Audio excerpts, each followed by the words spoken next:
Hello, everyone. Welcome to another fantastic audiobook session. If you're interested in accessing additional chapters, please check out the playlist linked in the description below. To support the author, you can find a link in the video description. A special thanks goes out to our Patreon member who requested this novel. If you'd like to request any audiobook that is freely available on a website, please consider joining our Patreon community. Members can send me the link and name of the novel they wish to hear. Lastly, if you'd like to listen to this audiobook in the background while your phone is off, you can purchase a Google Drive link. Chapter 1, Am I the Dragon Slayer? Oh ho ho. A strange cry echoed through the air, dragging Hobe from his unconscious state. Slowly, he opened his eyes, squinting against the harsh sunlight. A massive black shadow loomed above him. Groggily, Hobe reached out, his hand brushing against something solid and unyielding. Was it a rock? As his vision cleared, Hobe froze. No, it wasn't a rock, it was a giant rhinoceros, easily towering over 2 meters tall. Its fierce eyes locked onto his, its massive frame radiating raw power. Hobe forced a nervous smile, awkwardly pulling his hand back. Without a second thought, he bolted. Where the heck did this thing come from? This can't still be Earth, right? As he stumbled through the rocky terrain, fragments of memory resurfaced. I was just out to grab some soy sauce. Then I stopped by to check the updates on Fairy Tale's centenary mission and waited for the bus. He winced as the vivid image of a speeding truck played in his mind. Some drunk driver hit me at the red light. Recollection hit him like a cold slap. He died. And now, roar? The rhinoceros bellowed, snapping Hobe back to his current nightmare. The ground quaked beneath its enormous strides as it gave chase. Scrambling over the uneven terrain, Hobe tripped and stumbled repeatedly. In contrast, the beast moved with terrifying stability, each step shaking the earth. Why me? I don't even like wildlife. Hobe yelled, throwing himself behind a nearby boulder. For a moment, the thunderous noise stopped. Hobe held his breath, peeking out cautiously. Is it gone? No. The rhinoceros stood still, its body tense, its massive hoof scraping the ground in preparation for a charge. Oh, crap. Before he could react, the boulder behind him shattered like glass under the rhino's devastating charge. The sheer force sent Hobe flying through the air, his body tracing an arc before slamming into the rocky ground. Twice in one day? Seriously, he groaned, shutting his eyes in despair. But something strange happened. He felt no significant pain, just a mild scrape on his back. Confused, he sat up and glanced at the shattered rocks. Weirdly, the rocks seemed inviting. A strange, instinctual urge overcame him. Almost without thinking, he picked up a piece and bit into it. Crunch, crunch. To his surprise, it wasn't unpleasant. Instead, a burst of energy surged through his body, spreading to every fiber of his being. What is happening to me? The rhinoceros, sensing Hobe's change, roared and prepared to charge again. This time, however, Hobe didn't run. Clenching his fists, he stood his ground. As the rhino barreled toward him, Hobe lunged forward, his instincts guiding him. Boom! The collision sent shockwaves through the mountains, but Hobe didn't budge. His hands held firm against the beast's massive head. I stopped it, he gasped, realization dawning. It's the rocks, they're giving me strength. Without hesitation, he grabbed more shattered stones, devouring them quickly. Energy coursed through him, and his confidence soared. The rhinoceros snarled, preparing for another charge, but Hobe was ready. Taking a deep breath, he released an earth-shattering roar, a storm of energy erupting from his mouth. The force lifted the massive beast off the ground, hurling it into a nearby cliff. The impact left cracks spreading like spiderwebs across the rock face. Hobe stared, slack-jawed. That was dragon-slaying magic. His heart raced with exhilaration. Could it be true? Was he a dragon slayer? Chapter 2, The 8 Dragon-Slaying Magic Crystals. It all started to make sense. He wasn't on Earth anymore. He had been reborn into the world of fairy tale. This is a world of magic. The realization hit hard. Dragon-slaying magic, a rare and legendary ability capable of killing dragons, was now his.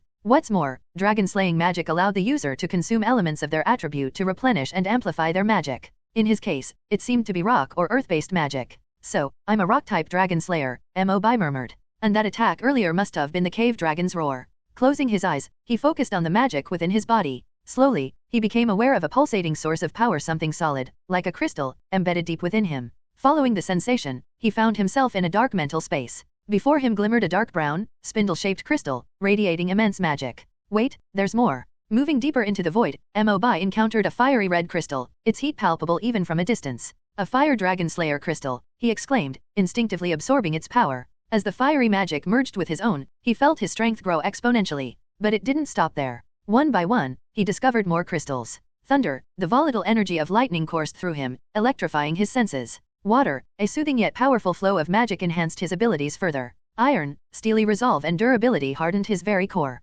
Wind, the agility and sharpness of a storm filled his veins. Wood, life's vitality surged within him. Earth, unshakable strength grounded him. By the time he absorbed the 8th crystal, Mobai's magic was on an entirely different level. 8 dragon-slaying magic attributes, he whispered in awe. With this power, I can absorb almost any elemental attack and make it my own. Returning to reality, Mobai surveyed the rocky terrain around him. The world was vast, and his adventure was only beginning. It's time to find a guild, he declared. And there's only one place for someone like me, Fairy Tale. As he prepared to leave, his gaze caught an unusual sight, a short old man with a shiny bald head sipping tea on a nearby rock. Behind the man, 2 hungry wolves prowled, ready to strike. Uncle, behind you, Mobai yelled. But the old man didn't even flinch. Instead, he calmly took another sip of tea, his eyes narrowing in satisfaction. Before Mobai could rush to help, the old man's fist expanded to an enormous size, and with a single punch, he sent the wolves flying. Mobai froze, his jaw dropping in recognition. That hairstyle, that magic, that's... His heart raced as a grin spread across his face.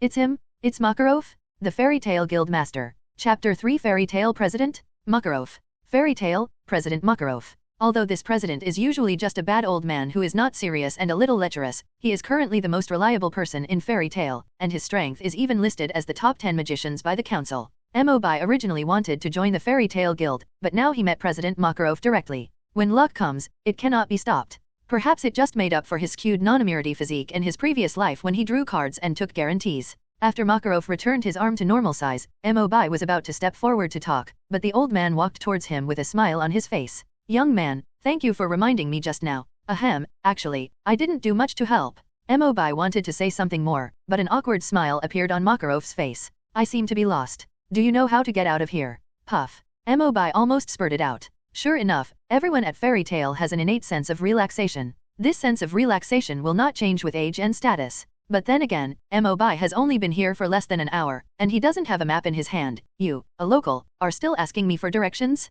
Seeing that Mobai didn't respond, Makarov blushed. In that case, I won't bother you anymore. Hehe. I have to find a way back to the guild quickly, otherwise those little guys will make trouble again. What's going on? Etc. Makarov was about to randomly choose a lucky direction, but was stopped by Mobai. Storm Dragon, wings. As Mobai murmured, magic power accumulated on his back, and a pair of illusory wings gradually appeared. Under Makarov's stunned gaze, Mobai gently grabbed his shoulders and flapped his wings to fly into the sky. The power of the Storm Dragon magic crystal that Mobai finally absorbed is very special. It seems that Mobai cannot directly restore magic power by simply absorbing air. But as a compensation, it can give Mobai the ability to fly and spread his wings anytime and anywhere. Generally speaking, it is still a relatively convenient magic. Mobai smiled and said, although I don't know the way back, at least this way I have a wider field of vision and can see more clearly. Makarov nodded with satisfaction. Well, the younger generation of magicians now have so many unique skills, they can even fly. Excuse me, thank you, sir. Mobai said something but immediately changed his words. In the current situation, it is better to pretend not to know each other. After casually glancing at the surrounding landscape, Makarov said casually, I took a brief look at your battle just now. Although the magic power is very powerful, remember to keep it in and out at an even pace, otherwise it will not be conducive to long-term attacks. Of course, I'm just expressing my opinion casually. You look like you are only 18 or 19 years old. As far as your own strength is concerned, being able to reach this level at your age is already very strong, but I don't know what the result will be compared with the brats in our guild.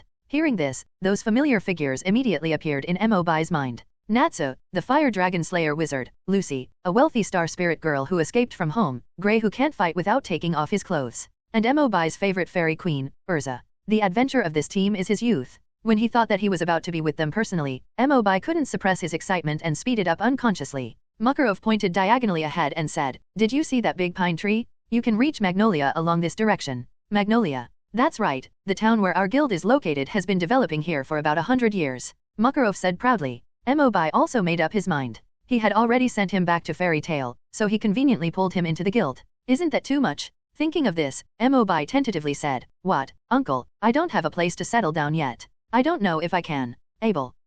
Mobai originally wanted to test Makarov's tone by making insinuations, but unexpectedly, he agreed directly before he finished speaking. Makarov disagreed and gushed. The guild is a place that provides jobs for the little devils. When we officially arrive, whether you want to stay or not, I will respect your wishes. But trust me, you will fall in love with the guild. In addition, there will be an S-class magician assessment in half a year, and your strength is very promising to be selected. But that is a story for later. I will take you to visit the guild later. S-class magician assessment. If he can really pass, it will prove his strength to some extent, right? Mobai was eager to find an opportunity to shine, and he couldn't hold it back any longer. When he heard this exciting news, he subconsciously cheered. But he forgot that his hands were still holding Makarov's shoulders.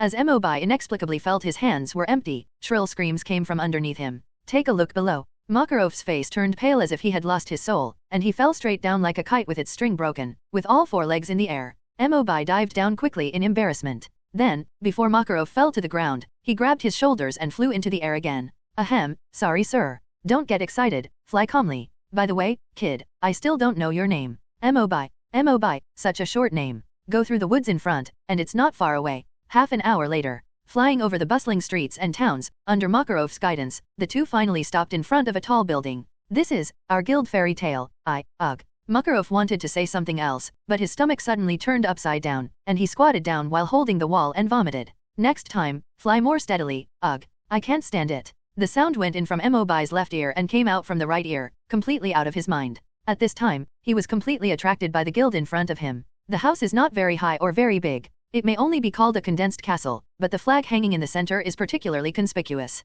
Fairy Tales Guild crest. Seeing Mobai's expression, Makarov wiped his mouth and proudly introduced to Mobai. This is the Fairy Tale Guild, the home of a group of rebellious brats. As for why it's called fairy tale, to be honest, we have no way of knowing whether fairies really exist. After all, we have never seen them. The unknown mystery represents eternal adventure. Mobai, as the president, I welcome you to Fairy Tale. Chapter 4 Welcome to Fairy Tale. I'm back. Makarov showed no mercy and kicked open the guild door. Well, you're welcome, just come in. Makarov originally wanted to tell Mobai to come in and sit wherever he wanted, but a wooden chair suddenly flew into his face. Directly smashed the nosebleeds. Shouting came from inside. B.D. Hoyen, I have disliked you a long time ago. You stripper pervert, I'll beat you down today. The magic power of ice and fire broke out and spread from the center of the hall. Even though Mobai was at the door, he could still feel the intense atmosphere. Natsu, Gray. Within sight, two teenagers were fighting with each other using ice and fire magic. One was wrapped in a thick white scarf, and the other had taken off all his clothes from the upper body. Well, as you can see, everyone in the guild always likes to be noisy, so it seems harmonious. Makarov wiped the nosebleed from his face and explained patiently to Mobai with a forced smile. What he didn't know was that Mobai already knew everyone here, and the guilds were accustomed to falling in love and killing each other every day. Fire Dragon's Hook. Ice Shape, Ice Wall. The boy wrapped in a white scarf is Natsu, the Fire Dragon Slayer, and his opponent is Gray, the Ice Shape Mage. The so-called Ice Shape is to release ice attribute energy and transform it into various shapes, such as various weapons for combat, to attack. Maybe it's because of the mutual conflict between the magical properties of fire and ice? Except when the guild is unanimously fighting against each other, the two of them will always fight from morning to night. Gray, clothes. The female wizard next to her reminded her expressionlessly. Gray has long been accustomed to this quirk. Gray was suddenly surprised. When did I take it off? Natsu would not give Gray a chance to breathe, and kicked him away while he was stunned. A flash of light flashed in the sky. Mobai turned his attention to Naz, who had taken advantage of him, but found that he had a pair of shorts on his hand. As the fingers turned, the shorts continued to rotate up and down. Wait, is this? Mobai suddenly thought of something and looked at the other side. Really? Gray stood up from the corner naked. However, her private parts are not covered up at all, and she openly walks around in front of everyone. Give me your pants. Hey, come and get it. Natsu said with a wild smile. Ice style, Lancer. Gray gritted his teeth and directly released the magic weapon attack, launching the ice spear forward. It hit Elfman, next to Natsu with perfect accuracy. Man, how old are you two? Are you tired of fighting every day? None of your business. Eat my fire dragon's iron fist. Natsu punched Elfman in the face. Elfman was knocked away and hit someone else, knocking the pipe out of his mouth. A hole? Don't get in the way. It's not vulnerable at all. That's enough. What are you arguing about? Whose slippers were thrown into my wine barrel? Damn it. Just be honest with me. A man must prove his strength with his fists. Not long after, everyone in the entire guild was fighting together. In just a minute or two it was a mess. This is the fairy tale I know. Mobai suppressed his laughter and watched with gusto. President, welcome back. A sweet female voice suddenly came from the side, which seemed out of place with the commotion of other people. Mobai raised his eyes and was instantly attracted by her grace. Mirage. Is this a newcomer? Hello. Myra Jane smiled and extended her hand to Mobai in a friendly manner. With her waterfall-like silver hair, pale pink dress, and every smile, she exudes the temperament of a guild poster girl. She is indeed a super beauty who can appear on the cover of Magic Weekly. Seemingly aware of Makarov's stiff expression next to Mobai, Myra Jane looked at the people who were still scuffling behind her, smiled bitterly and smoothed things over. It seems that everyone is in high spirits today. After the commotion is over, they should all go to work seriously. Crack. In the chaotic fight, someone threw a wine bottle impartially. Hit Myra Jane right in the head. Myra Jane was knocked unconscious immediately. Mobai swallowed and stood there blankly. At this moment, he has clearly felt that Makarov is condensed with a huge and terrifying magic power next to him.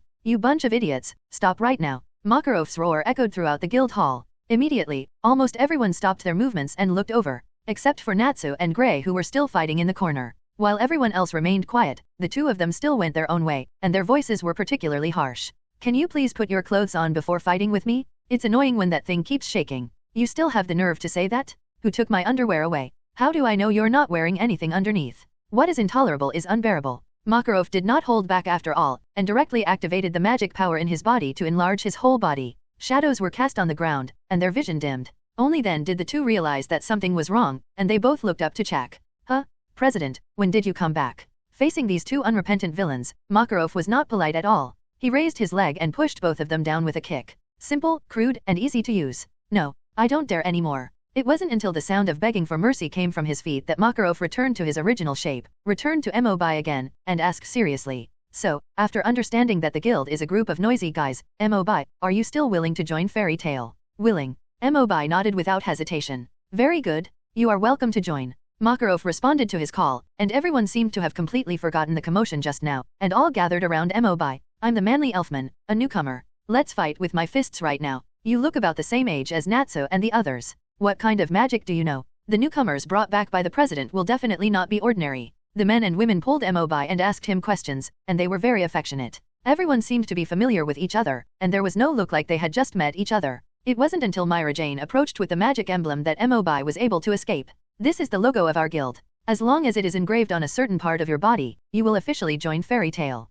A coat of arms is a special magical symbol. Although the magic power is weak, it will not be washed away by water or faded by friction, unless magic is used to erase it. Mobai smiled and unbuttoned his shirt. Such an important thing should of course be printed on the chest. Feeling the slight magic fluctuations coming from his body, Mobai gently rubbed the crest on his chest. The more I watch, the more I like it. From now on, he officially becomes a member of Fairy Tale. Chapter 5 Fairy Queen Erza? First Commission. This is the guild's bulletin board. The job of the magician is to complete the various commissions above and get rewards. Taking Mobai to the side wall, Myra Jane introduced Mobai one by one. Different commissions have different difficulties and different rewards. You can choose any work you want to complete. Just give the commission to me. After briefly thanking Myra Jane, Mobai looked carefully at what was posted above. D-level mission, patrolling the streets of Magnolia at night, no special requirements, reward 3000 J. C-level mission, light the sacred fire of Anuba village, limited to fire mage, reward 20,000 J. B-level mission, expedited, chase down 2 night crawlers from the Thieves Guild, recover the stolen magic crystal, no special requirements, reward 88,000 J. A-level mission, defeat the vicious beast Vulcan in Hobe Mountain, and obtain the top horn of the King of Vulcan,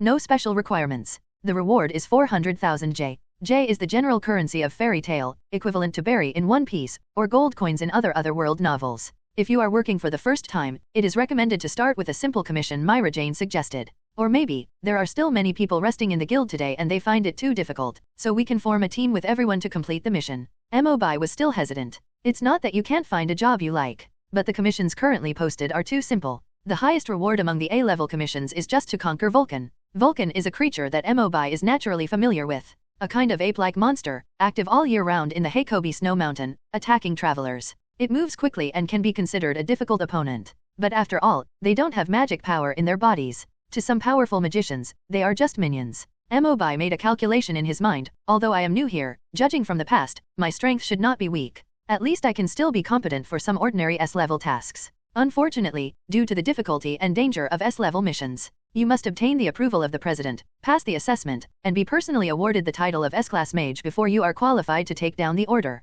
Makarov also confessed before that the assessment will be held in half a year, and it may be difficult to achieve it in a short period of time. In this case, the only choice is to conquer Vulcan, and the reward is not very small. Mobai was thinking about it and was about to take off the order form when a female voice came from the door again. I heard that the president has returned from the Senate meeting? He also brought a new person. What a familiar voice. Mobai thought to himself. Compared to Marajana's sweetness, the tone of this voice was a little more unquestionably bold. Everyone's eyes gathered together at the same time. At the gate, a beautiful-looking woman appeared in armor, with long crimson hair that was particularly dazzling in the sun. Ai, Erza. Oh my god, it's Erza who's back. It's over. I haven't worked in the past few days. I will definitely be killed by her later. I'll do it first as a courtesy. Erza walked slowly into the hall and looked around. There was a sudden silence. Everyone's hearts were in their throats and they turned their heads to the side, afraid of looking into her eyes. Kana, do normal people drink directly from a bucket? Bixida, if you want to dance, go out and dance. Wakaba, your cigarette ashes fell on the floor, clean it up now. Get the cloth, do you just hang around on the bulletin board?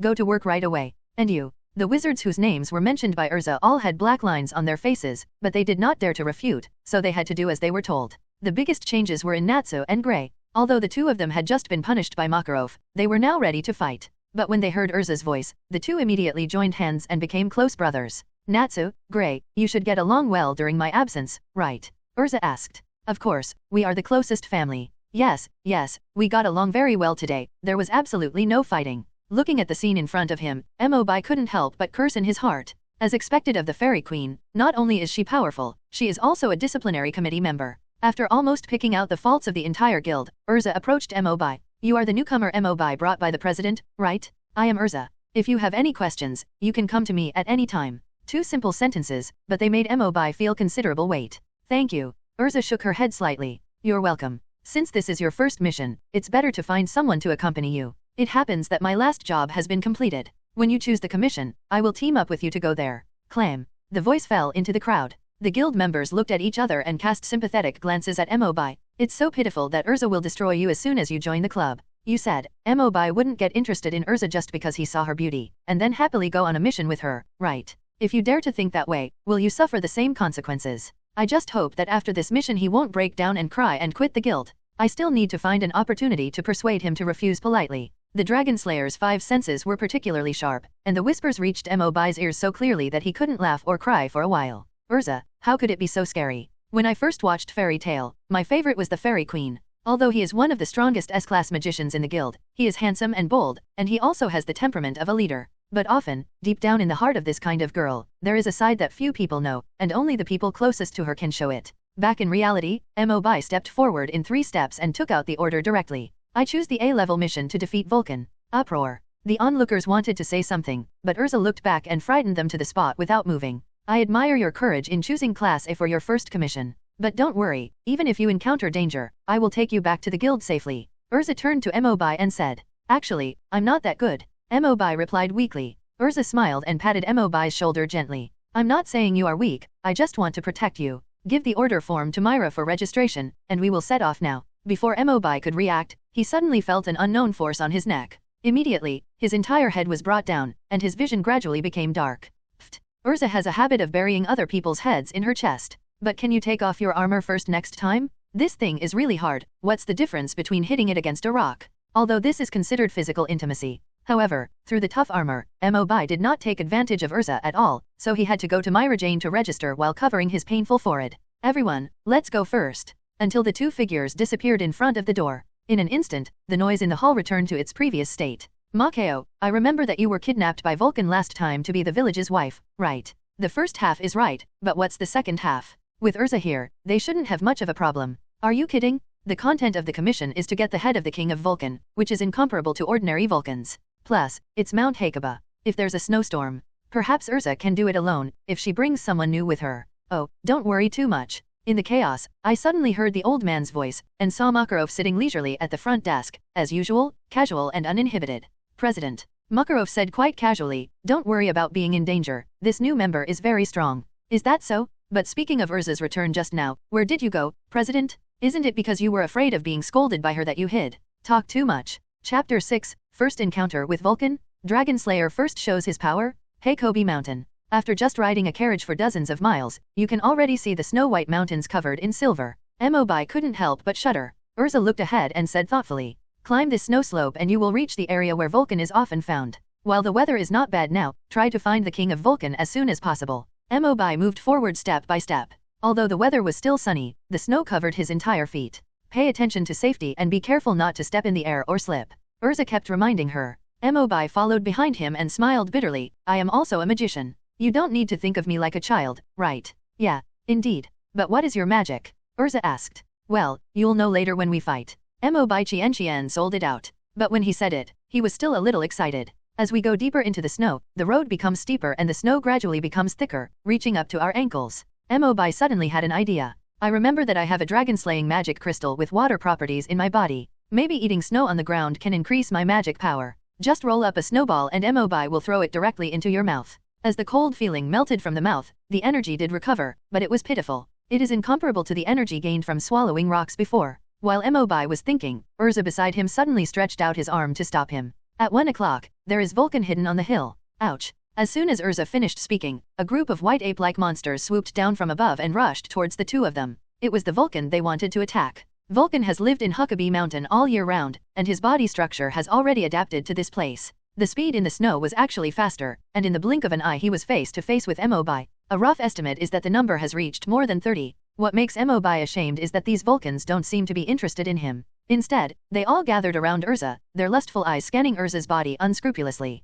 Change your clothes. Heavenly wheel armor. Erza was not sloppy at all. With the rotation of the magic circle under her body, the original armor on her body was replaced instantly. Ouch. After changing clothes, more of Erza's snow-white skin was exposed, and the Vulcans immediately let out screams of excitement. As one of Fairy Tail's S-class wizards, Erza is best at cross-dressing magic, adjusting her armor and offensive and defensive methods through different battles. In the end, he won with abundant magic power and extraordinary physical skills. The heavenly wheel armor being used at the moment was made of steel on the outside, with 4 steel wings attached to its back. Best suited for dealing with large numbers of enemies. Erza was seen holding swords in both hands, and as the magic power continued to be released, more than a dozen sharp swords appeared out of thin air around her. Heavenly wheel sword of chaos. When the sharp sword was released, Vulcan, who was the closest, bore the brunt of the attack. His body was directly penetrated and he fell into the snow. A creature like Vulcan was insignificant and bullied. Seeing that its companions could be killed so easily, they all couldn't help but take a few steps back. Is this woman so fierce? In contrast, the person next to her seems to have not taken any action until now. Maybe just a muggle who doesn't know magic? The leader, Vulcan, thought so, and waved directly to the remaining dozen companions behind him, and barked a few times. Then he rushed directly in the direction of Mobi. Damn it. Sensing Vulcan's movements, Erza waved her swords and chopped down the 2 Vulcans in front of her, preparing to support Mobi. 4 more gathered beside him. Mobi, watch out. Unable to escape quickly, Erza could only shout into the distance. Mobi still chose to stay where he was, letting the dozens of Vulcans crawl towards him at high speed, while he secretly observed their positions. Almost all on the same line. Magic power continues to accumulate from within the body. Mobi carefully felt the fluctuations of magic power, rushing from his abdominal cavity to his throat, and his cheeks bulged bigger and bigger. Just when Vulcan stepped hard with the solace of his feet, preparing to fly into the air to attack, a hot breath suddenly erupted. The roar of the fire dragon. Mobi's dragon-killing power hit the Vulcan group right in the middle, and the scorching and majestic flames enveloped all the Vulcans, letting out shrill screams one after another. Without even a chance to escape, his body had been burned to charcoal. They probably never dreamed that a guy they regarded as a muggle could breathe fire. Erza on the side looked at what was happening in front of her in astonishment. This is the dragon-slaying magic of fire. She was very familiar with this attack method. It was almost the same as Natsu. Besides Natsu, are there other fire dragon slayers? Could it be that Mobi also learned the magic from the fire dragon? The current crisis has not been completely resolved. Erza could not tolerate being distracted and turned around to deal with Vulcan on her side. However, now that she has learned that Mobi's great strength does not require her own protection, Erza is more able to engage in battle. After a minute, only 2 people were still standing. Erza looked around at the traces of Mobi's battle. The old white snow that originally covered it has been completely melted away by the torrential flames, revealing the bare mountain topography. This kind of destructive power. I'm afraid it won't be weaker than Natsu. Erza had a basic judgment about Mobi in her heart. After resolving his own battle, Mobi slowly walked towards Erza. Erza tilted her head and showed an interested smile. I did underestimate you at first. It seems that the president has brought us a new dragon slayer mage. However, you and Natsu are both fire dragon slayers. Could it be that you were also raised by dragons, and can you replenish your magic power by swallowing fire? Mobi scratched his head. It's a bit hard to say. To put it simply, I obtained the dragon slaying magic by implanting a rare dragon slaying magic crystal into my body. I have never seen a dragon, but I can indeed use it to fire is food. Maybe I just happen to have the same attributes as Natsu. Erza nodded slightly disappointed. She had heard from Natsu a long time ago that dragon-slaying magic was taught by the dragon himself. But one day, the fire dragon who raised him suddenly disappeared, and there has been no news until now. In Mobi's case, it seems impossible to provide him with any clues. Erza naturally didn't know that Mobi had already known everything through God's perspective. The reason why I didn't disclose it is because I just joined the guild and the time is not yet ripe. Vulcan's corpses lay scattered on the exposed snow-capped rocky ground, and all of this was the work of 2 magicians who were heading deep into the snow-capped mountains. Time passed by minute by minute. The sunshine that could still be felt vaguely was quietly covered by the clouds, and tiny bits of snowflakes slowly fell. Chapter 7. A tornado blows on a snowy mountain? Is this reasonable? Speaking of which, Hobe Mountain is quite big, and we have been walking for such a long time. Mobi just finished speaking. Next to her, Erza suddenly stopped and looked into the distance, alertly saying, "Be careful. The spherical ice cave in front is Vulcan's lair. The number may be several times that encountered before. In addition, a few Vulcans have magical powers and can use magic reception, which will make them very difficult to fight. And what we have to face is the King of Vulcan. According to rumors, the King of Vulcan's magic power is extremely strong, not even weaker than that of ordinary magicians. There is also a theory that the King of Vulcan can control the weather here. When he is angry, he can even summon a blizzard to directly bury the warriors who come to conquer. In short, this will be an extremely dangerous opponent." Erza's expression was serious, and her tone revealed her fear of the King of Vulcan. If it's so dangerous, why is it just an A-level mission? Mobi wondered. Because the client is only willing to pay 400,000 J, and has refused to increase it, this commission has been posted in the guild and no one cares about it. Originally, I wanted to come here alone to solve it, but I didn't expect that you also took a fancy to it. This commission, Erza explained. Mobi was quite speechless.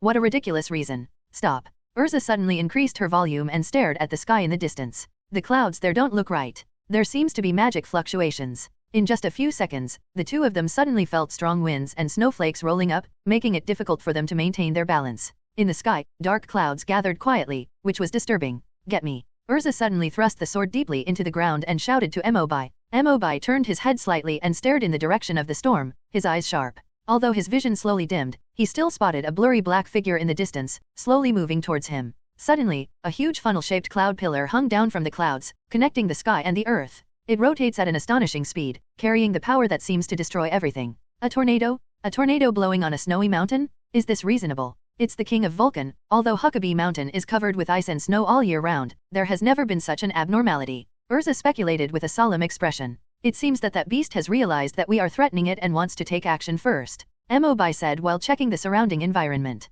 There are snow hills all around. And he and Erza happened to be at the lowest point of the terrain. Not only that, on the horizon in all directions, a huge mass of black and dense things gathered at some unknown time. It's Vulcan. Judging from the size, they are much larger than those encountered before. The number is also even more astonishing. These beasts are not stupid, they know how to use the terrain to lay ambushes. Seeing that the encirclement was getting smaller and smaller, and the tornado was gradually approaching, Mobi finally saw the giant Vulcan shaking its head in the air in front of him. Apparently, it is the King of Vulcan, the initiator of summoning tornadoes. Ouch. The King of Vulcan let out an ape cry, and the Vulcan minions who had been marching together suddenly stopped moving forward and stood at the highest point of the snow slope. The tornadoes were mixed in the encirclement, constantly releasing death signals towards Mobi and Erza. It seems that the King of Vulcan wants to trap us inside. There are slopes all around, and it will be very difficult to break through. Change up. While analyzing the situation, Erza chose the armor of Purgatory, which had stronger close combat capabilities. He vowed to fight his way out. The defense on the left is the weakest, let's break out from there.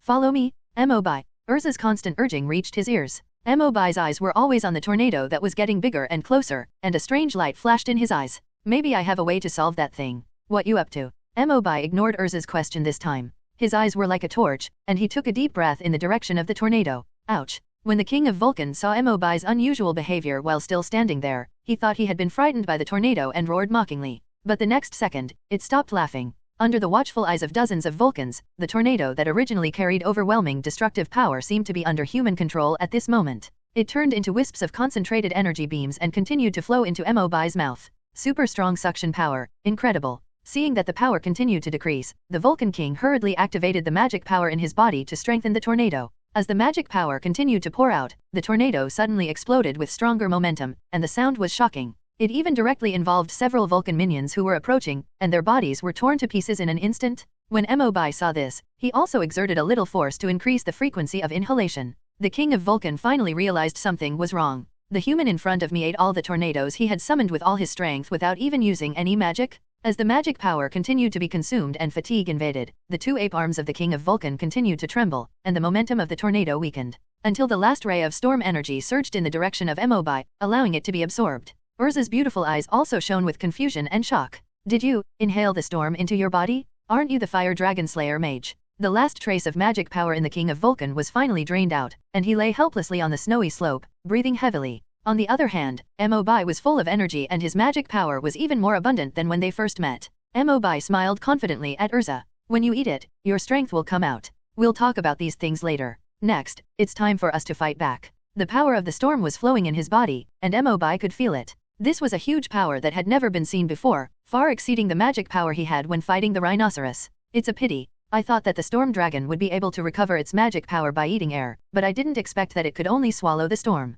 But at least, it's enough to cope with the current situation. The wings slowly appeared on his back, and Mobi gently lowered his center of gravity. The body flew out like an arrow from the string. In the eyes of the king of Vulcan, because Mobi's figure moved too fast. Unable to detect it at all, only the snowflakes kicked up during the blitz could be seen. The king of Vulcan was completely panicked, but little did he know that Mobi had already arrived behind it. Storm Dragon's Wing Strike. When Mobi's figure became clear, the mountain-like body of the king of Vulcan had already fallen, splashing large waves of snow. The approaching Vulcan minions were horrified to discover that the sharp horn on their leader's head had been cut off. Also surprised was Mobi's teammate, Erza. The action was too fast. Even if it were me, I wouldn't be able to kill the Vulcan King and still get its sharp horn at the same time. Dusting off the snowflakes on his body, Mobi played with the sharp corners in his hand quite casually. Your boss is already dead. If you don't want to end up like him, it's best to disappear from my sight immediately. Ouch ouch. The trees fell and the hosen scattered. Amidst the wails of Vulcan, Mobi slowly returned to Erza, raised the horn in his hand, and showed a bright smile of victory.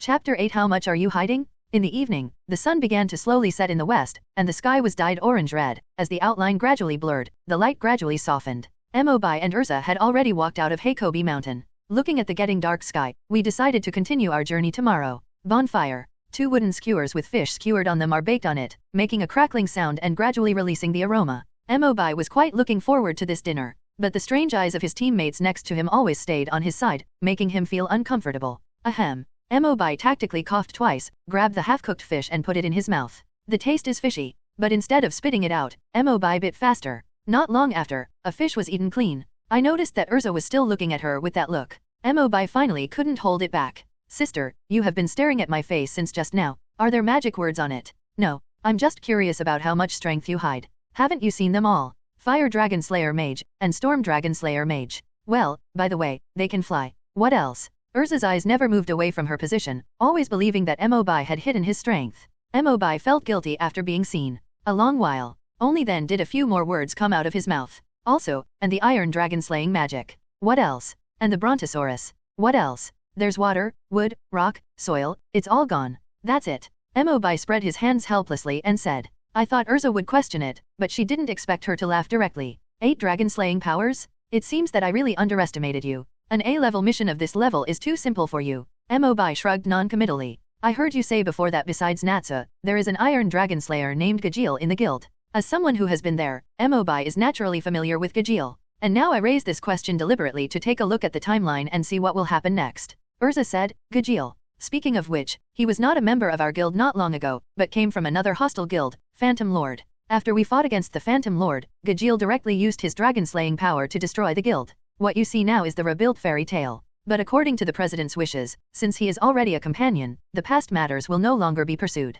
During this time, Gajeel has also been trying his best to integrate into us. Is this so? Mobi rubbed his chin and thought. After listening to Erza's story, he had a general idea of the current time here. Mobi recalled the scene when Makarov just brought him back to the guild this morning. He vaguely remembered that there seemed to be a young man in a black coat on the second floor who had been watching the crowd's commotion, but said nothing the whole time. That must be the guild president's grandson, the Thunder Dragon Slayer Mage Laxus. It seems like he is still in the guild. I remember that he is still a reckless man who only pursues strong strength. It won't be long before he will start a civil war because he cannot tolerate the laxness of the current guild. If we calculate based on this time period, after the war with the ghosts, it was also before the civil war. Thinking of this, Mobi's pupils suddenly dilated and his body shook twice. At this moment, he finally figured out the timeline and understood what time it was now. What's wrong? Are you feeling unwell? Erza asked with concern. However, Mobi quickly regained his composure, smiled and said it was nothing, and then changed the subject. Go to rest early, I'll keep watch. Erza nodded. Okay. If you feel tired, you can call me to take over at any time. Your magic power consumption is not small today. Don't forget that I am a dragon slayer. Compared with the devouring storm, the magic power consumed is nothing. Mobi rolled his eyes and said. The missing moon hangs on the sycamore trees. The leakage breaks people's initial tranquility. Turning her head to look beside her, Erza was sleeping peacefully, her breathing gradually becoming even. Mobi stood up and took off his coat, covering her lightly. After the war with the ghosts, and before the civil war at Fairy Tale, if nothing else happens, the next step will be the Tower of Paradise incident. Do you still have to pick up the courage to face the pain of the past? But now that I am by your side, you will not suffer that kind of injustice. The next morning, inside the Fairy Tale Guild. President, haven't Erza and Mobi come back yet? Mountain Hakuba is not close to Magnolia, and they are going to the deepest point. How can it be so fast? But why are you in a hurry? I bet 2000 J on Kana and they will come back today. Makeo, you are an old member, can you set an example for the children? By the way, where is Kana? I want to bet 20,000 J. We are back. While the two were discussing, a familiar voice suddenly sounded outside the house. Then the door was kicked open. Everyone's eyes were attracted together. Clang. Erza punched Mobi on the head. Does the door open with your feet? Saorui. I won't dare to do it next time. Mobi rubbed his sore head and cursed President Makarov in his heart. He didn't learn this from him. Seeing the two men coming back, everyone in the guild who had been noisy immediately gathered around them. How's it going? Is work going well? Coming back so soon, you must have completed the commission, right? I bet 500 J that you will be victorious today. And me, I bet 2000. But how did you deal with the king of Vulcan? I heard that big guy is extremely dangerous. With Erza here, how could it possibly fail? Mobi was overwhelmed by the lively discussions. It went pretty well. The client is the blacksmith at Harujan port. Although the reward was only 400,000 J, he used the remaining sharp-edged materials to help Erza strengthen the armor, which can be considered an unexpected gain. That's right. That's worthy of being the most dangerous A-level mission. After barely answering everyone's questions, Mobi finally squeezed to the front desk. Only then did he find Makarov in tears. President, what's wrong with you? You came back too early. I haven't had time to find Kana to place a bet. After a while, everyone sat together and listened to Erza talk about the whole process of the commission. Without exception, the mouths opened into an O shape. What? Did I hear you correctly? You mean, you didn't take any part in this work, and Mobi did it all by himself? That's right. Including the final battle against the King of Vulcan, Mobi defeated him all by himself. Erza smiled. The members of the guild all knew that she would not be joking about this kind of thing. They all looked at this newcomer who just came to report yesterday with surprised eyes. Erza added, in terms of strength alone, Mobi is not below me. He has at least reached the level of an S-class mage. S-class wizard? Or at least. Everyone was surprised again. They just heard from the president yesterday that Mobi was very strong. But he didn't expect that there was such a domineering and fierce side beneath his simple and easygoing appearance. Mobi looked as if nothing had happened. Ahem, it's just a fluke. Myra, have a cappuccino. Chapter 9 Patrick's Behavior? As for the reward, the blacksmith has helped me strengthen the armor. Mobi, the 400,000 J is all yours. Erza said suddenly. Well, since we are forming a team, the rewards should be shared equally, right? Seeing that Erza still wanted to persist, Mobi added, there's no need to be so polite. We can continue to form a team in the future. If I try to catch fish sometime, I'll just share your share equally as usual. There's really nothing I can do about you. Erza chuckled and casually buried Mobi's head into her chest. Mobi knocked against the hard armor again without any surprise. So hard? Mobi cried loudly in his heart, but he couldn't express the pain. I thought that one day I would make Erza do this without wearing armor. I can't believe it will still be so tough then. Erza suddenly said, by the way, Lucy came to me just now and invited us to go to the resort hotel to relax. You should have time too, right? Vacation? Mobi instantly became alert. It seems that the time speculated before is correct. When Erza was at the seaside resort, she was brought to the Paradise Tower again by her former companions. The Tower of Paradise was the most painful place for her. Okay. Naturally, Mobi could no longer let Erza bear all this alone, so he agreed happily. Hey Mobi, I heard you are quite strong. Do you want to challenge me? I'm excited. Hearing someone calling him from behind, Mobi looked back, but there was no one in sight. There was a scream from above. Looking next to him, Erza raised her arm slightly. Looking up along her arm, she realized that Natsu had already been slapped away by her and was embedded in the ceiling. Don't fight all day, Natsu. Pack your bags and we're going on vacation. Happy, remember to dig him down from the ceiling. Gray, get dressed. Looking at Erza, who returned to her appearance as a disciplinary committee member before leaving, Mobi smiled awkwardly and looked at Lucy next to him. Hello, my name is Lucy, I am a celestial spirit mage, and I have just joined the guild not long ago. Mobi extended his hand to Lucy in a friendly manner. Mobi, please take care of me. Before he came here, Erza, Lucy, Gray, Natsu and his flying cat partner Happy formed the strongest team in the entire guild. At the same time, it also constitutes Mobi's youth. After more than a day of turbulence, the 5 people and 1 cat finally arrived at the resort the next morning. After Lucy showed the VIP tickets for 4 people, the etiquette lady at the front desk immediately showed her respect and called the waiter for help. As for Mobi's share, Erza insisted on her paying it in advance, and Mobi naturally couldn't resist her. Looking at the waiter with thin arms and legs, Mobi couldn't help but ask, my 2 bags are very heavy, are you sure you can carry them? No problem, this is what I should do. First, sir. As soon as he took the bag from Mobi, the waiter's expression immediately turned ferocious, and his waist bent uncontrollably. Bang! The bag hit the ground hard. The waiter turned pale with fright and apologized to Mobi repeatedly. If something goes wrong after just 2 days on the job, I'm afraid I'll be scolded by the boss. Mobi waved his hand to indicate that it was okay, forget it, I'll do it myself. This move attracted the attention of Lucy next to her. Lucy couldn't help but ask, what did you bring, Mobi? It's so heavy, it can't be 2 stones, right? How do you know? Why? Under Lucy's doubtful eyes, Mobi opened the 2 bags as if nothing had happened. Inside are 2 square rocks. Stuff the entire bag to the brim. Lucy's face was covered with black lines, and she said quite speechlessly, no, you really brought 2 stones. Spare food? Spare food. Mobi said. Erza explained from the side, he is a dragon slayer like Natsu. Lucy's face looked better after hearing this. Only the guy who helped Mobi move things just now is still doubting life. The rooms for several people are on the 11th floor and have good views and lighting. After unloading their luggage, Natsu clamored to go to the beach to have fun. Except for Erza who said she wanted to rest, the others were happy to do so. Gray suddenly felt proud.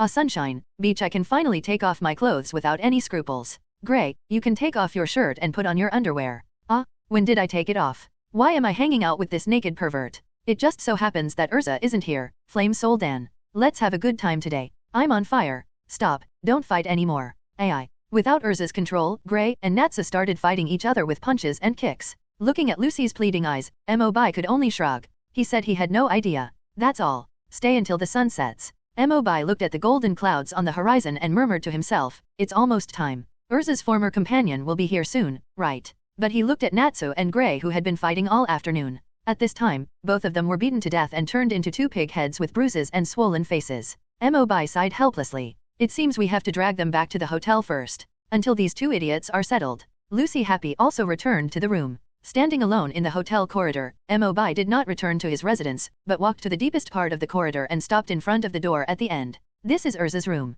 According to the original plot, her old friend will show up tonight and take her away. We have to find a way to protect her. Mobi took a deep breath, stepped forward and knocked on the door gently. Chapter 10 1 against 4. Protect Erza. Inside the house. Dong dong. Erza, who was sunbathing on the balcony chair, suddenly woke up and looked around blankly. Did I fall asleep? Recalling the nightmare just now, I returned to the purgatory of my childhood. Erza couldn't stop her heart palpitating. Dong dong. The knock on the door sounded again. Wiping the cold sweat from her forehead, Erza took a breath and then opened the door. Mobi smiled and suggested, how about taking a walk outside? I heard that the night view of the beach here is beautiful. Okay, wait for me. Erza readily agreed, and a bright light appeared on her body. He resumed his usual armor attire, but he found that Mobi was looking at him with a strange look at this moment. What's wrong? Mobi asked. I'm not eldest sister, don't you think this is strange? How can anyone walk on the beach and wear armor and a sword? Hearing this, Erza actually became a little shy for a moment. Armor can make me feel more at ease. Are you worried? Mobi asked. Erza, who had always been forthright, seemed hesitant at the moment. Seeing this, Mobi stopped asking too much. He naturally knew that Erza at this moment was only strong on the outside, but she was extremely insecure inside. When the 2 of them arrived at the beach again, the moon is already shining in the sky. Almost all the tourists were gone, and in the vast open space, only a few dim lights were still on. Erza turned her head helplessly and asked, is this the beautiful night scene you are talking about? Ahem. I just heard it, it seems I was deceived. Mobi smiled awkwardly and found some excuse to excuse himself. He doesn't care about drinking anymore. The main purpose of asking Erza out is to protect her. At the same time, suddenly a ship sailed on the distant sea, and the melodious sound of a flute floated over. Mobi noticed it immediately, and immediately narrowed his eyes slightly, staring at the movements on the ship. Is it really here? But, at this moment, Erza didn't notice anything unusual, and suggested, how about we find a bright place? Mobi shook his head slightly and pointed towards the distance. Did you see that ship? Erza looked in the direction, and even though the light was not good, she could still see the ships parked on the shore. 4 men in cloaks slowly appeared from above and were walking in their direction. Magic power fluctuations faintly spread out. Them. Erza also realized that something seemed wrong, and her right hand instinctively touched the hilt of her sword. Maybe, they are coming for you. Mobi said softly. Erza was startled. Me. The figures of the 4 people got closer and closer. Seeing Erza's confused look, Mobi stopped explaining too much and directly protected her behind him. The other party walked to about 50 meters away. The cloaked man on the far right suddenly raised his arm, and a beam of red light hit Mobi's eyebrows. Not waiting for Erza's reaction, a dense volley of gunfire and bullets came over. Mobi. Steel skin. When the smoke cleared, Mobi activated the Iron Dragon power at the last moment. At this moment, his skin was as dark as a layer of iron armor, unscathed. Erza breathed a sigh of relief. Stay here and don't move. I'm going to explore the truth. Put down the next sentence. Mobi's figure is like electricity. In an instant, he shuttled behind the cloaked man who had just attacked him. The majestic electric current gathered from his fists and hit the opponent's back hard. Jaws of the Brontosaurus. Screams came from beneath him, and under the strong stimulation of thunder and lightning, even the other 3 people next to him felt slightly paralyzed. Wally. The other cloaked man called out the name of his fallen comrade and quietly took out a stack of magic cards from his body, but suddenly felt a storm coming in front of him. The sting hurt my face. Why is the wind blowing? No, this is that guy's magic. When he reacted, he suddenly found that his hands were already empty. The card had already been torn into pieces by the strong wind. On the other side, as Mobi took a sharp breath, the power of the storm surged out of his chest. The moment they opened their mouths, they gathered at the top and suddenly exploded. The roar of the storm dragon. Take advantage of Mobi to release his magic. Another cloaked man stepped aside and pulled out a long whip from his waist. Be tied up obediently, meow. The long whip snaked forward, about to bind Mobi. The roots of the wooden dragon are entangled. Mobi suddenly took out his left hand and threw it towards him. As his wrist turned, a thick vine grew out of thin air under the cloaked man. The cloaked man had to withdraw his long whip and concentrate his magic power on his feet,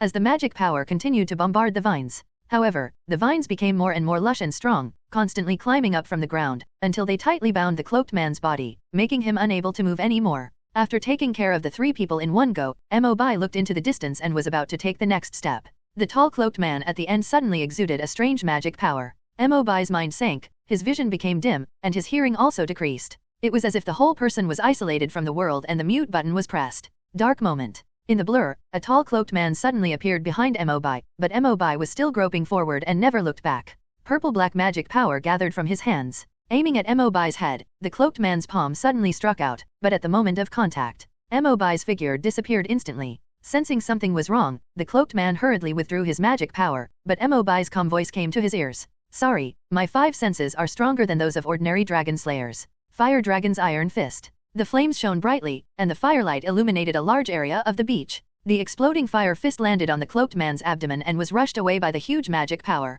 His vision and hearing returned to normal. At this point, Mobi took action to deal with the last cloaked man. Mobi wiped off the sand on his trousers and breathed a sigh of relief. How is it possible? The cloaked man entangled by the wooden dragon's beard struggled desperately, trying to break free with magic power. On the contrary, Mush's vitality became more vigorous, until it spread all over his body. Seeing that the magic power was about to be exhausted, the cloaked man finally shouted hysterically. Erza?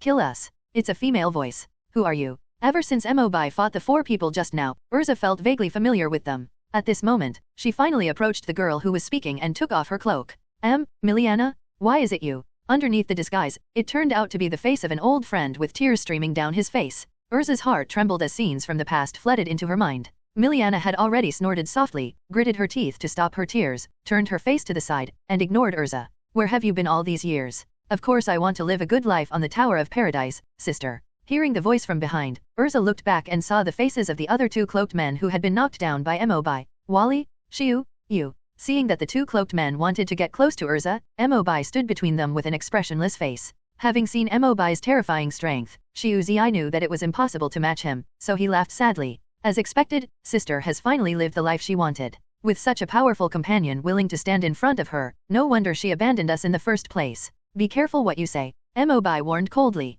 No, it's not like that. Erza waved her hands desperately. It's Jelal. It's ridiculous, you have forced us to this point. Xiu wanted to say something more, but a fist the size of a sandbag suddenly swung at him and stopped in front of him. The wind from the fist blew up a few strands of hair on the back of his head. Although it does not contain any magic power, it can be said to cause 0 damage. Xiu smelled an aura of extreme danger, turned his head stiffly, and saw Mobi's expressionless face. Careful what you say. I don't want to remind you next time. Erza opened her mouth to say something, but remained silent in the end. The beach fell into deathly silence. For a long time, Xiu suddenly felt someone tapping him on the shoulder. Simon. Looking back, the person speaking was the last cloaked man who had just used dark moment to lower his 5 senses, but was killed by Mobi with a punch. Erza didn't lie. It is indeed Jelal who has been deceiving us. Simon stood up slowly and said. What? Xiu was surprised. Under the spotlight of everyone, the cloaked man finally took off his hat and looked at Erza with deep eyes. Simon, you are all still alive. See, Erza recognized the last of her old friends.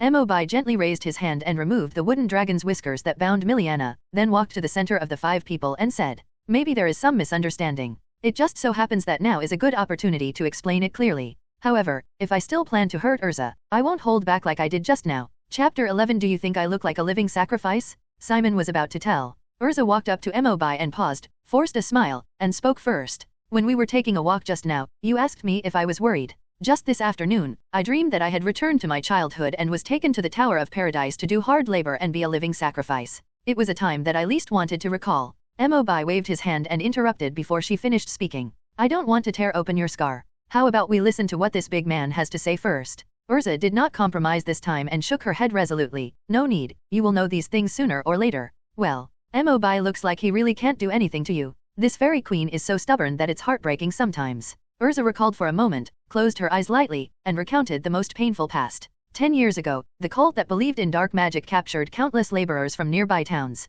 Their purpose was to build the Tower of Paradise and complete a ritual to resurrect the dead. After the Tower of Paradise is completed, these labor forces will become the sacrifices for the initiation of the ceremony. I was one of them at that time, and the Miliana, Wally, Simon, and Shiu you see now, we were all slaves there. And there was Jelal. When Erza mentioned the name Jelal again, her voice suddenly became trembling. After a long while, he finally continued. I couldn't stand the inhuman abuse and called on everyone to resist for freedom, but in the end I failed. In order to save me, Jelal himself was arrested by the guards. Later, we finally rioted collectively and defeated all the prison guards, but the magic soldiers followed. Seeing that we were about to fail again, Grandpa Rob suddenly stood up and resisted the fire of the magic soldiers, but he sacrificed himself to protect me. It was then that I finally understood magic. When I entered the Tower of Paradise again, Jelal was at the top of the Tower of Paradise. But at that time, he had completely changed. He was completely different from before. He no longer cared about other people and became arrogant and violent. Gerald told me that there is no freedom in the world, and he actually wants to stay here to continue completing the ceremony of the Tower of Paradise. Perhaps it was the last trace of kindness from the bottom of his heart. Jelal did not kill me, but chose to let me leave the Tower of Paradise. But in exchange, I can't tell anyone about the Tower of Paradise, otherwise I will kill Wally and the others. When Erza said this, tears were already flowing down her face. Several people around him also entered the pain of memories. There was dead silence. Erza, your eyes. Simon's horrified voice sounded, breaking the silence. Only then did everyone find out in surprise. Only Erza's left eye was crying. Erza wiped away her tears and said, it's strange, right? The tears in her right eye have dried up. Mobai turned his head to the side silently. He naturally knew that Erza had her right eye destroyed after she was tortured when she was a child and resisted the Tower of Paradise. Although after joining Fairy Tale, President Makarov took her to find someone to heal her. His eyesight was restored and he looked like a normal person, but he could no longer shed tears. The 3 Shiu people except Simon were now in deep shock and suspicion. Didn't you, sister, blow up the ship and abandon us in pursuit of magic? If Jelal hadn't discovered it earlier, we would have. It's just a lie. Simon interrupted, everything was Jelal's conspiracy.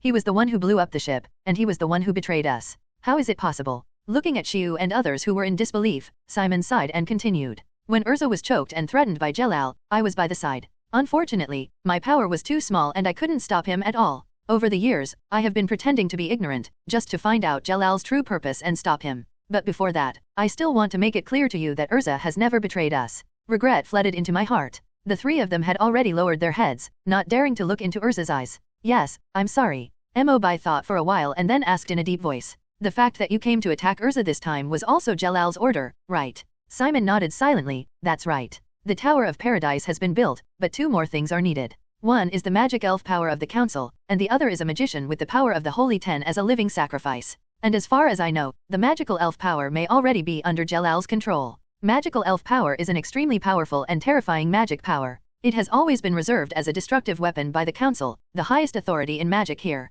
If it is released, it can even level a small country to the ground in an instant. As for the sacrifice of a magician with comparable strength to the Holy Ten, there is no doubt that according to Jelal's original plan, it was Erza. His ambition is evident. The beach fell into an eerie silence again. For a long time, Jelal wants to take Erza back as a living sacrifice. Do you think I can do that? Mobai suddenly said this, which shocked everyone. Simon stared, slightly puzzled. What do you mean? Don't he want a mage comparable to the Holy Ten? My strength is no worse than Erza's. If you take me back, the ritual can be completed as well. Mobai shrugged and acted nonchalantly. No, it's too dangerous. Erza immediately retorted, this is my past and it is my responsibility alone. It has nothing to do with you or anyone else in Fairy Tale. Seeing that Erza was stubborn again. But this time, Mobai was prepared. Do it. What? Erza was stunned. After hearing Mobai's instructions, Shiu, who originally lowered his head, took out the card without hesitation, added magic power and threw it directly towards Erza. Erza was defenseless. The card is like a small mobile cage, instantly sucking Erza's entire body into it and sealing it.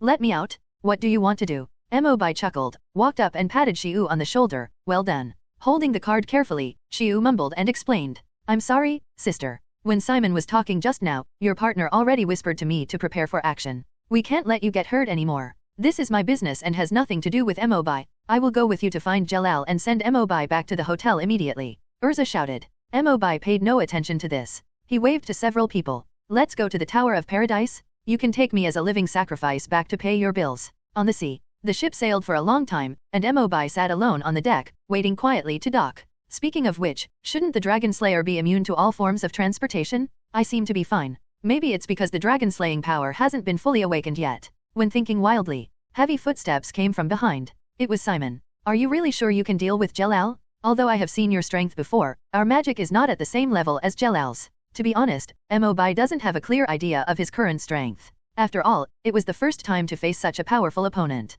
But one thing is clear. He didn't want to see Erza cry anymore. Mobi's eyes gradually moved into the distance, and his eyes became determined. No matter what happens later, you all stay on the boat and keep a good distance from the Tower of Paradise. I will defeat Jelal. I will let Erza see it with her own eyes. The purgatory that tortured her throughout her childhood will be completely destroyed tonight. Chapter 12 Jelal's Ambush. Standing on the deck, the dark tower in the distance reaches into the sky, giving people a strong sense of uneasiness. The surroundings are brightly lit, and countless light spots are constantly moving. It wasn't until I looked closer that I realized that it was a heavily armed night patrol force. There are thousands of people. Is it finally here? Mobi narrowed his eyes slightly, the wings of the storm dragon bloomed quietly on his back, and immediately his body shot out. On the shore, the patrolling garrison spotted Mobi's figure and immediately raised the warning signal. Spot the enemy and prepare to shoot. Dense guns and bullets were shot out at the same time, many of which were attacks enhanced by magic. Mobi focused all his thoughts on the wings of the storm dragon behind him, and flapped the wings vigorously. The powerful wind acts like a shield, blocking all attacks. The ammunition that lost power fell into the sea one after another, causing small waves to splash. Due to the dim light in midair and the long distance, the garrison captain was not aware of this at all. He thought that the attack just now was not strong enough, so he ordered his men to attack even more hoarsely. Fire! Fire! More dense bullets came towards me. Mobi leaned over and looked at the vast ocean beneath him, and suddenly had an idea. It seems that the power of the water dragon has not been used yet. Now is a good opportunity. Weaving through the hail of bullets, Mobi was not in a hurry to get close to the Paradise Tower, but instead walked in circles. The guard captain thought it was suppressed fire that made Mobi afraid to run away, and ordered the shooting frequency to be increased. He won't have the strength to fly anymore. Aim closer and shoot hard for me. Every time Mobi glides in the air, he pours part of his magic power into the sea. After assimilating with the dragon-slaying magic power, the water surface has already set off rough waves, mixed with the impact of swallowing everything. The time has come. Mobi suddenly swung his arms forward. Water dragon's tide. In an instant, the waves surged up into the sky. The raging waves were like a ferocious giant beast, opening its bloody mouth to swallow everything.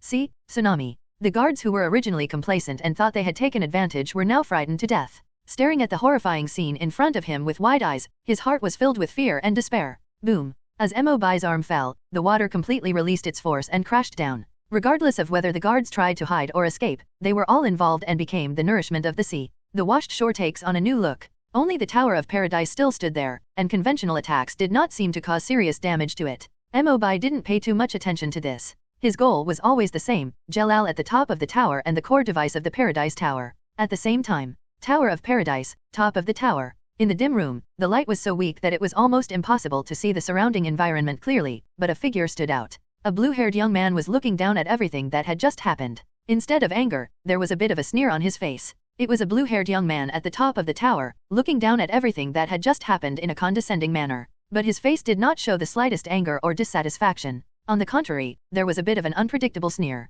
This person is none other than Jelal. Seeing Mobi's figure gradually rushing towards the direction of the tower, Jelal's mouth gradually showed a strange arc. What a powerful force. Those four losers haven't brought Erza back yet, so they still failed. However, now that the ceremony is about to begin, using the little magician who broke in as a living sacrifice seems to be a good choice. 3 feathered crows of the Assassination Guild? The plan has changed. The 3 of you are ambushing on the 2nd floor. The target is the flying magician outside the tower. Jelal waved his hand and turned his eyes to the 3 assassins hiding in the doorway. The 3 assassins moved in response, emerged from the darkness, and bowed respectfully to Jelal. Happy to serve you. Outside the tower, Mobi controlled the wings of the storm dragon and was about to head to the top of the tower, when he suddenly felt a burst of magic coming from underneath him. My heart suddenly tightened and I quickly ducked to the side. Boom. The original location was instantly detonated by the magic light wave. Mobi's face looked slightly solemn. This magical power is stronger than any opponent I have seen before. Mobi lowered his head and saw a blue-haired young man standing at the bottom of the tower.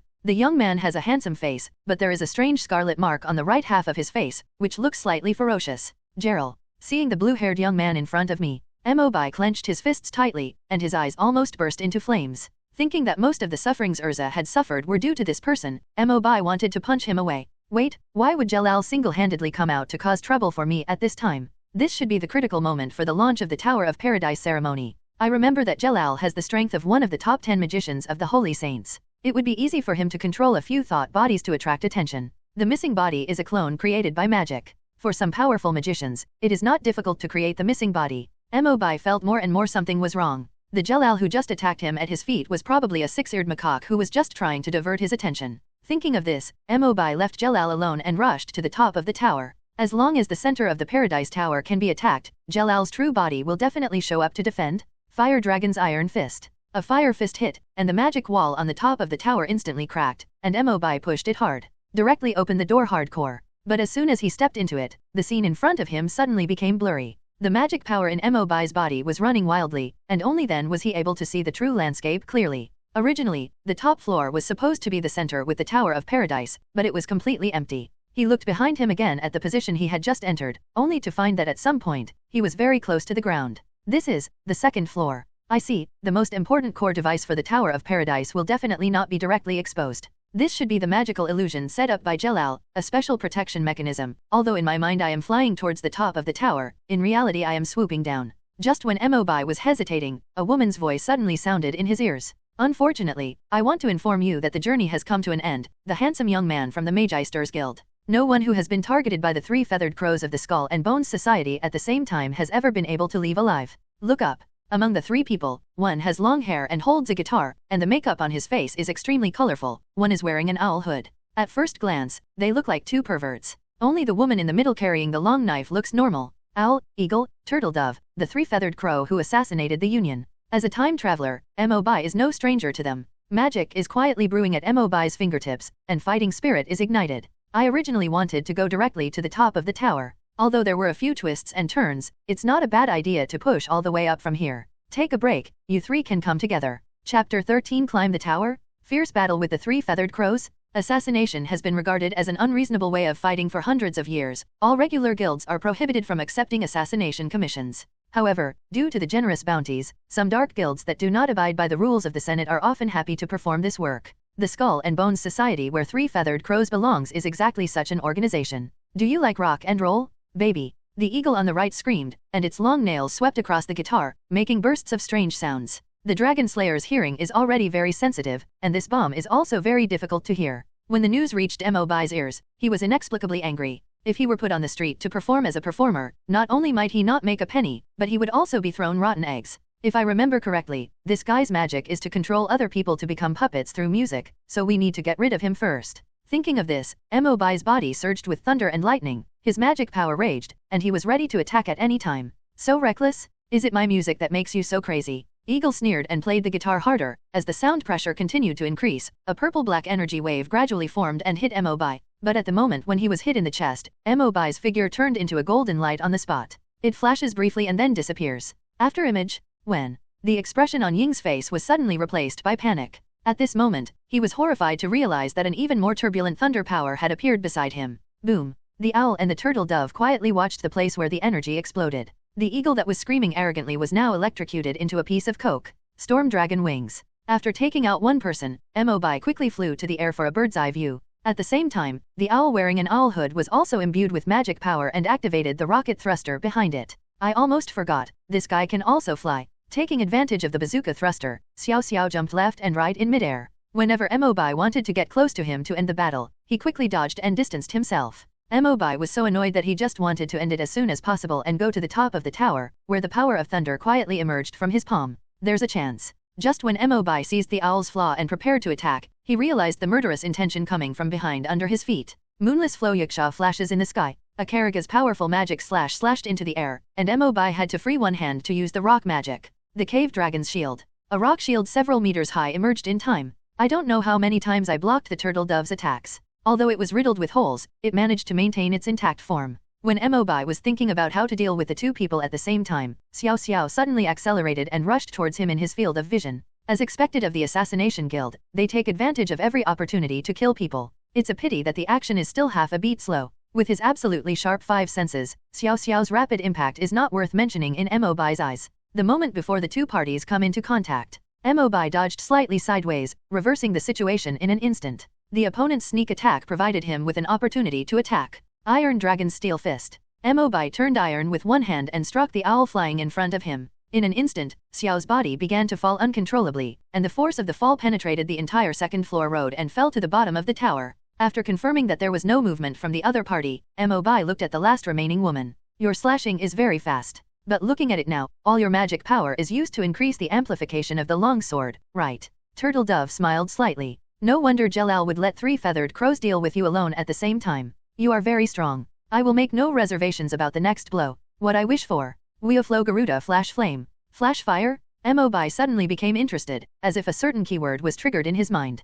Sure enough, with Akaraga's extremely fast slash, a large amount of magical flames poured out and rushed towards Mobi. How can you not eat the experience that is brought to your mouth? Mobi was not polite. He opened his mouth wide and inhaled the storm, and the originally violent magic flame was swept away. Akaraga's beautiful eyes were filled with shock, perhaps because she met the Dragon Slayer mage for the first time. I still can't believe that the killing move that I am proud of and has killed countless powerful people has been swallowed by the opponent without any harm. What kind of monster is he? On the other hand, Mobi's momentum is a bit stronger than before. When you eat it, your strength will come out. Fire Dragon's Wing Strike. As Mobi moved forward at high speed, his arms wrapped in flames collided with Turtle Dove's long knife, causing a fierce explosion. Akaraga only felt hot all over, and the overwhelming flames seemed to melt him. The next moment, as Mobi's arms continued to press forward, cracks appeared in the long knife. After only half a second, it suddenly shattered. The victory has been decided. Remarkable. After uttering a few words lightly, Akaraga fell straight to the ground. Just as Mobi was about to continue heading towards the top of the tower, an aggressive magic force came from his side. Scan with the side light of your eyes. Immediately recognize the identity of the person. Was Jelal's missing body just outside the tower? Just when Mobi was about to use his steel skin to resist, he suddenly felt another familiar magic power rushing in. Mobi had half-activated the iron skin, but he was stunned to hold it back. At this moment, he actually gave up all his defenses and completely exposed his most fragile body to Jelal's missing body. Court Death. Although the missing body couldn't understand what this operation was, it still sneered and waved the meteor magic from its hand. Clang. The moment he is about to touch Mobi's back, a figure suddenly shot out, raising a heavy shield to block Mobi perfectly. The pupils of the missing body instantly dilated. Erza. At this moment, Erza is wearing silver-white diamond armor, with amazing defensive power. In a guild battle with the Phantom Lord, he single-handedly blocked the charged blow of the opponent's trump card magical convergence cannon. Erza complained in a low voice, "It's really annoying. Don't you know how to defend yourself?" Mobi smiled. "I knew you would come here a long time ago. That level of card magic would definitely not be able to trap you. I didn't expect it to happen so soon." Although he was joking, Mobi's actions were unambiguous. Just when Jelal's thoughts were about to retreat, Mobi rushed forward with a sprint, and the hot wind suddenly swept across. Fire Dragon's Iron Fist. A look of fear flashed across the eyes of the missing body for an instant, but it only lasted for a few seconds before the whole thing was burned by the flames and turned into nothingness. Next, Jelal will be the only commander left. The wings of the storm dragon appeared, and Mobi was about to fly into the sky, but his arm was suddenly grabbed by Erza. "Go back. I'll go find Jelal myself." Mobi slowly typed a question mark. What is wrong with this eldest sister, and she wants to solve it alone? There was no time to say anything. The two people's minds suddenly surged, and then a text came in. "Welcome to the Tower of Paradise, you two. I am Jelal, the ruler here. The dark ritual just needs a powerful magician as a living sacrifice. If anyone wants to be the nourishment for Zeref's resurrection, you are welcome to come to me at the top of the tower. By the way, the magical elf power of the council will come here soon. I only need one living sacrifice. As for the other person, if he doesn't leave, be careful to be buried with him." The sound stopped suddenly. Mobi casually picked his ears and said nonchalantly, let's go up together." Erza gave this heartless guy a hard look. "Didn't you listen to Jelal's warning just now?" Seeing that she didn't move, Mobi spread his hands helplessly and then explained. Have you ever thought about it? We were on a ship just now, so it's not convenient to use dragon-slaying magic to restrain you. I can tie you here anytime I want, and I'll go up and beat Jelal myself. I brought you here just because we are partners. I don't want you to face all this alone." Erza looked embarrassed, biting her red lips lightly with her teeth. "But, you should have received what I said just now. It's very dangerous here now. It's just a threat." Mobi smiled. He directly grabbed Erza's arm with his right hand and urged the storm dragon wings to fly straight to the top. "Don't worry, no one among us will die." Chapter 14. The magical elf power arrives. When Mobi and Erza finally rushed to the top of the tower, Jelal was sitting lazily at the end, with various magic props engraved with strange runes arranged in front of him. "I've been waiting for you for a long time, and you are still together." The roar of the fire dragon. Before Jelal could finish speaking, he felt a burst of hot magic being cast in front of him, and he quickly dodged to avoid it. Mobi started at 0 frame and directly changed direction to attack the top of the tower. Boom. With a loud noise, a huge corner of the tower's roof was broken open, exposing the hazy sky.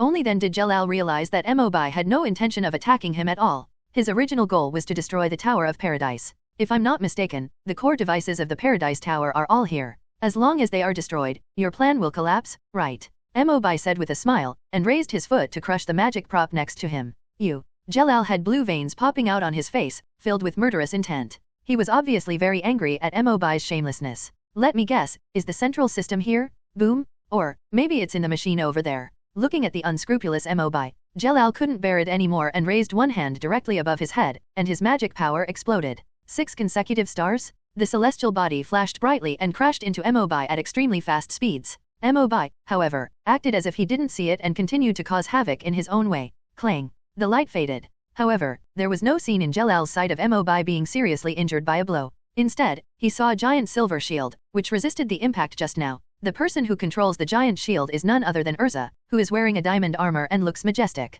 Gerald, it's time to make a break between us. Change your clothes. Armor of Purgatory. Jalal's eyes narrowed slightly, and a faint laugh came from his throat. It's interesting, you're still the same after all these years, Erza. The dark black armor of Purgatory is known as Erza's second strongest armor. Its whole body is covered with spikes and its destructive power is astonishing. Erza stared intently at the young man in front of her who had impacted her countless times, and couldn't help but tighten her grip on the serrated steel knife. 7-star sword. After a brief confrontation, Jalal took the lead in attacking, and the dark night sky was instantly pierced by light. The Big Dipper shines, mixed with the impact of destructive magic power as it falls. Erza dodges while observing the flaws in Jalal's attack, always looking for opportunities to get close to him. However, the opponent's attack frequency was too fast, and they couldn't find a breakthrough for a while. Jalal frowned, and just as he was about to continue borrowing the power of the celestial body, he heard the faint roar of electricity in his ears. Jaws of the Thunder Dragon. Mobi has long stopped destroying the surrounding environment. Since Erza has no chance to attack, it will be me.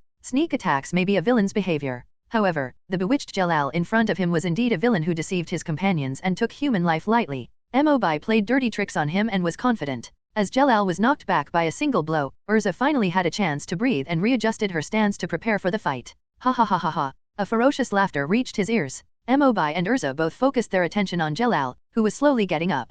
Do you think that if you defeat me here, everything will be over? You are naive. Just now, the Senate has completed its vote, and the magical elven power will soon descend on the Tower of Paradise, and everyone will be buried with it. Erza gritted her silver teeth, confusion flashing in her eyes. How could the Senate be controlled by him? Gerald suddenly laughed wildly. Are you curious? You will die here soon, and I have no need to hide it anymore. Everyone in the council thinks that we are twin brothers, Kaikarian, the 10 great magicians. But in fact, he is just a missing person of mine. As soon as these words came out, Erza's eyes were full of shock. What? Jalal actually used his thought's body to infiltrate the council early on and became a part of it? What's even more terrifying is that the thought body named Kaikarian was rated as one of the top 10 magicians without anyone noticing. Perhaps in the battle just now, Jalal only used about half of his strength. Is it really going to end? Erza smiled bitterly and looked at Mobi aside, looking apologetic. However, from the first sentence Jalal said, Mobi has always looked indifferent and said nothing. He just looked at the dim night sky above his head. Time goes back to a few minutes ago, to the Magic Council thousands of miles away.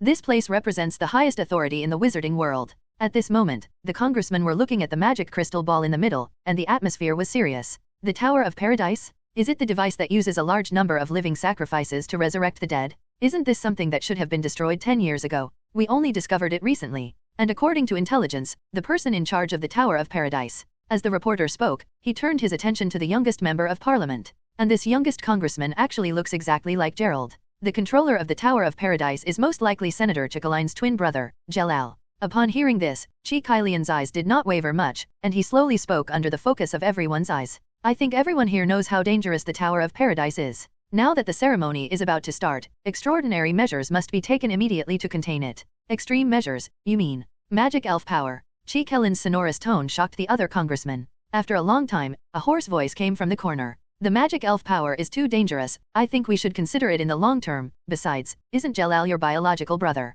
Kaikarian looked like he was killing relatives out of righteousness. As a council member, it is my responsibility to protect the stability of the magician world. Even if I have to kill Jalal with my own hands, I will not hesitate. The other congressman finally couldn't say anything more. Then let's vote according to the regulations. First of all, I am in favor of using the magical elf power. The threat to the Tower of Paradise must be eliminated as soon as possible, and I also recommend its use. It's better to be more cautious. Those in favor and those against were almost equally divided. until the last young woman in white in the corner was left, named Arusha. I agree. Arusha smiled indifferently, raised his right arm, and stood on Chikaline's side. Okay, in this case, the final decision is to use the magical elf power. Please all the members present to join me in lifting the seal. Chapter 15 Breaking the Situation. As the seal was lifted bit by bit, multiple magic arrays appeared, and a strong magical aura floated out. Is it finally done? The next step is to choose the Tower of Paradise. As the position is determined, the ultimate weapon, the magic elf power, which contains huge energy, is instantly released. Under the gazes of all the congressmen, the terrifying magic power soared into the sky. About half a minute later, Hobe, Erza, and Jelal, who were still facing each other at the top of the tower, finally felt the terrifying impact of the magical elf power. Finally, the dark ritual is about to begin. Jelal looked up at the stormy night sky and laughed wildly. Are you still going to die here? While Erza was thinking wildly, a joking voice suddenly sounded in her ears. Would you like to give me a warm hug at the last moment of your life? It was Hobe who spoke. Looking at Hobe who still had no formal appearance in front of her, Erza couldn't help but smile bitterly. They were working together at Hobe Mountain the day before yesterday. Hobe's coming for vacation this time was entirely due to his own invitation. All she felt was guilt. At this moment, there was no way to refuse Hobe's last proposal. As the luster of the change flashed by, all the armor on Erza's body had faded away, replaced by a beautiful long dress. Gently nestle your body in Hobe's arms. Erza then whispered. I should have tried my best to prevent you from coming here in the first place. Hobe still smiled and said, it's not too late now. Didn't I say that none of us will die? Fool. With the loud roar of energy, the magic spirit power finally descended from the sky above the Tower of Paradise, rising into a white light. In an instant, Erza looked up at Hobe's face. His lips moved, as if he wanted to say something to himself. After all, I still didn't hear it. My vision gradually became clearer. Erza opened her eyes. But he found himself still at the top of the dilapidated tower, still being hugged tightly by Hobe. What's going on? Jelal was still standing on the opposite side, but the look on his face no longer looked ferocious, only surprise remained. How is this possible? Hobe said in a deep voice. According to your plan, the arrival of the magical elf power will not kill the people in the Paradise Tower at all, but will only become a key to activate the dark ritual of the Paradise Tower. Because you still need us as living sacrifices. But for some reason, now that the magical elf power has arrived, the ritual has not been started. Am I right? Hearing Hobe's voice, Jelal immediately raised his bloodshot eyes and stared at him. What did you do? Hobe shrugged, with an innocent look on his face. Just when you and Erza were fighting, I finally found the receiving device for the magical elf power in the Tower of Paradise. I have to say that your plan is very thorough. The damage I did before has almost no effect. Even if the receiving device is finally found, I can't destroy it quickly. Fortunately, I destroyed the magic power conversion system. In this way, even if you can accept the magical elf power, you can no longer turn it into the energy to activate the dark ritual. Hobe's voice was not loud. Every word went straight to Jelal's heart. His years of hard work were torn apart bit by bit. So, you already knew that we wouldn't die? Erza in her arms suddenly asked. Yes. Hearing this, Erza pushed Hobe away and put on the armor again. Hobe clearly saw the blush on her face. I don't know if he is angry or shy. How shameless. Ahem, toothless or toothless, let's wait and see later. The battle is not over yet. Not far away, Jelal, who was stimulated to the limit by Hobe, finally broke out, and the magic power with overwhelming resentment kept pouring out. If you dare to destroy the Tower of Paradise, you must stay and become a living sacrifice, no matter how long it takes. But at some point, an identical clone appeared behind him, wearing formal attire and looking very respectable. Erza thoughtfully said, that is the body of thoughts left by Chikline Jelal in the council. The return of the missing body means that Jelal has regained his peak strength. Hobe also had to brace himself to deal with it.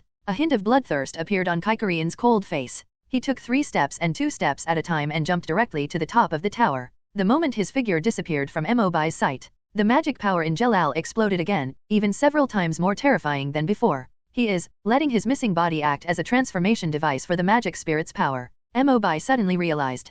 Jelal has gone so crazy that he directly chose to absorb such a huge amount of magic power. If Chikline, the missing body, can be ranked at the bottom of the saints, after Chikline returns to his true form, Jelal will probably be ranked around 6 or 7. At this moment, Jelal, who has absorbed the power of the magical elves, has reached an extremely terrifying strength. Among the Holy 10, except for the top 4 monsters, I am afraid no one can compete with them anymore. What an amazing smell. Erza's heart trembled. Hobe analyzed in a deep voice, but in this case, he will not be able to hold on for long before he will be counterattacked by the magic elves' power. We still have a chance. Jelal himself obviously knew this, and he shot forward and went straight towards Hobe and Erza.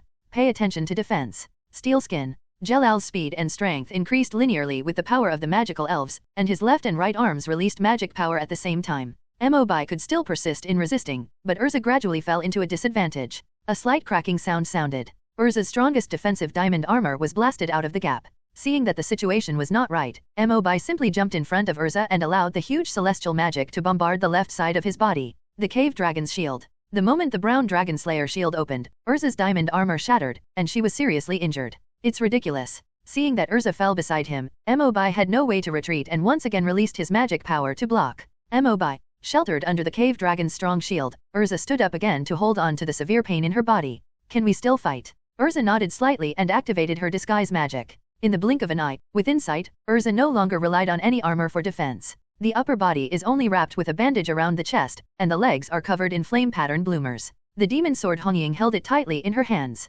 Mobi's eyes instantly filled with ecstasy. Clothes of a pure heart. Mobi is naturally very familiar with this outfit. Due to her childhood experiences, Erza, who had been insecure since she was a child, liked to wear armor, which in a sense formed a shackles for her. But now she finally broke this shackles and put on the clothes of pure heart. It is undoubtedly a leap in strength. Mobi clearly remembers how many times seemingly impossible victories were reversed by Erza with the pure heart clothes and the demon blade Hongying. Chapter 16 The Secret of Dragon Destruction? The destruction of the Tower of Paradise? Bang! Another meteor struck, and the cave dragon shield that was already riddled with holes shattered into pieces. Mobi and Erza's figures were completely exposed, without any means of defense. Jelal had a stern smile on his face and stared at Erza playfully. You even gave up your armor, aren't you afraid of being killed by me? Erza shook her head calmly. With people around me willing to protect me, the armor is no longer needed. At this moment, Erza, who had given up all defenses, looked determined, focusing all her energy on the attack, vowing to fight until the end. The tip of the knife points forward.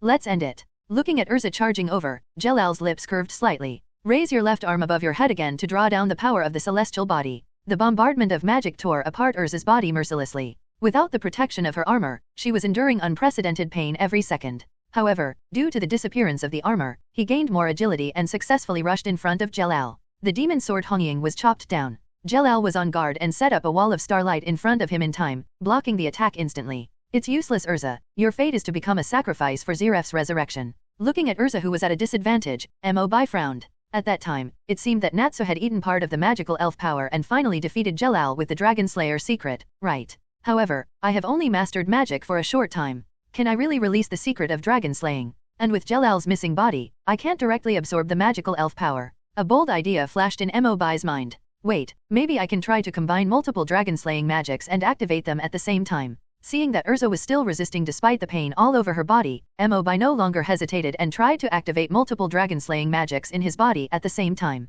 Dark. 2 fusiform crystals, 1 red and 1 yellow, responded. Fire and electricity, are they the only 2 most commonly used? Mobi wanted to further experience the mystery of dragon slaying, but the storm dragon wings behind him suddenly bloomed, sending the next magic power directly. And storm? Dragon killing magic, fusion. As 3 different strands of magic power intertwined, dragon scales appeared vaguely on Mobi's arms, and the fused magic powers gradually gathered together. Just when Erza was knocked back and seriously injured by Jelal's meteor magic again, the magic finally reached its peak. The secret of dragon slaying? Dragon Yin Kinkayo. Originally, Jelal had seriously injured Erza, and just when he thought he had a chance to win, at this moment, he suddenly felt an extremely terrifying force coming towards him. Jelal's pupils dilated instantly, and he could vaguely see the projection of a giant dragon from Mobi who rushed over. An illusion? It's an illusion. True celestial magic star collapse. With the magical elf power and the power given to me by Ziraf, there is no way you can defeat me. Mobi's eyes were determined, and his arms carried the majestic dragon-slaying power, and he suddenly swung out, and the magic power swept away.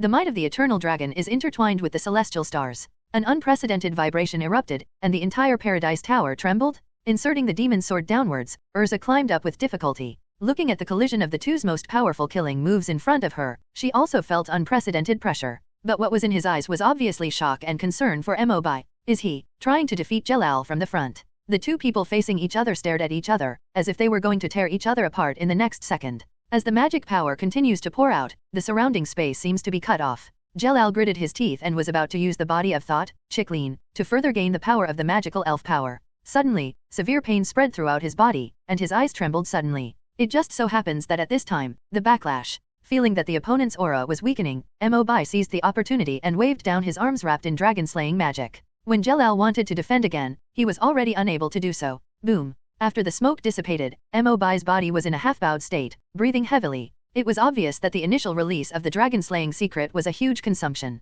On the other hand, Jelal was blown away by the blow just now. The body hit the back wall uncontrollably, cracking thousands of gaps. Seeing Jelal's embarrassed and painful expression, Mobai immediately realized that he had been counterattacked by the magical elf's power. I can't imagine what will happen next. Withdraw. Squeezing out the last bit of his magic power, Mobai activated the wings of the storm dragon and kicked open the damaged wall. He picked up the still confused Erza with his arms and flew out of the tower. On the outside of the top of the tower, Chikara's body was convulsing and in great pain as his whole body was entangled with the power of the magical elves. Stay here, become a living sacrifice to Ziraf. But at this time, Mobai could no longer care about so much, and it was urgent to escape. However, it only flew a few meters away. The wings of the storm dragon became illusory, and the speed slowed down a lot. Looking down, the two of them had not yet left the island. I'm afraid if I fall, I'll be shattered to pieces. Mobai swallowed, but suddenly felt Erza's soft call in his arms. She seemed to be holding two long thin objects in her hands. This is rebar. I got it for you when you kicked the wall open. Mobai was overjoyed immediately, took the steel bar and put it into his stomach with a few crunchy mouthfuls. The body was instantly supported by magical power. Although it was not much, it was enough to rejuvenate the withered wings. Fly very far in one breath. It wasn't until it was quite far away from the Tower of Paradise and it was confirmed that it was temporarily safe that it briefly stopped in the air. What's wrong? Over there at the Tower of Paradise, the magic power is becoming more and more unstable. Erza looked back after hearing this. Just a few seconds later, within sight, the top of the Paradise Tower suddenly exploded. The waves shook the earth and set off wind and waves, causing the sea to become turbulent. The majestic magic spirit power surged into the sky, breaking the dark clouds that had accumulated for a long time, revealing a few stars. Due to the destruction of the central system, the entire tower seemed to have lost its magical protection.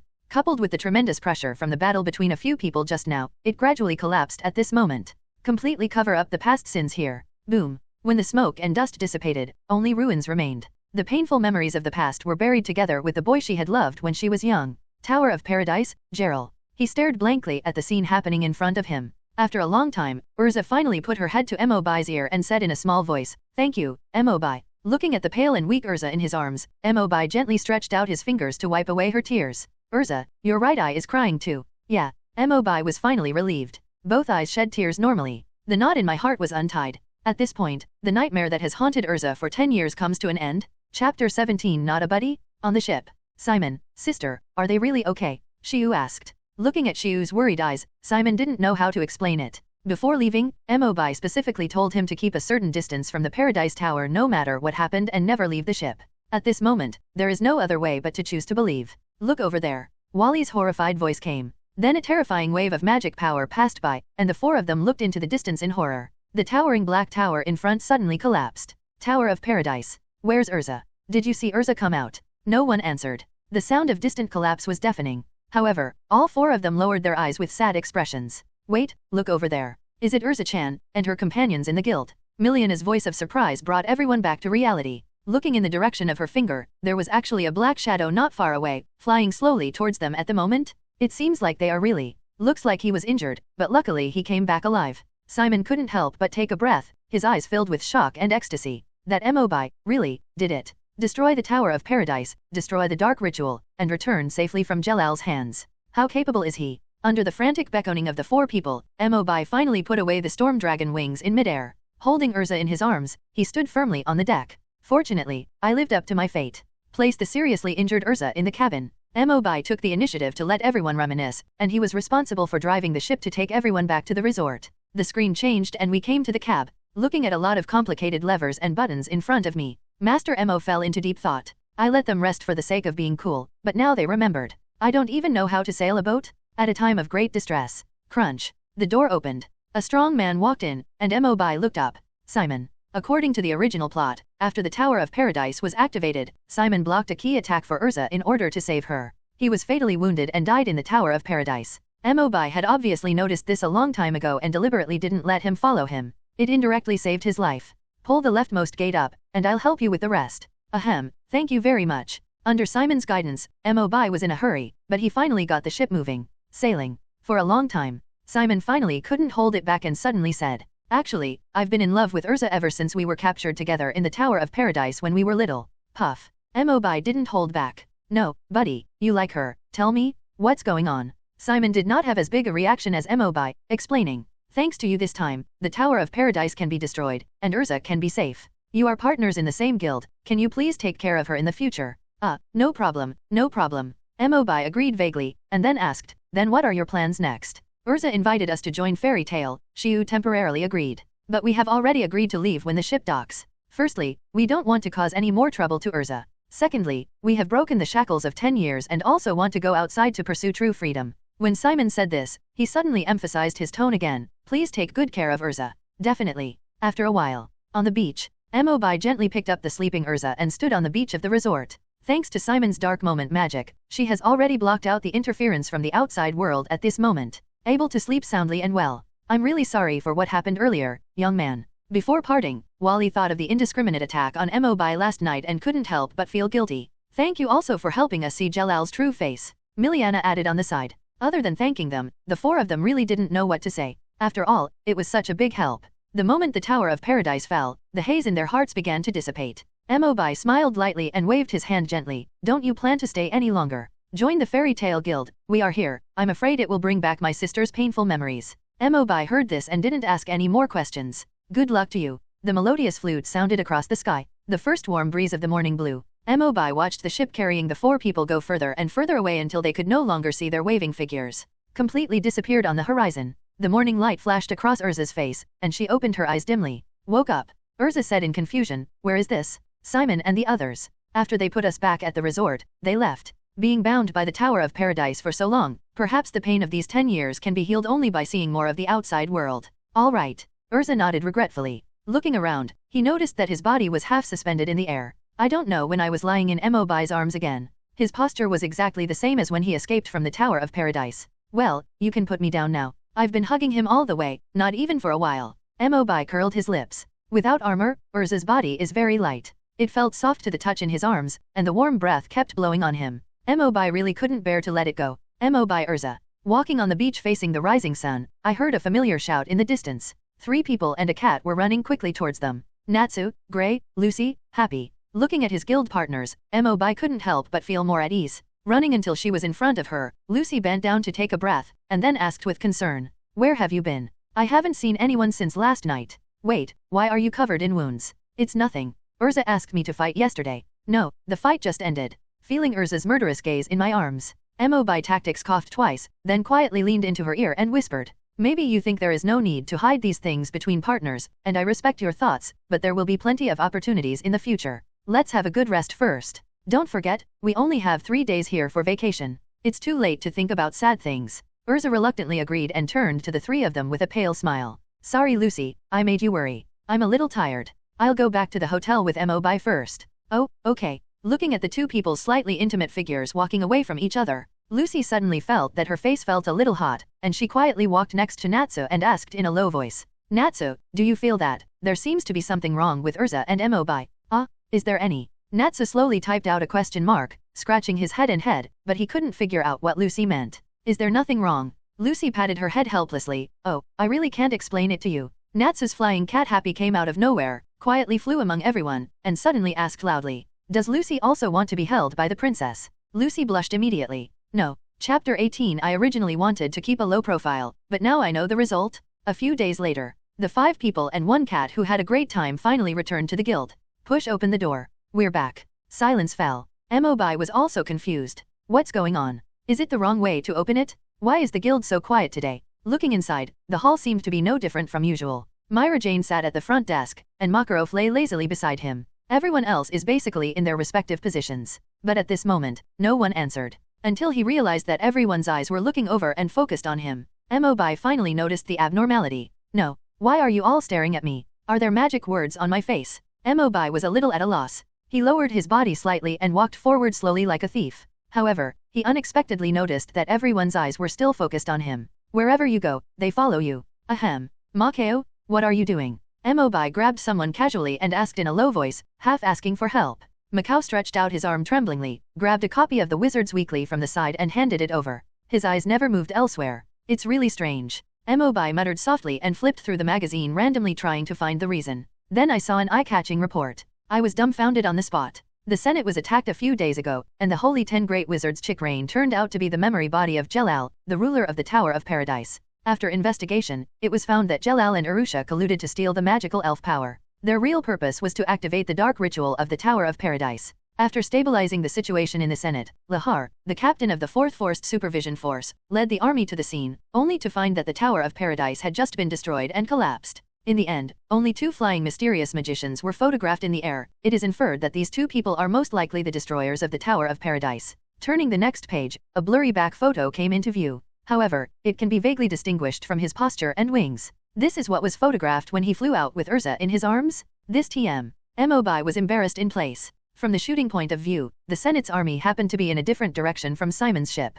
Simon and the others were not discovered now, otherwise they would definitely be in trouble again. Perhaps because the magic power loss was too serious at that time, Mobi did not notice the arrival of the Senate army. Seeing Mobi's strange expression, Erza and others also came over and saw the photo. Natsu picked up the magazine and looked at it carefully with Grey happy, looking at the photos and then at Mobi. After repeating it several times, I couldn't help but question my soul. Is this you? Mobi smiled bitterly and gently activated the dragon-slaying power of the storm, and his wings suddenly appeared, exactly like in the photo. See, I told you this was Mobi. Makarov sat on the counter with a proud look on his face. As soon as the magazine was delivered to the guild, he immediately recognized Mobi by his wings, and deduced that the person he was holding in his arms was Erza. But at that time, everyone was dubious because they had never seen the storm dragon wings with their own eyes. Now that I saw the scene in front of me, I had to believe it. The originally quiet guild was suddenly filled with lively discussions. So, the Tower of Paradise was completely destroyed by Mobi and Erza.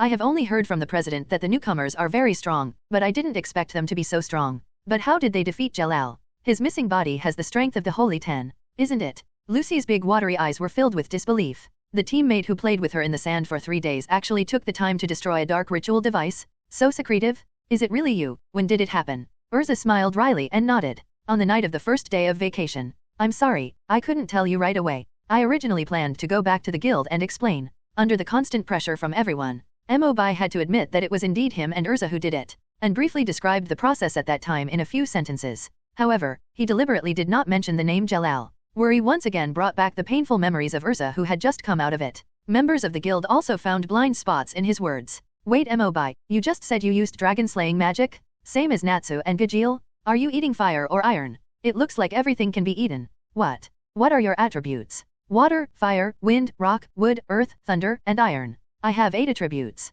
8 types. Everyone felt that the 3 views they had established since practicing magic had been impacted. Most magicians will major in one kind of magic, and their own magic power will gradually adapt. As for some sub-magics, it is difficult to exert their maximum power. Generally, few people master and practice them, and they are often used as assistants. Dragon-slaying magic is even scarcer. If Natsu and Gajil master one, they are already one of the powerful combat powers of the guild. And Mobi actually practiced 8 different dragon-slaying magics at once? This is beyond what a pervert can describe. Simply, monster. Although Makarov acted very indifferently, the joy between his brows was still difficult to conceal. What gratifies me is not how much noise you have made or how much success you have achieved, Mobi. It's that you already know how to protect your companions not long after you entered the guild. But in terms of strength alone, it seems that our guild will have an S-class mage with the youngest qualifications. As soon as this statement came out, everyone became more interested in talking. I wonder who is stronger and who is weaker compared to Guildarts, who has been away from the guild for 3 years. I think it's not just S level, but also the level of the top 10 magicians, right?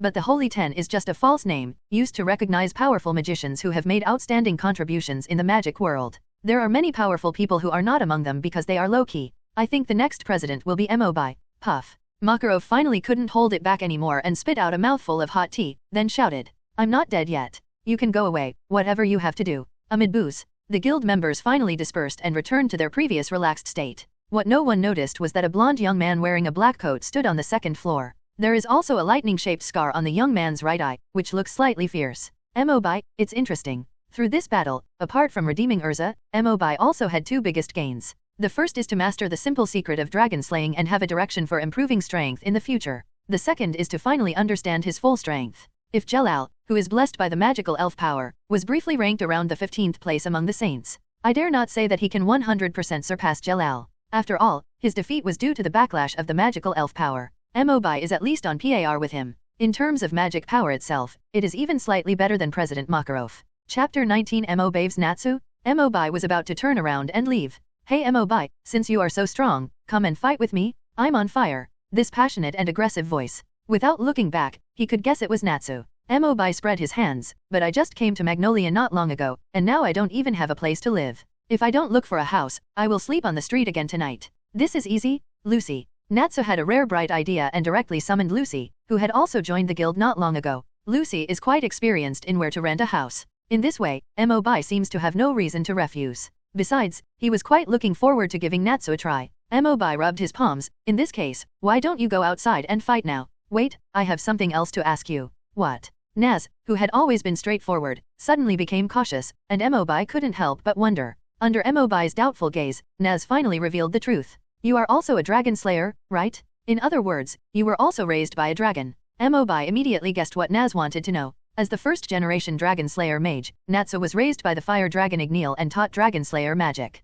He has regarded Igneel as his father since he was a child. Available until July 7, 777. Igneel suddenly disappeared. Natsu, who was still a child at the time, searched desperately, but couldn't get any clues. Until he later joined the Fairy Tale Guild, Natsu still didn't let go of the news about the fire dragon Igneel. The same is true for Gajeel, the Iron Dragon Slayer wizard of the same guild. On July 7, 777, the Iron Dragon Metalicana who raised him disappeared like a human being, and this continues to this day. Mobi guessed that Natsu thought he was also a dragon slayer and might have some clues. I'm sorry Natsu, I just got the dragon slaying magic by implanting the dragon slaying magic crystal into my body. I wasn't raised by dragons. Is this? When Natsu heard this, a look of disappointment appeared on his face. But Mobi changed the topic and said immediately, I do know some of what you want to know about the whereabouts of the dragon. Are you serious? Natsu suddenly became energetic again, and his eyes flashed with excitement. Of course. As long as you can beat me in the competition later, I will tell you everything I know. Mobi's voice was not loud,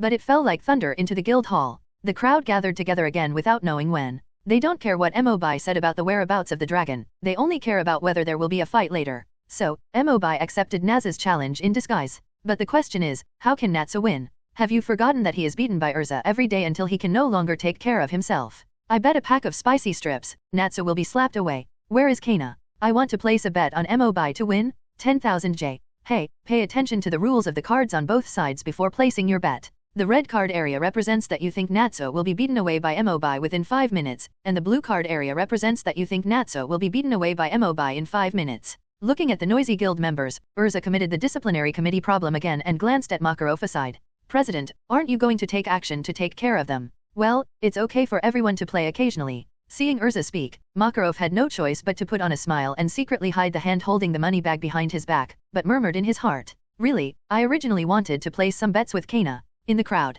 I don't know who said it again, Mobi will tell Naz the whereabouts of the dragon if he loses, but what happens after Naz loses? You're kidding? How could I lose? Natsu turned around and shouted dissatisfied. As a hot-blooded single-celled organism, he seemed to have never considered this issue. Then let Mobi speak for himself. What do you want me to do if you win? Mobi also couldn't bear to kill Naz too much. He said casually, help me pay my rent for a year. Good. Natsu agreed without hesitation. Natsu, you have to think clearly. Happy, the flying cat, pulled Natsu's trousers and persuaded him. No need to think about it. As long as we can get the whereabouts of Igunir, the rent for 10 years will be no problem. Even Mobi didn't expect him to be so cheerful. Outside the guild, in the open space, members gather, and those at the forefront were Mobi and Naz who had previously engaged in a battle. Then make a deal, you will tell me the news about Igneel when I defeat you. Seeing Mobi smiling and nodding lightly, Natsu became more motivated to fight. He kicked out his feet hard, raised his fists filled with flames and rushed forward. Fire Dragon's Iron Fist. The Cave Dragon's Shield. Mobi, however, still stood there, not dodging or evading, until Natsu got close to him, then he raised his hand to set up the giant shield. Boom. The magic collision of fire and rock stirred up wind and waves. Even everyone watching the battle felt a lot of pressure and took a small step back. Wait until the momentum of the fire fist is completely resolved by the rock shield. Mobi didn't move at all. A flash of astonishment flashed in Natsu's eyes, and he quickly reacted, turning sideways and changing his moves to attack again. Fire Dragon's Wing Strike. The arms wrapped in flames were swung out with all their might, like lightning strikes from dragon wings, hitting the giant shield one after another. The frequency of Natsu's attacks became faster and faster. Realizing that the light on the giant shield had dimmed, Natsu seemed to see hope of victory, and immediately used his signature move. Grapple. Broken Teeth. Sword Horn. Natsu tried his best to use his magic power to attack like crazy, hitting the big brown shield one after another. Have a broken butt? The last blow. Using the momentum to jump away from Mobi, Natsu took a deep breath, his cheeks bulging bigger and bigger. The roar of the fire dragon. Explosive flames spurted out from the mouth, scorching the earth wantonly and sending out steaming heat waves, and the final gathering point of the magic power was all concentrated on Mobi's strong shield. Under the nervous gazes of everyone, a steady stream of flames rushed away. There seemed to be a crack in the shield. What followed was a rapid spread of cracks, like dominoes falling and spider webs covering the giant shield. Rupture. The flames did not stop there. The next moment, the blazing red light swallowed up the exposed Mobi. It's over. Everyone was speechless. Mobi won't be killed because he underestimated the enemy, right? But this thought only lasted for a few seconds before an indifferent voice came from the flames. Well done, Natsu. Chapter 20 The Dragon Slaying Confrontation. The flames dissipated. Mobi appeared in front of the members of Fairy Tail. His skin was the grey-black color of steel and was indestructible. It was obviously Mobi's defensive measure after the shield was broken. Unscathed. Only then did everyone react. Is this Gajil's steel skin? With 8 attributes of dragon-slaying magic, Mobi only used rock and steel. Look at Mobi's current position. It seems like his feet haven't moved since just now. In other words, Mobi never moved his position or used any attack magic from beginning to end. He just put up a shield and used it as a living target. Natsu was already sweating. Did he eat Natsu's flame just now? Probably not. I heard that the Dragon Slayer's fire is special. Even if they have the same attribute, they can't eat each other. Come on Mobi, I bet you to win within 5 minutes, you can't lose. Natsu, stop attacking. If you hold on for 2 more minutes, I will give you half of the winnings. Just practice cooking more, and forget about it later. As the atmosphere became heated again, Natsu's eyes lost the excitement of the first battle and became more cautious and calm. Among the crowd, I don't know which guild member was betting that he could last for 5 minutes.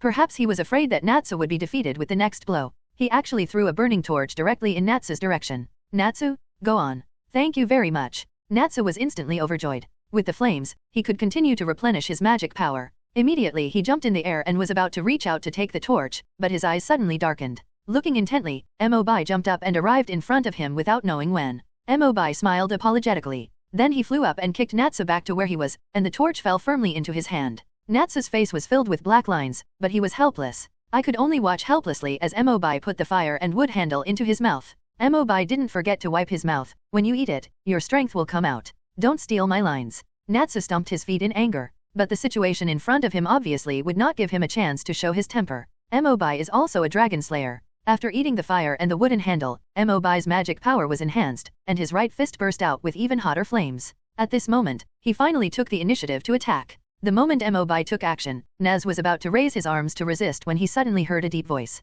I'm here to help you. Immediately, Natsu saw a determined black figure standing in front of him, and directly blocked the attack for him. Boom! The magic power exploded. After receiving the heavy blow from Mobi's fire fist, the figure was obviously unable to hold on, and he bent down slightly for a brief relief. Gajil. Natsu then recognized the person and immediately smiled knowingly. Sure enough, you are also concerned about where the dragon who raised you has gone, right? Hey, I'm not interested. I haven't been to work recently, I just want to exercise my skills. Gajil put on a disdainful expression and refused to admit it. He turned to Mobi and shouted. The skills of the fire dragon are inferior to those of humans. I will be your opponent next. In exchange, if I win, tell me the news about the dragon. Who do you think is inferior to others? Steel Soldan. Looking at the eager Gajil and the noisy Natsu, Mobi naturally had no objections. You guys can come together, just remember to pay me 1 more year's rent. The audience was dissatisfied. If we go together, how will the time be calculated? Extend it to 10 minutes. Kana, refund your money. A rare seriousness appeared on Gajil's face. He glanced at Natsu beside him and said calmly, use the secret directly. Clam. There is no chance if we use it head-on. If we use mysteries together, we might be able to break through his defense. Naz was disappointed and looked at Mobi again. After several rounds of fighting with him, it seemed that he really didn't cause any damage. Natsu simply gritted his teeth and the flames on his body began to erupt again. Okay. Seeing this, Gajil no longer cared about the arm that had just been injured by Mobi, and focused all the iron magic in his body. 2 powerful dragon-slaying pressures filled the entire place. The secret of Dragon Slayer, Red Lotus Exploding Flame Blade. The mystery of Dragon Slayer, Karma Demonic Iron Divine Sword. At this time, Natsu and Gajil finally used their ultimate moves, and their magic power surged crazily. Is this the last blow? Seeing this, Mobi slowly restrained the magic power in his body. Fire, electricity, storm. The secret of dragon slaying, Dragon Yin Kinkayu. 3 types of magic with completely different attributes continued to blend, and energy burst out and shunted onto the arms. Dragon scales gradually appeared on Mobi's body. The secret of 3 dragons is also Mobi's strongest killing move. But given that the opponents are Natsu and Gajil, Mobi deliberately kept his hand. He only used about 60% of his power, which was far inferior to Jelal, who had strengthened his power against the magic elves in the Tower of Paradise. The explosive flame blade and the iron god sword burst out from the left and right sides in front of him. Mobi pushed his palms in front of him and also released the power of his 3 dragons, instantly controlling his speed. The 3-color magic flow entwined and intertwined on the sword one after another, and there was a faint explosion sound. Break it for me. Seeing this, Natsu and Gajeel were not to be outdone, and frantically squeezed the last bit of magic power from their bodies into the secret. Strive to break through the shackles of the power of Mobai's 3 dragons. Have you tried your best? Mobai naturally knew that the two were eager to know the news about their respective dragon fathers, even at the expense of everything. In the impact of the dragon-slaying secret just now, their all-out efforts have already been felt. Mobai murmured in his heart, "Sorry, Natsu, you are not strong enough now, it is not time to tell you the truth. One day you will discover that the Agunir you have been looking for a long time is actually hidden in your body." On July 7, 777, the fire dragon Igneel and the iron dragon Metallicana did not disappear, but were hidden in the bodies of Natsu and Gajeel respectively. The so-called Dragon Slayer eventually becomes the evil dragon. Once Dragon Slayer magic is used too much, the Dragon Slayer wizard himself will be assimilated into a dragon and no longer a human. And Igneel and Metallicana were secretly using magic to protect Natsu and Gajeel from being transformed into dragons. But they themselves didn't know it. Focusing on the battle again, as the 3 people fought fiercely, the ground beneath their feet had already cracked. The bursting magic power became more and more turbulent, as if it was about to tear the space apart. Many people in Fairy Tale were affected by it, and even experienced auditory and visual hallucinations. What is this sound? A dragon roar. The eardrums are about to explode. I'll withdraw first. I'm afraid they won't finish the fight and will shock me to death first. Although Mobai did not use his full strength. Perhaps due to the influence of the previous battle, Natsu and Gajeel still lost their physical strength first. The light of the explosive flame blade and the iron god sword dimmed, and then they were swallowed up by the power of the 3 dragons. The bodies of the 2 people who had completely lost their protection suffered a huge impact, and their bodies were directly thrown out and hit the opposite building. Clang. Kana clicked on the countdown clock. 0001. The challenge is over. The final time is 4 minutes and 59 seconds. Mobai wins. Chapter 21 Thunder Gods? Laxus Invitation? Here the results announced. Natsu and Gajeel looked at each other with bitterness on their faces. Mobai calmed down, gathered the magic power back into his body, slowly walked towards the 2 seriously injured people, and stretched out his arms. When you become stronger one day, you are welcome to challenge me again. It is still the same as today. As long as you defeat me, I will tell you everything about the Dragon Clan. By the way, if money is tight, the rent can be paid in installments. Pulled up by Mobai, Gajeel sighed softly, a hint of regret flashing across his brows. Originally, he had been observing the battle between Natsu and Mobai for a long time, thinking that he would have a chance to defeat Mobai after Mobai's magic power was depleted. Can bear fruit. Mobai seemed to have unlimited firepower, and the magic power in his body was almost endless. Even with reservations, each attack could still completely crush him and Natsu. You are indeed very strong, Gajeel said hoarsely. Natsu held Mobai's hand and was pulled up. He patted the dust on his body, but still raised his fist in dissatisfaction. Hey Mobai, although I lost today, sooner or later I will definitely defeat you. Let you tell me the whereabouts of Agunir personally. Mobai smiled faintly. I'm looking forward to it. But remember to prepare next year's rent before your next challenge. Natsu. Macau came up to him with a smile on his face and put his arm around Natsu's shoulders affectionately. It's okay Natsu, just feel free to challenge Mobai boldly. I will bear part of the rent for you in the future. Here, there is 1000 J, take it. Ah, why are you so nice to me all of a sudden? Because I just placed a 5000 J bet on Mobai to win, and then won 3000 J, so you won't have to take any part of it. He. Natsu wanted to slap Makao. After chatting briefly with other members, Mobai left the guild alone and headed to the outskirts of the Magnolia Guild. Lucy had previously introduced him to a villa that was being rented. Speaking of which, I have been wandering outside since I came to this world. It seems that I still don't have a stable place to live. I hope the house Lucy introduced will not be a trap. Mobai thought to himself. If you want to stay in Fairy Tale for a long time, it is better to rent a house. Passing through the rushing carriages and horses and the noisy crowds, the destination is a quiet field not far away. As Mobai walked forward step by step, I'm mentally planning my ideal place to live. But he vaguely sensed that 3 nearby magical powers were quietly approaching him. It seems that I'm being followed. After realizing this, Mobai chose to take advantage of the situation quietly. Even the pace is deliberately slowed down. See what they are trying to do. 2 men and 1 woman hide in the dark, secretly following Mobai, keeping him within their attack range at all times. The Fairy Tale crest is also engraved on different parts of their bodies. The 3 of them are not outsiders, but they are also partners of the Fairy Tale Guild, and belong to the team under the command of the S-Class wizard Laxus. The Thunder Gods. The Thunder Gods had just returned from their mission, but they did not see Mobai's previous fight with Nizgajira, so they received Laxus's order. Join forces to attack Mobai. Therefore, he has been following him, looking for an opportunity to take action. After hesitating for a moment, Evergreen, a female member of the Thunder Gods, finally couldn't help but ask. I still think. Is it really appropriate to directly attack teammates in your own guild like this?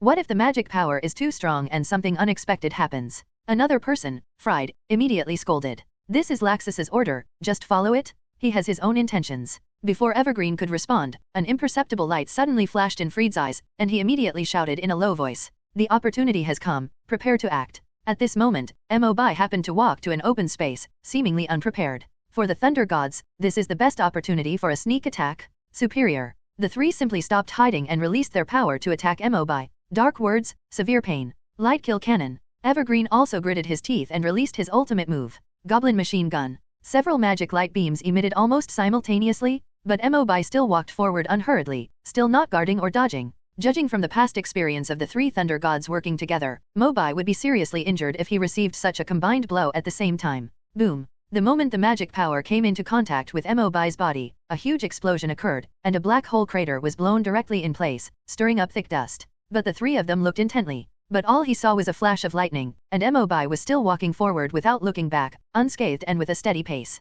There wasn't even dust on my clothes. The three of them were stunned and looked at each other, trying to find the answer in their teammates' eyes, but for a moment they couldn't understand what was happening in front of them. What? Did it miss? It's impossible. Look at the crater, it's obvious that he was in that position just now, but just now it seemed like there was a flash of thunder, and then, Fried is the most thoughtful of all the Thors. Based on Mobi's performance just now, he quickly reacted and analyzed, I understand. What we saw just now was just an afterimage of thunder and lightning. Thunder shadow? Isn't that something that only lightning magicians like Laxus can master? Evergreen was surprised. Fried nodded slightly, that's right. This Mobi probably has the same lightning magic as Laxus, and its speed is extremely fast, completely beyond the range of our perception. When Mobi returned in the morning, the three Thunder Gods were not in the guild, and they knew nothing about the magic that Mobi mastered. And when they were surprised, a sudden wind of flames suddenly erupted from in front of them. The fierce flames attacked the three of them. It was the fire dragon slaying power used by Mobi. Being attacked by them with their killing moves for no reason, Mobi would not just let them go, even if he was a mate from the same guild. At this moment, he just casually retaliated with a blow, and it had already reached the level of destruction that the three Thunder Gods jointly attacked. Not good. Fried felt something bad, gritting his teeth and preparing to use the technique to resist. The other two people also smelled an extremely dangerous aura from it, and hurriedly mobilized the magic defense in their bodies. In an instant, a golden lightning figure shot out from the side and punched the flames hard. The fluctuations caused by the interlacing of thunder and fire have cut nearby vegetation into pieces. The three of them were just doing things for me, and I also gave the attack order. I apologize to you. A rich voice came from the golden shadow. As the light dissipated, Fried and the others immediately saw clearly the face of the person who blocked them. This was a blonde young man wearing a black coat. A look of ecstasy instantly appeared on the three people's faces. Laxus. The blonde young man is the leader of the Thunder Gods, one of the top combat forces of the Fairy Tail Guild, the S-Class mage Laxus. Previously, Laxus also heard about Mobi's deeds and became interested in him. Only then did the three Thunder Gods under his command work together to attack and test him. Although this method of testing is a bit violent, it is also in line with Laxus' current frivolous and irritable character. After hearing Laxus's proactive apology, Mobi's offensive immediately reduced, and he slowly withdrew the magic power of the attack, thinking in his mind, soldier first, then courtesy, that's interesting, let's listen to what they want to say. The confrontation stopped. Laxus also breathed a sigh of relief, turned around and said calmly to the Thunder Gods, stand back, you are no match for Mobi. He is a dragon slayer who controls 8 types of magic with different attributes, including the lightning system. 8 types. The three of them looked at each other. The expression on his face was almost exactly the same as that of everyone else in the guild that morning. And while they were in shock, but Mobi had already stopped and turned around, with a kind smile on his face, and took the initiative to say hello, as if the conflict just now had never happened. Hello. Chapter 22 Makarov's Commission? Slowly put away the thunder and lightning aura on his body. Laxus walked straight forward and looked at Mobi with a more serious look in his eyes. Let me introduce myself. I am Laxus, currently the strongest S-Class mage in Fairy Tail. These three are my team of Thunder Gods, Fried, Bigusro, and Evergreen. Mobi nodded slightly and simply responded, newcomer Mobi. As for the purpose of Laxus's trip, it was very simple, just to bring Mobi into the group. The arrogant Laxus has long been dissatisfied with the current Lax Guild. He is extremely thirsty for power and hopes to lead Fairy Tail to become recognized as the strongest guild and be respected by others. It is worth mentioning that Laxus is also the grandson of the current president Makarov, and coupled with his status as an S-Class mage, he is indeed a strong contender among the candidates for the next president. But he couldn't wait for that day. He can't wait to start a civil war now and force Makarov to abdicate. The recent appearance of Mobi will be a very uncertain factor in this civil war. That's why Laxus had the same attitude as before, trying not to have any grudges with him. Laxus paused and said with a smile, although you are a newcomer, I still want to praise you. You made a lot of noise in the Tower of Paradise. Excellent. Mobi's reply is as precious as gold, neither salty nor light. Hearing this, the three Thunder Gods felt a little angry. They had never seen any young mage of their generation dare to treat Laxus with such an attitude. Laxus forced an interested smile on his face and asked, "I'm curious about one thing. In your eyes, what kind of existence is the Fairy Tale Guild?" "It's pretty good. Everyone is harmonious." Mobai still had the same attitude as before, laughing lukewarmly. Laxus looked slightly unhappy and gradually put away his smile. He frowned slightly and continued to ask, "Don't you think that the guild is gradually decaying? Maybe we need a more powerful fairy tale, a guild with a reputation far and wide." At this point, Mobai could already guess what he wanted to say next. Really? Laxus's words began to show their edge. "I am the strongest mage among the younger generation in the guild, and now I have a strength that is not weaker than that of the old man. If we can get your help again, we will definitely be able to build the most powerful magicians guild in the entire continent. By then, everyone will be in awe and fearful of hearing the name Fairy Tale." The meaning of incorporation is already quite obvious. However, fearing Mobai's strength, Laxus still did not speak too directly. Taking a deep breath, Laxus showed endless ambition in his eyes, waiting for Mobai's response. But Mobai just turned his head and said 2 sentences lightly. "Not interested. If there's nothing else, I'll leave first. If I don't rent a house, I'll be sleeping on the street tonight." The words fell. Mobai left without looking back and continued walking in the direction of the address Lucy left. But he didn't take 2 steps. He then sensed the monstrous thunder and lightning magic power erupting from Laxus behind him, which seemed to carry a lot of anger and resentment. Mobai didn't take it seriously and continued to walk forward calmly step by step, until the back disappeared from the sight of several people. For a long time, the thunder gods who were still staying in place saw that Laxus' body had not moved, and Bigasro couldn't help but ask, did that guy not understand what it meant? He actually refused the invitation from the thunder gods. Putting away the violent magic power in his body, Laxus said slowly, "No, he already knows it very well." "Then what should we do? Should we postpone it?" "No, go ahead as planned. There will be a festival in the morning the day after tomorrow, and the civil war will be launched on time," Laxus said forcefully. Fried pondered for a moment and asked tentatively, "But Mobai will be a big threat. Do you need me to find a way to trap him?" Laxus shook his head, a trace of wariness and arrogance flashed in his eyes. "No need. If we use this method, he will not obey even if I become the president. I will fight him personally in 2 days. All results will be revealed when the time comes." Other side, Mobai didn't take Laxus's matter to heart at all, and went directly to the villa recommended by Lucy. "One thing to say, this villa is pretty good, with 2 floors, spacious and bright. Even if it accommodates 6 or 7 people, it won't feel crowded." Especially the large bathing pool on the 2nd floor made Mobai particularly excited. The only drawback is that it is a bit far away from the guild. If you are in a hurry, you need to use the wings of the storm dragon to fly there. But it is also within the acceptable range. After bargaining, Mobai rents the villa for 180,000 J per month. Since both Natsu and Gajeel were poor, Mobai didn't say much. He just wanted to pay 1 month's rent when they were rich and spread it over time. For now, let's just do it by ourselves in the first month. However, the 200,000 J from Hobe Mountain last time, after paying the rent and deducting some daily expenses, there was not much left. Putting it in Magnolia, this rent expense is not very expensive, and it pales in comparison to Erza.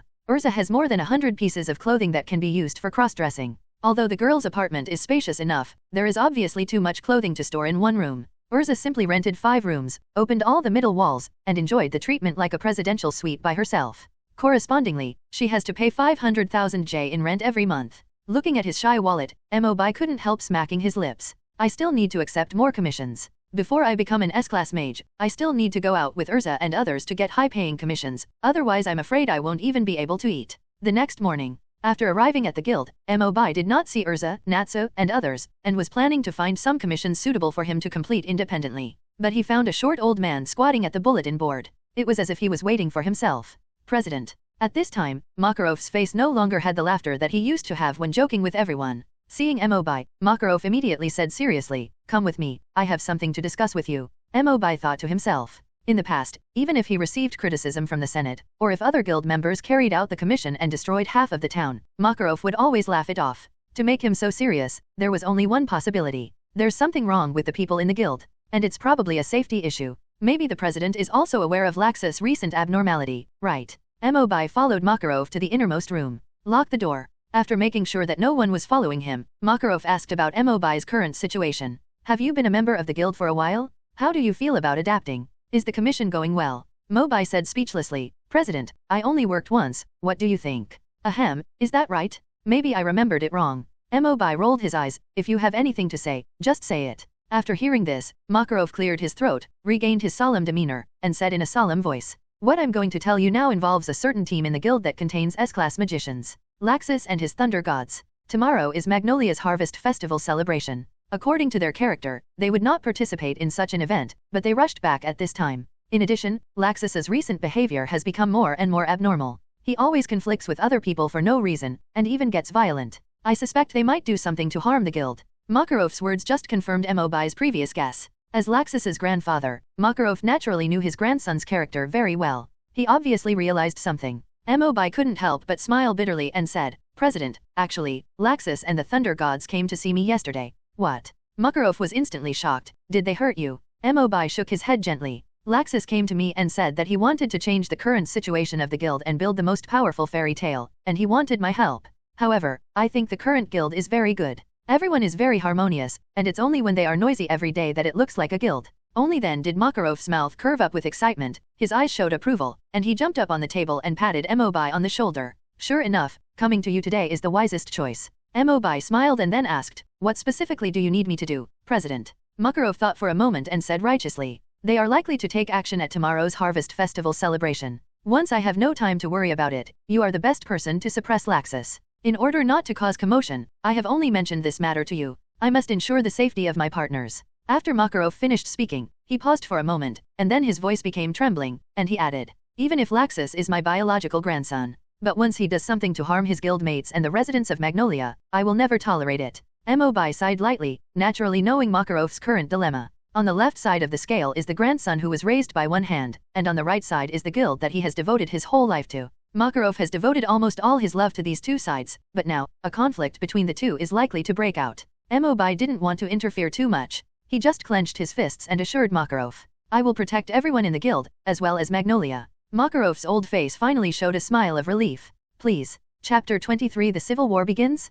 After coming out of the room, Mobi began to carefully recall the details of the fairy tale Civil War and thought about what preparations were needed. Makarov entrusted him with such a heavy responsibility as a newcomer who had just joined the club, so naturally he couldn't let him down. "I remember that Laxus had a careful Civil War plan, and it seemed that he had to crack it step by step. How about I just go and beat up Laxus and the Thunder Gods today? As long as they are seriously injured, tomorrow's Civil War will definitely not happen, right? Or, let me strike first and wear a yellow robe tonight to become the fairy tale president." My mind was a mess. After all, this time I have to face my own guild partners. Unknowingly, after leaving Makarov, Mobi returned to the front desk of the guild. "Is there anything bothering you?" The sweet voice pulled Mobi out of his thoughts. Looking up, Mirage held her cheeks in her hands and looked at herself with a smile. "Myra? Actually it's not that annoying. Here, I'll treat you to some cake, don't be unhappy." Before Mobi could explain, Myra Jane had already placed the plate in front of him. A piece of white and delicate cream cake was placed in the center of the plate, with cherries dotting the top. "This. Would you like to taste it?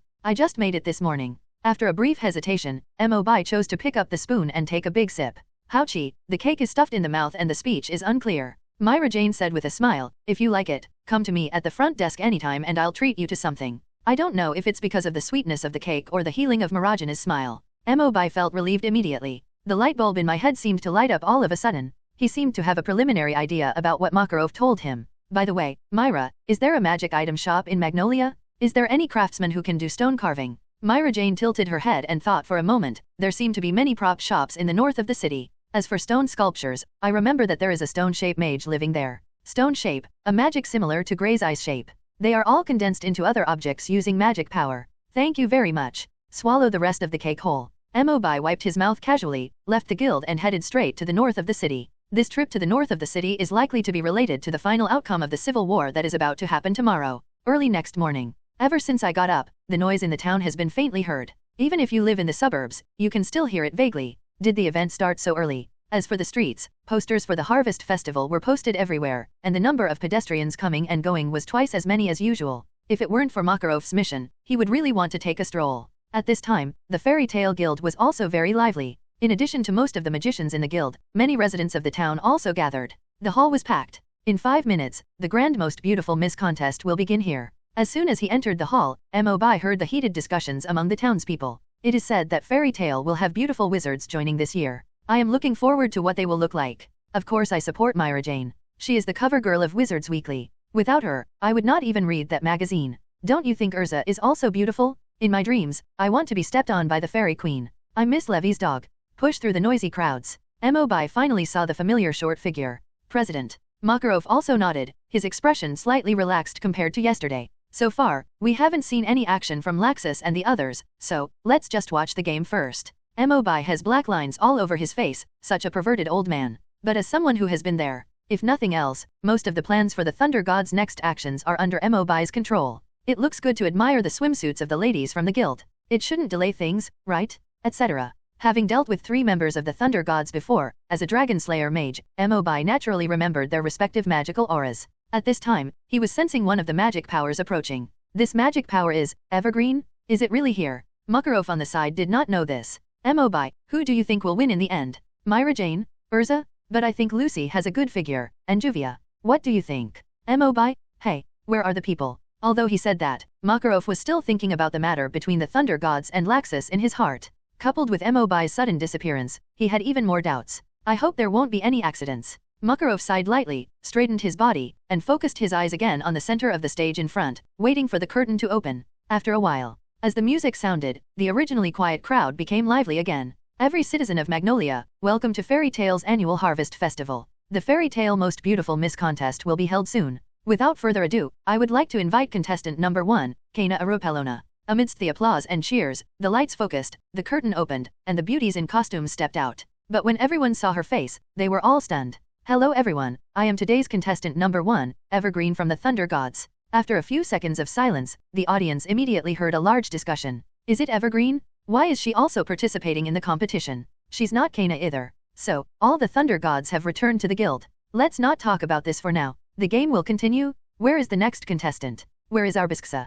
Makarov also had an ominous premonition in his heart. Something is going to happen. Looking at the chattering crowd in the audience, Evergreen said calmly, I am the only one participating in today's competition. There is no need to continue. Just declare me the champion. Fart? I clearly remember there were 7 contestants. Give me back Miss Myra. The audience's opinions are getting louder and louder. Evergreen smiled contemptuously and slowly opened the curtain behind the stage. I'm sorry, I just came from backstage. I am indeed the only contestant. As the curtain slowly opens, what caught everyone's eyes were actually 7 stone statues, the same size as real people, and their appearance could even be vaguely distinguished. Erza, Lucy, Myra Jane, aren't they the 7 people who were originally going to participate in the beauty pageant today? It's Evergreen's petrification magic. Her eyes can turn people into stone statues. Don't look into her eyes. Makarov finally realized that this was a conspiracy, and the Thunder God's actions had already begun. He quickly stood on the table and shouted around. All spectators evacuate outside the guild immediately. Quick. Most of the audience are ordinary people who cannot use magic. As soon as they heard there was danger, everyone rushed to the door of the hall. It wasn't until he saw the last person leaving that Makarov unleashed an astonishing amount of magical pressure and yelled at Evergreen on the stage. A hole? Put them back to their original state immediately. But as soon as he finished speaking, a thunder suddenly flashed and landed in the center of the stage. Seeing the appearance of the visitor clearly, Makarov immediately clenched his fists. Laxus. With an arrogant smile on his face, Laxus looked around everyone, but he couldn't find the person he wanted to see the most, and he couldn't help but feel a little disappointed. Laxus, remove petrification immediately. Makarov warned again. Laxus didn't take it seriously at all, and declared to himself, don't worry, if you want to save them, come and play a game with me first, a confrontation game. The rules are very simple. All magicians in the entire fairy tale will fight against me and the Thunder Gods. The location is set to be the entire Magnolia. Within 3 hours, if we find and defeat us, these women will be able to return to their original state. If you lose, you want to save them? You must recognize me as the new president of Fairy Tale. The last words came out.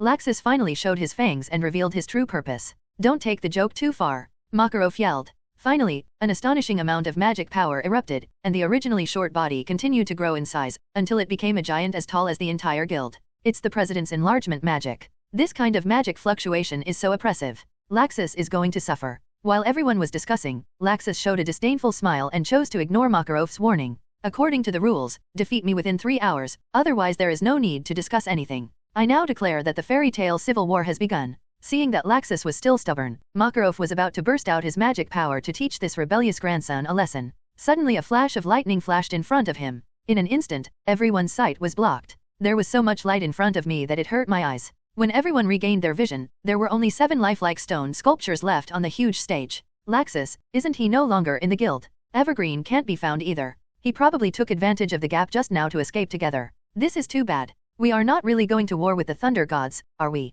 President. After hesitating for a moment, Makarov looked at the petrified girl on the stage. After learning from the pain, I finally made up my mind. This time is not only a challenge from Laxus, but also a test for our entire guild. Listen up, everyone. Within 3 hours, find the thunder gods scattered in Magnolia and do everything possible to defeat them? As soon as this statement came out, there was an instant response in the guild, and the enthusiasm was high. 3 hours to defeat the thunder gods. Makao, come with me to the west of the city. Move quickly, man. Swarmed out of the guild like bees. Chapter 24 Rescue. Mobi, I didn't see anything, except Myra. Makarov looked around. In the empty hall, only I am still there. Maybe Mobi was controlled by the thunder gods before the girls were petrified. In that case, I will be the only one to deal with Laxus. Thinking of this, Makarov slowly returned his body to its original size and ran outside the guild. Just ran to the door. Crack. Suddenly it felt like I had hit something. There was no time to break, and his whole body hit him. It hurts from the knock. What? An invisible glass wall. Using the magic power in his body, Makarov punched it, and a purple-black text appeared out of thin air on the invisible wall. Magicians and stone statues over 80 years old are not allowed to pass. It's Fried's magic.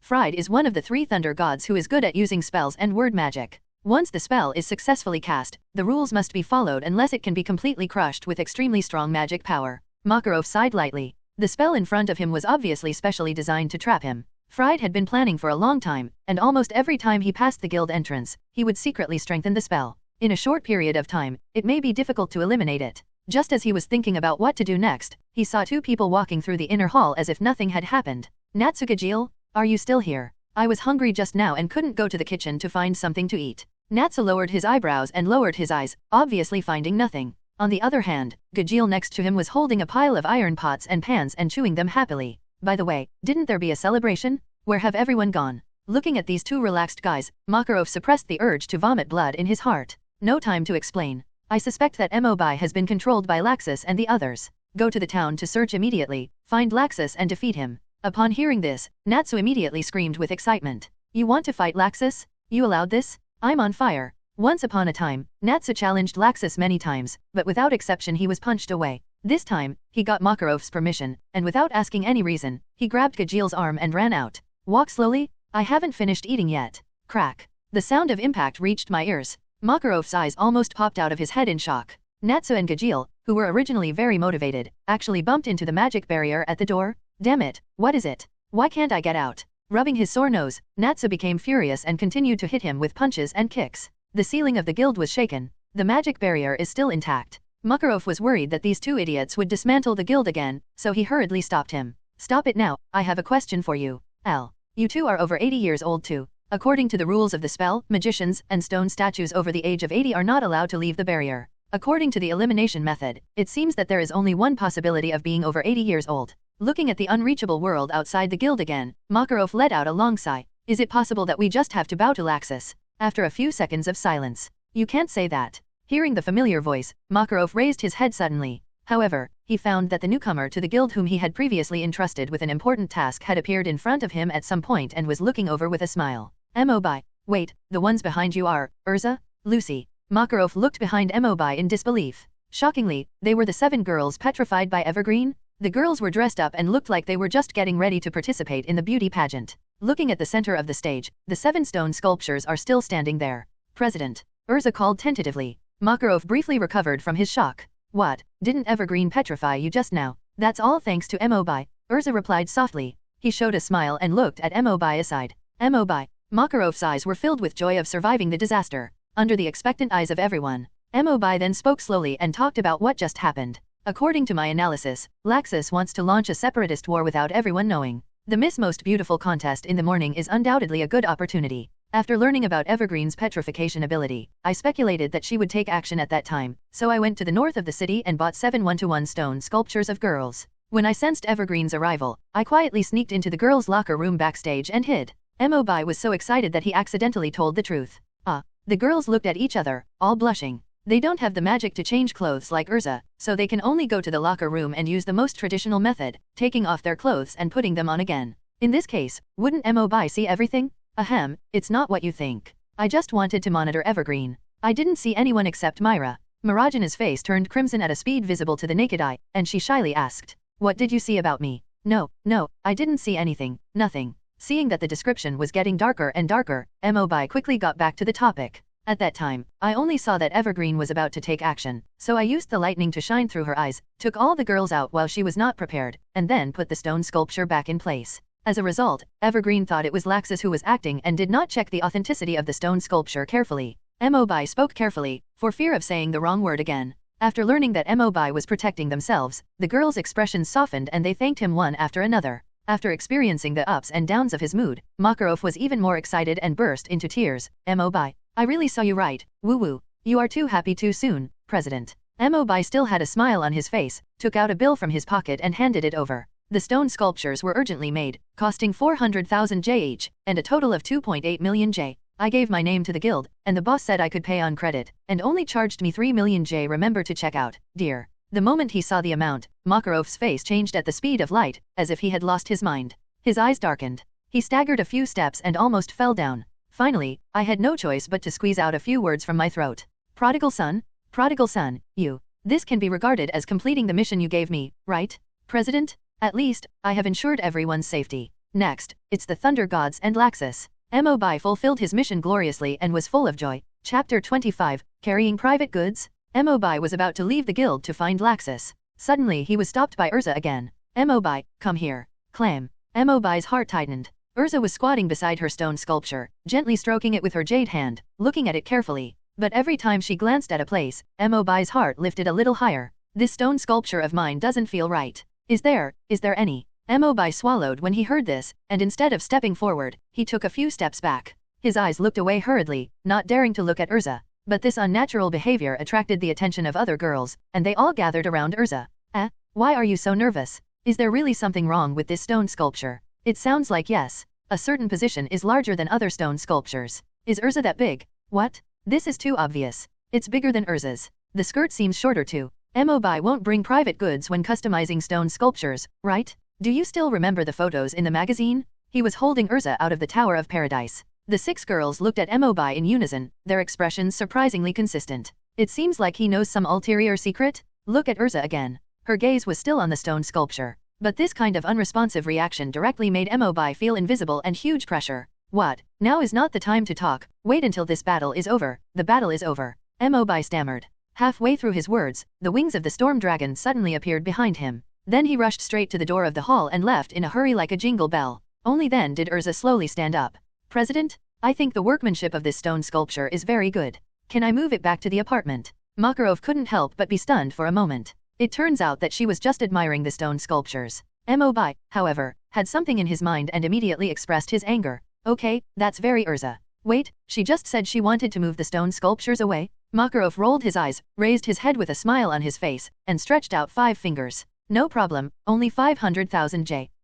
Erza's expression gradually solidified, and she looked at Makarov condescendingly and indifferently, with a dark cloud gathering on her face. Makarov broke into a cold sweat. It seems like he is really going crazy now. Other side. Not long after Mobi left the guild, he discovered a man in purple wearing a helmet and an eye patch crouching on the roof in front of him. It was as if he was specially waiting for his arrival. Gray has been defeated by me. I think your end will not be much better than his. Mobi frowned. Bigusro. Like Evergreen, this person belongs to the Thunder Gods. But what surprised Mobi was that the 3 Thunder Gods had not been able to take advantage of him before when they attacked together, but now Bigusro blocked the way single-handedly. Looking up at the big clock on the church, it was just 20 minutes since the civil war began. Forget it, let's play with him. Mobi took a breath and finally turned his attention to Bigusro, and his magic power suddenly broke out. After feeling the aura emanating from Mobi, Bigusro's face couldn't help but become solemn. Of course he knew how big the gap was between the two sides. Originally, according to Fried's arrangement, he was supposed to intercept other guild members near the south of the city, but because he was worried that Laxus would suffer from Mobi, he blocked Mobi's path. Even if he is seriously injured, he must consume his magic power for Laxus. Thinking of this, Bigusro gritted his teeth and released the 6 magic dolls with a wave of his hand. Linear formation / the cave dragon's shield. Mobi raised his hand to block it, and a heavy brown shield stood up. The puppet's sharp slash only scraped off a layer of stone chips. Light kill cannon penetrate. Seeing that the situation was not good, Bigusro hurriedly launched a magic attack. At this moment, Mobi has put away the rock shield, which is different from the tenacity just now. At this moment, his body was filled with scorching hot wind, and there was faint flame coming out of his fingertips. The roar of the fire dragon. Take a deep breath, and then the billowing flames will pour out. In an instant, not only the puppet released the light-killing cannon, even the 6 wooden dolls were directly swallowed up by the flames and burned to life. But Bigusro's face could not see the panic of losing the weapon, and he turned around and ran directly into the alley to the side. I have enough magic power to add magic to many objects and turn them into dolls. I just need to drag them down and find new objects. But how could Mobi not know what he was thinking?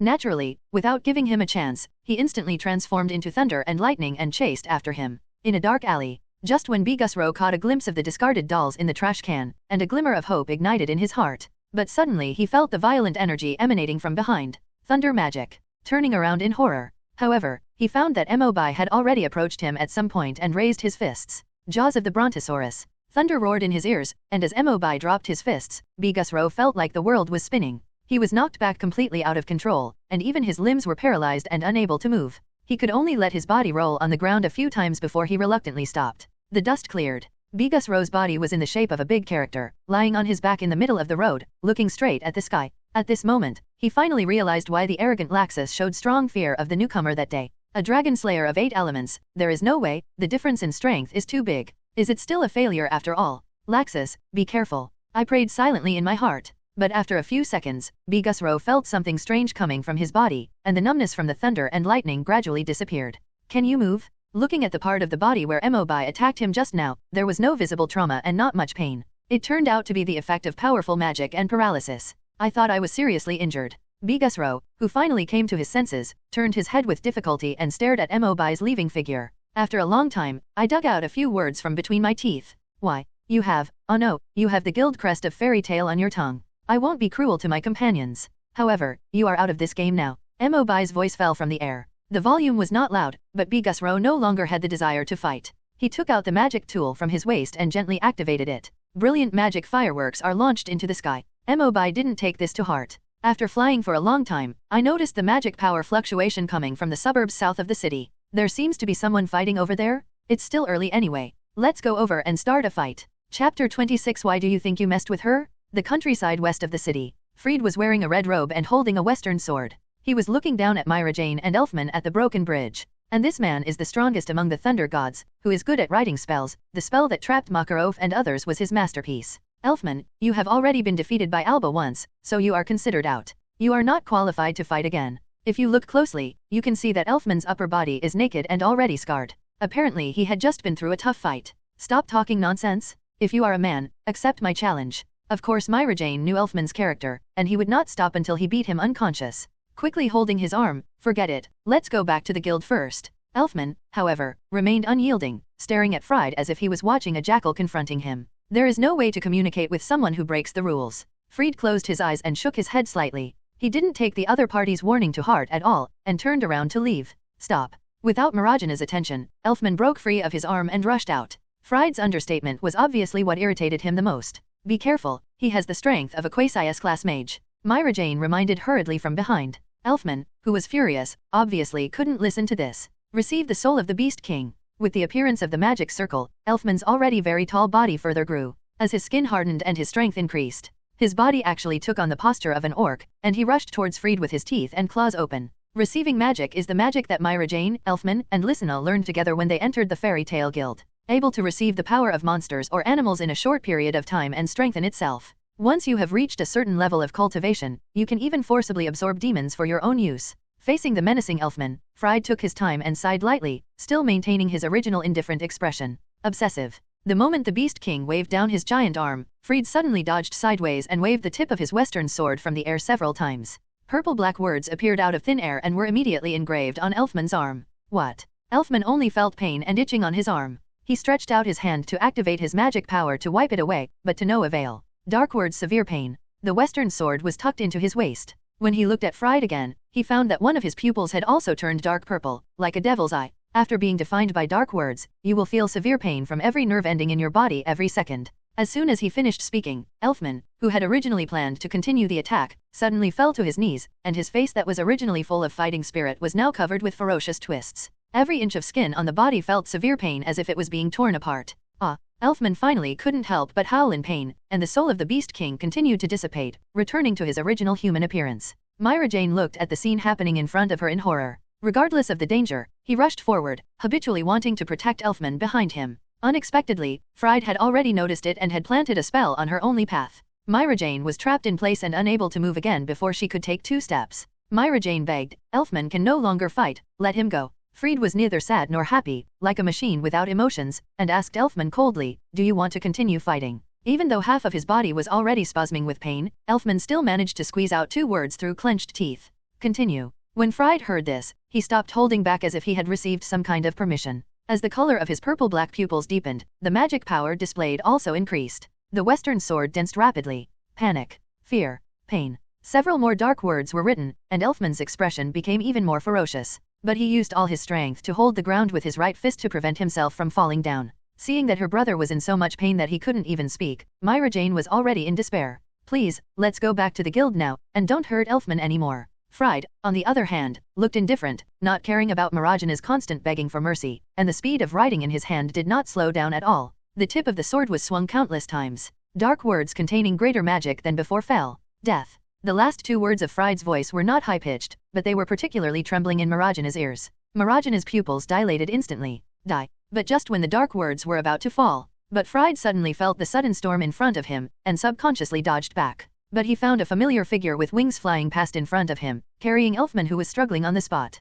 Mobi. The words were engraved, but they did not hurt Elfman, but were instead imprinted on Mobi's arm. But as early as during the flight, Mobi had already used the steel skin in advance. It cannot be said that there is no harm caused by the death magic spell engraved on it, and the impact caused is not much different from being bitten by a mosquito. What the hell? Guasha. Mobi muttered softly. He carried Elfman and flew to the broken bridge not far away. Mobi was panting from exhaustion. This thing almost weighed as much as 3 or 4 Erzas. And the moment I saw Mobi's figure appeared, Fried's face finally showed seriousness, no longer as calm as before. After all, this is an opponent that even Laxus must take seriously. On the other hand, Mobi's expression at this moment was particularly strange. It didn't look like anger, but more like sympathy. For a long time, Mobi finally spoke with a tone full of compassion. Why do you think you messed with her? What? Fried was puzzled for a moment until he looked in the direction of Mobi's gaze and saw Myra Jane who had just been trapped by his technique. Myra Jane looked sad, and a huge grey-black magic circle appeared at her feet. The magic power keeps pouring out, like a demon that devours everything, disintegrating the spell and disappearing bit by bit.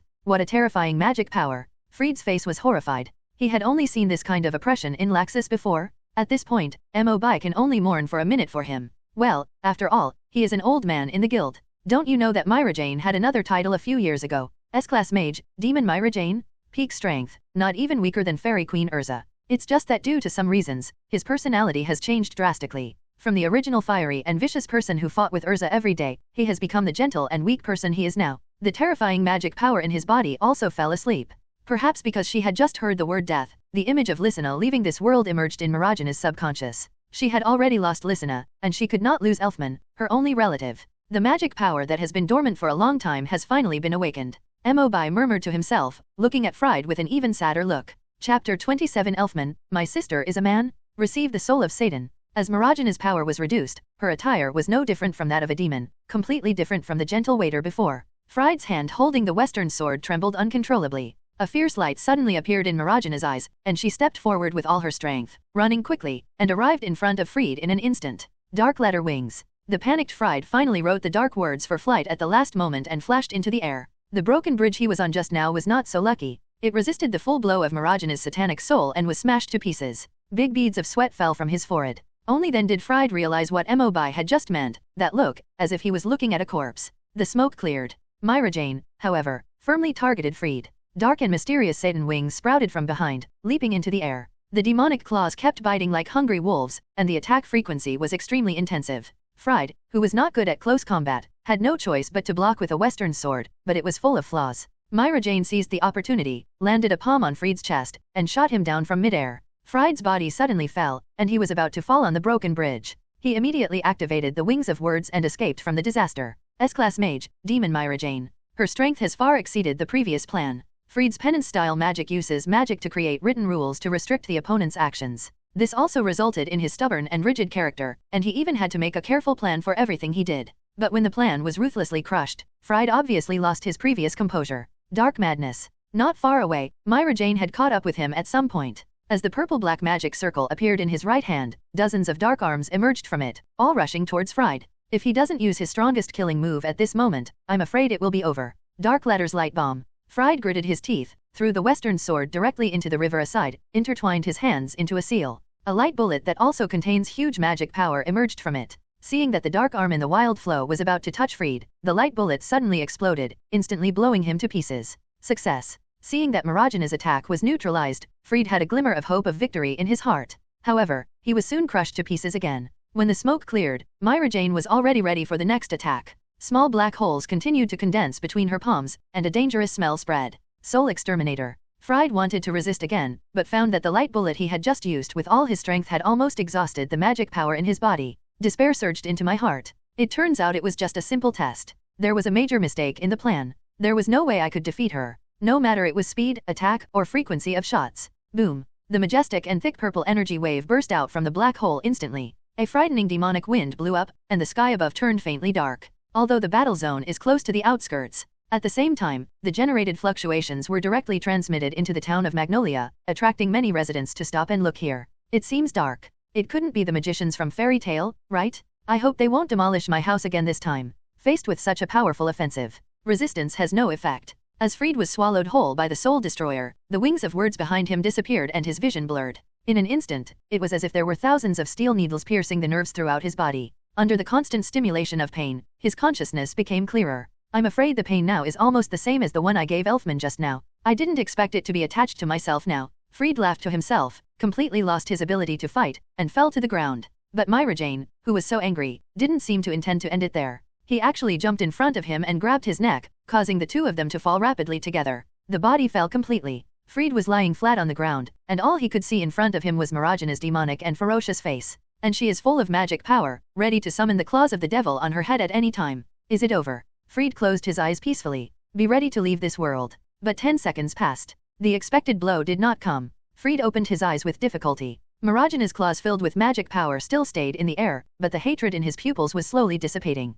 Until half a minute later, the arms hung down naturally. Fried wondered, what does this mean? Arrogance from the winner. Myra Jane didn't answer. There was a flash of light. Gone is the horrific costume of Satan. What appeared in sight was still the guild's waiter Myra Jane wearing a pink dress. Myra Jane knelt down and sat aside. It was obvious that the battle just now had taken a heavy toll on her. After a while, Myra Jane finally said slowly with tears in her eyes. After all, we are all still members of the same guild. I just want to live happily in the guild and don't want to fight anymore. Not far away, Hobe, who was still supporting Elfman, had a panoramic view of everything. Hobe asked himself, even though he would not kill someone who was also from the Fairy Tale Guild. However, if the relatives he depends on for life are tortured like that, he will have to give Fried a good beating to relieve his anger. Mila is still too kind. While Hobe was sighing, Elfman beside him suddenly roared. Sister is a man. Hobe suddenly had black lines on his face. Shut up and shut up. If Elfman hadn't been seriously injured, I would have wanted to give him a slap in the face like I usually do in guild brawls. For a long time, the magic power fluctuations in Myra's body finally calmed down. Looking up, Elfman was also limping slowly towards her with the support of Hobe. Only then did the big stone in Marajana's heart fall to the ground, showing a pale smile. Thank you, Hobe. Hobe waved his hand. He turned his attention to Fried who fell to the ground. At this moment, Fried was using his last strength to pull out the magic item and then launched it into the air. Fireworks explode. Reminiscent of Bigus Ro's similar behavior before. Hobe seemed to understand the intention. Is it a signal after the defeat? In this way, only Evergreen is left among the Thunder Gods. Leave it to the rest of the guild. As for Laxus, don't keep him waiting any longer. Although there is still more than 2 hours left, there is still enough time. Chapter 28 Fairy Law? Magnolia, Town. Caludia Cathedral. Laxus sat alone on the stone steps in front of the door, looking at the flares blooming again in the sky, his brows becoming more sullen. It's only been an hour, and 2 of the Thunder Gods have already lost their fighting ability. Who will be the remaining one? Fried. The breeze blows. Fried was defeated by Myra Jane who had awakened her magic. The remaining one was Evergreen. The indifferent voice floated into Laxus's ears. As the Thunder Dragon Slayer mage, his hearing was equally keen. There was nothing in front of me. For a long time, the thin figure slowly appeared from the distance. Laxus watched silently until the man stopped in front of him, and then he spoke solemnly. Hobe, you are still on the opposite side of me. The person who came was none other than Hobe. Stop now, everyone just thinks you are joking. It's too late. Laxus raised his head, his eyes full of anger, and then turned into a bolt of lightning and rushed towards Hobe. Storm Dragon Wings. When the heavy fist filled with thunder and lightning fell, fortunately, Hobe summoned the wings of the Storm Dragon and activated the dragon-killing magic of thunder. The wind and thunder were linked together, and the speed far exceeded Laxus at this moment. As Hobe's figure passed by, his body half-crouched in front of the church door, his palms close to the ground.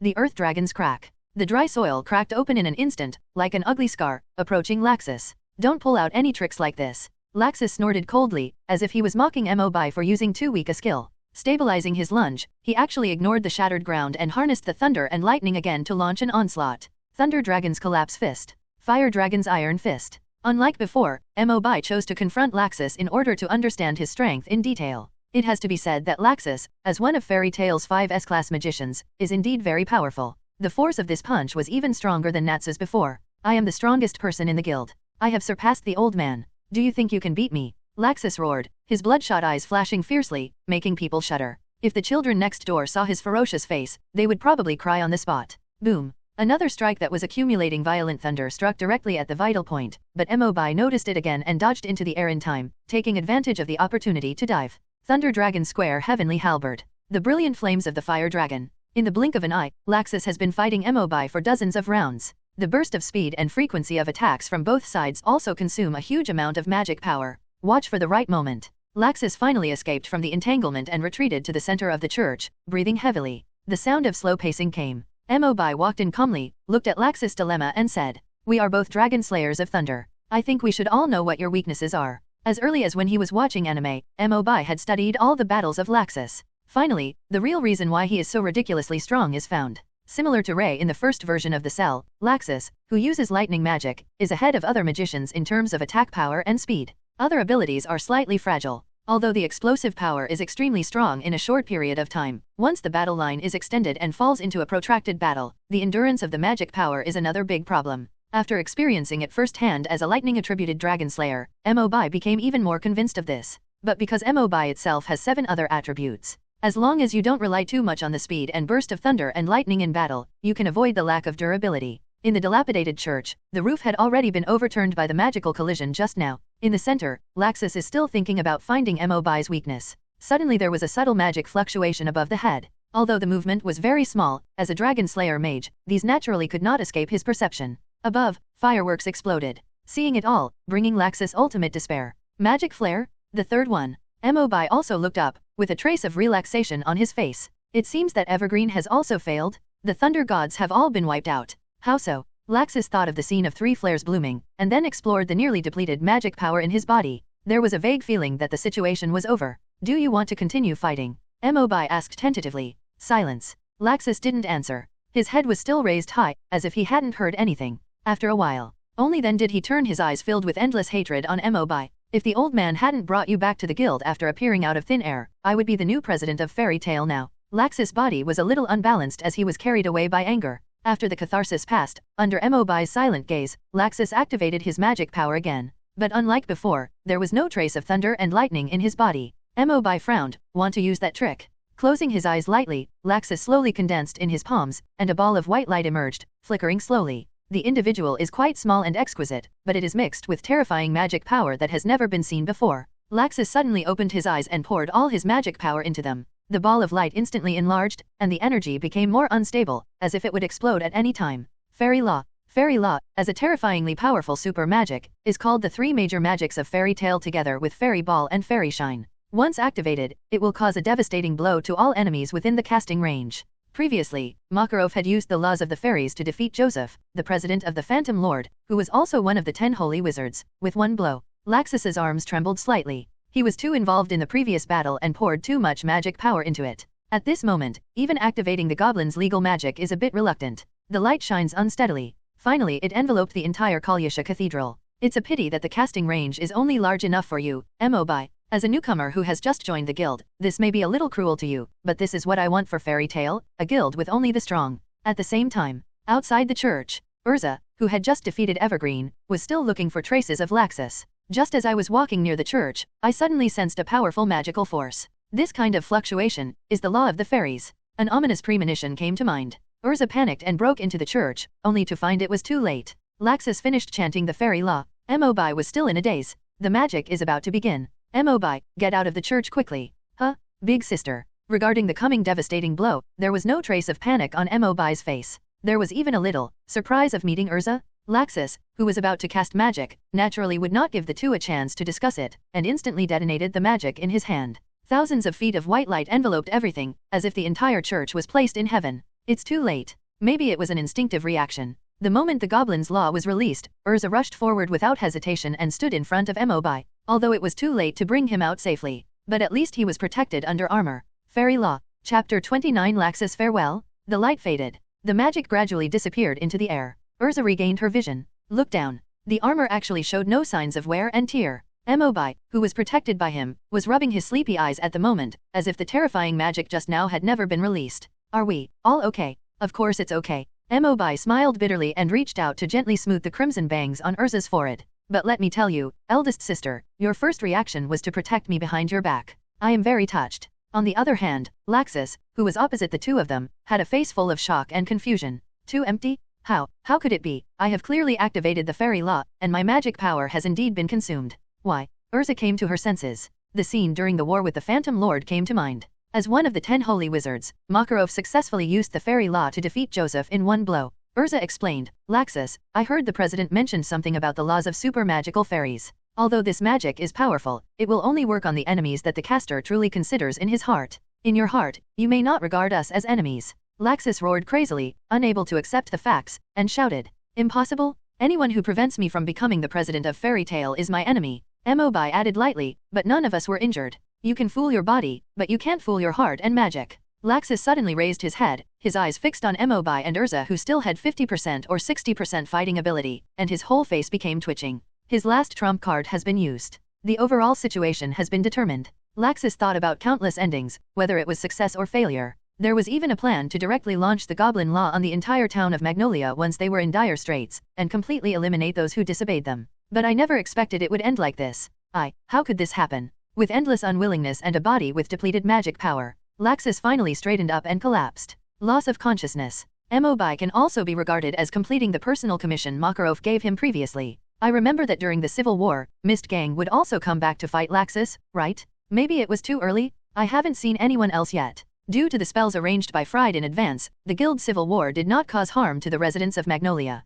As for the destroyed buildings, Makarov also paid full compensation as always. After discussion, the Harvest Festival was postponed for one day. The civil war in Fairy Tale Guild was finally settled in 80 minutes. Because the battles were fought so quickly, many people were notified that the civil war was over before they even saw the shadows of the Thunder Gods. Afterwards, Laxus and the Thunder Gods were placed in a separate ward to recover from their injuries. It wasn't until he was able to go to the ground for normal activities that Makarov found them and announced an expulsion order for Laxus and a warning to the 3 Thunder Gods. Laxus himself raised no objections. On the other hand, the 3 Thunder Gods originally thought that they would be like Laxus, but in the end they only received a warning. Fried originally wanted to leave together, but Laxus stopped him sternly. I have no feelings for this guild. You are different. Stay here. Well, I don't want to see a group of weak Thunder Gods when we meet again. Even parting is the same. Laxus always maintained his aloof look and embarked on the next journey alone. After leaving the guild alone, close to the countryside, under the afterglow, Laxus suddenly saw a figure walking in the distance. The aura was particularly familiar, but he couldn't see who it was due to the setting sun. The man seemed to wave at him and throw something over. Laxus raised his arm and caught it steadily. It's a can of drink. As the figure trotted over, his face finally became clear. The moment he recognized him, Laxus was quite surprised. Hobe smiled, stepped forward and punched Laxus together. He opened another can of drink in his hand, sat down leisurely, and asked casually, Where are you going? Practice. The specific location has not been determined yet. I used to be busy with various commissions every day, but now I finally have enough time to improve my magic power. Laxus looked into the distance, his eyes filled with longing for the road ahead. Glancing at Hobe next to him, Laxus's eyes flashed with fighting spirit again. Next time we meet, I won't lose to you again. Hobe smiled. Okay, I'm looking forward to it. They were chatting with each other. Until the drinks are gone and the sky becomes dark. The sun will set soon. Laxus rearranged his black coat, and before getting up, he told Hobe, Remember to pay more attention to a guild named Crowtail. They have been planning secretly and may attack you at any time. The Crow's Tail. Hobe is no stranger to this name. The person who founded Crowtail was none other than Ivan, the son of Makarov,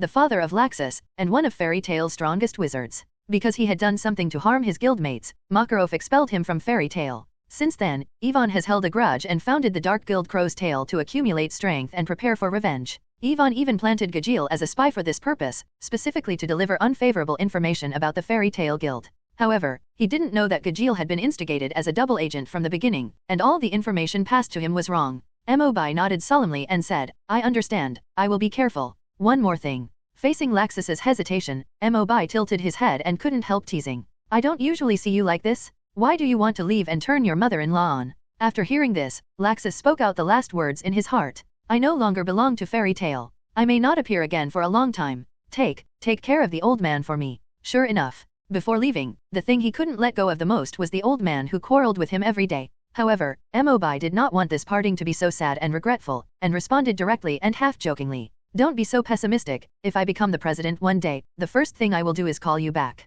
Laxus laughed and cursed, turned around and walked towards the horizon, not forgetting to wave goodbye behind him. The setting sun stretched his shadow very long. Hey, there will be a magical parade on the streets of Magnolia at night. Remember to watch it before leaving. P.S. Please don't be anxious about the emotional lines of multiple heroines. You should slowly build up your favorability. Chapter 30 Being Teased. At midnight, after the magical procession that circled the entire Magnolia, the harvest festival seemed to be coming to an end. However, in Fairy Tale Guild, the grand dinner party has just begun. Walking out of the cheering crowd and looking at the rich dishes on the table, Mobai just wanted to eat. Just as he was about to reach out to grab the cake in front of him, Mobai suddenly felt someone grabbing his shoulder. Then there was a strong smell of alcohol. Don't go, little Mobai, come and have a drink with your sister. Kana.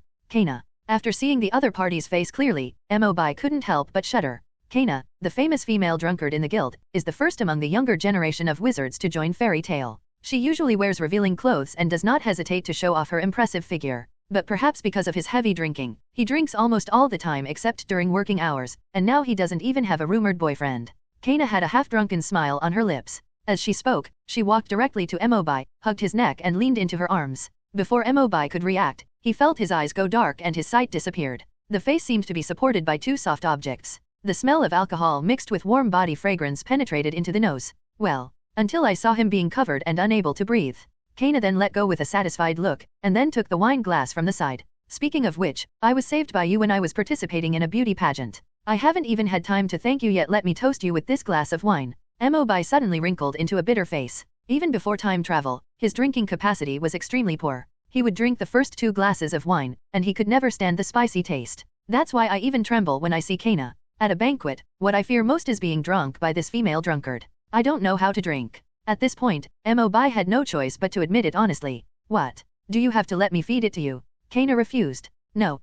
Seeing Kana holding the wine glass getting closer and closer to his face, Mobai looked around and looked for help at Myra Jane, who was passing by. Myra Jane also understood and walked forward to gently pat Kana on the shoulder. Stop it, Kana. Mobai was just busy preparing for the magic parade today and didn't eat much all day. Unexpectedly, Kana became even more excited after hearing this. That's just right. Drinking wine can help your stomach. Come on, drink quickly. Just this one glass. Seeing the wine glass being pushed in front of him, and repeatedly declining to no avail, Mobai simply gritted his teeth. Long-term pain is not as good as short-term pain, just this one cup. Thinking of this, Mobai no longer hesitated, took the glass and drank it in one gulp. When the spirit entered my mouth, I didn't feel the strong and mellow aroma that others had said, only the unbearable spiciness. Mobai forced himself to swallow it, and it felt spicy from his mouth to his throat and then to his stomach. Just when he thought it was over, his vision suddenly blurred, his feet slipped, and he almost fell down. Only then did Mobai realize something was wrong. What did you give me to drink? Water of life. The purity is about 96%. Mobai felt dizzy and his cheeks were extremely hot. If Myra Jane and Kana hadn't been supporting him from left to right, he would have had to lie down directly. I'm sorry, I didn't expect you really can't drink at all. After taking a sip of the sobering tea brought by Mileage, Mobai glanced at Kana, who was apologizing unhappily. But, actually, I have other things to discuss with you tonight. Kana seemed a little shy. What's the matter? Mobai asked. I wasn't very satisfied with the previous stone carvings. I might as well let you take a closer look this time. Who is bigger between me and Erza? Kana said as he spoke. Just put one hand on the shoulder strap and untie it as if no one else was around. Mobai almost spit out the hot tea. Myra Jane looked equally shocked. This is too open. As Kana's fingers twist, her plump upper body trembles slightly. Mobai opened his mouth and wanted to say something, but he didn't make a sound. It seems that the Western Hemisphere is about to see the light of day again. Kana's movements suddenly stopped and stared at the confused Mobai. A look of pride suddenly burst out in his eyes, and he even suddenly took out a hand to pinch Mobai's red face. Another drunken laugh. I'm just teasing you, ha ha ha ha ha. Mobai touched his nose angrily. Although there was a trace of luck, this result was already expected. But it's still dangerous. Mobai couldn't control it just now, and Mobai's crotch almost fell out of line. I must have drunk too much. Mobai rubbed her temples to comfort herself. At the same time, in the open space not far away, Makarov, Natsu and others seemed to have a dispute, and the sound was quite loud. Why do you have to drive Laxus away? Even if we fight, we are still friends, right? I've said it many times, Natsu.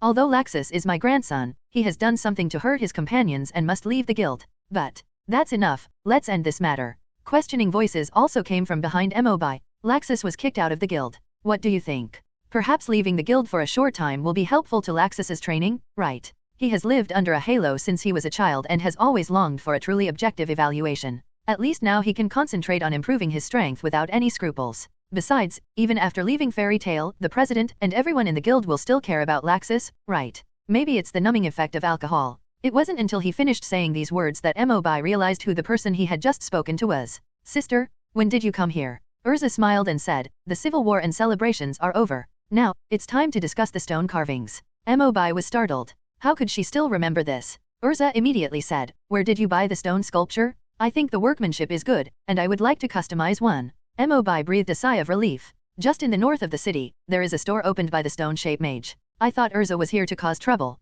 After getting the answer I wanted, I briefly asked Mobi about his condition after drinking. After confirming that there was nothing serious, Erza turned around and was about to leave, but suddenly she seemed to remember something. Also, don't call me eldest sister in the future. Well, actually I don't always call you that, I just occasionally. Then what should I call you in the future? Your Majesty Queen. Erza turned around and smiled sweetly, but did not answer and walked straight to Makarov who was still arguing. Mobi was left alone and confused. So, what should I call her in the future? A few days later, in a store in the north of the city. Miss, the double stone sculpture is expensive. Are you sure you want to customize it? Okay, if you want to style it, please follow this photo. Oh, if I remember correctly, these should be the two people from the Tower of Destruction Paradise, right? I have followed that issue of Wizards Weekly. Judging from the way they hug each other, maybe they are a couple. No, I don't know. As for the proportion of the stone sculpture, it should be imitated in life size. No problem. Do you have any other requirements? Also, please pack it more tightly, I don't want others to see it. Also, please keep the fact that I have been here a secret from anyone. Chapter 31's Level Urgent Request. The village burned to the ground. Inside the villa, Mobi sat cross-legged on the bed and gradually emptied his mind. The mind slowly jumps into the space of consciousness. In the vast darkness, only 8 dragon-slaying crystals of different colors emitted a little light. Among the 8 crystals, the 3 energies of fire, thunder, and storm are the most powerful, which happen to be the 3 attributes that were previously driven to release the secret of dragon slaying. There was a bit more solemnity between Mobi's brows, and he quietly activated his magic power, feeling the resonance with the crystal. Since the first time we fought against Jalal until now, Dragon Slayer Mystery has only had 3 powers to activate, but this is far from enough. Although the explosive power of the combination of fire, electricity, and wind is quite amazing, even the top 10 magicians cannot easily catch it. Mobi is still a little dissatisfied. Why don't we give it a try today? How much better can the secret of Dragon Slayer be at the home game? Powerful magic emerged. Mobi focused his attention on the row of crystals in front of him. The 3 colors of fire, electricity, and wind were still the first to bloom. The other 5 crystals followed closely behind, and their dazzling light suddenly appeared, and the brightness was obviously improved.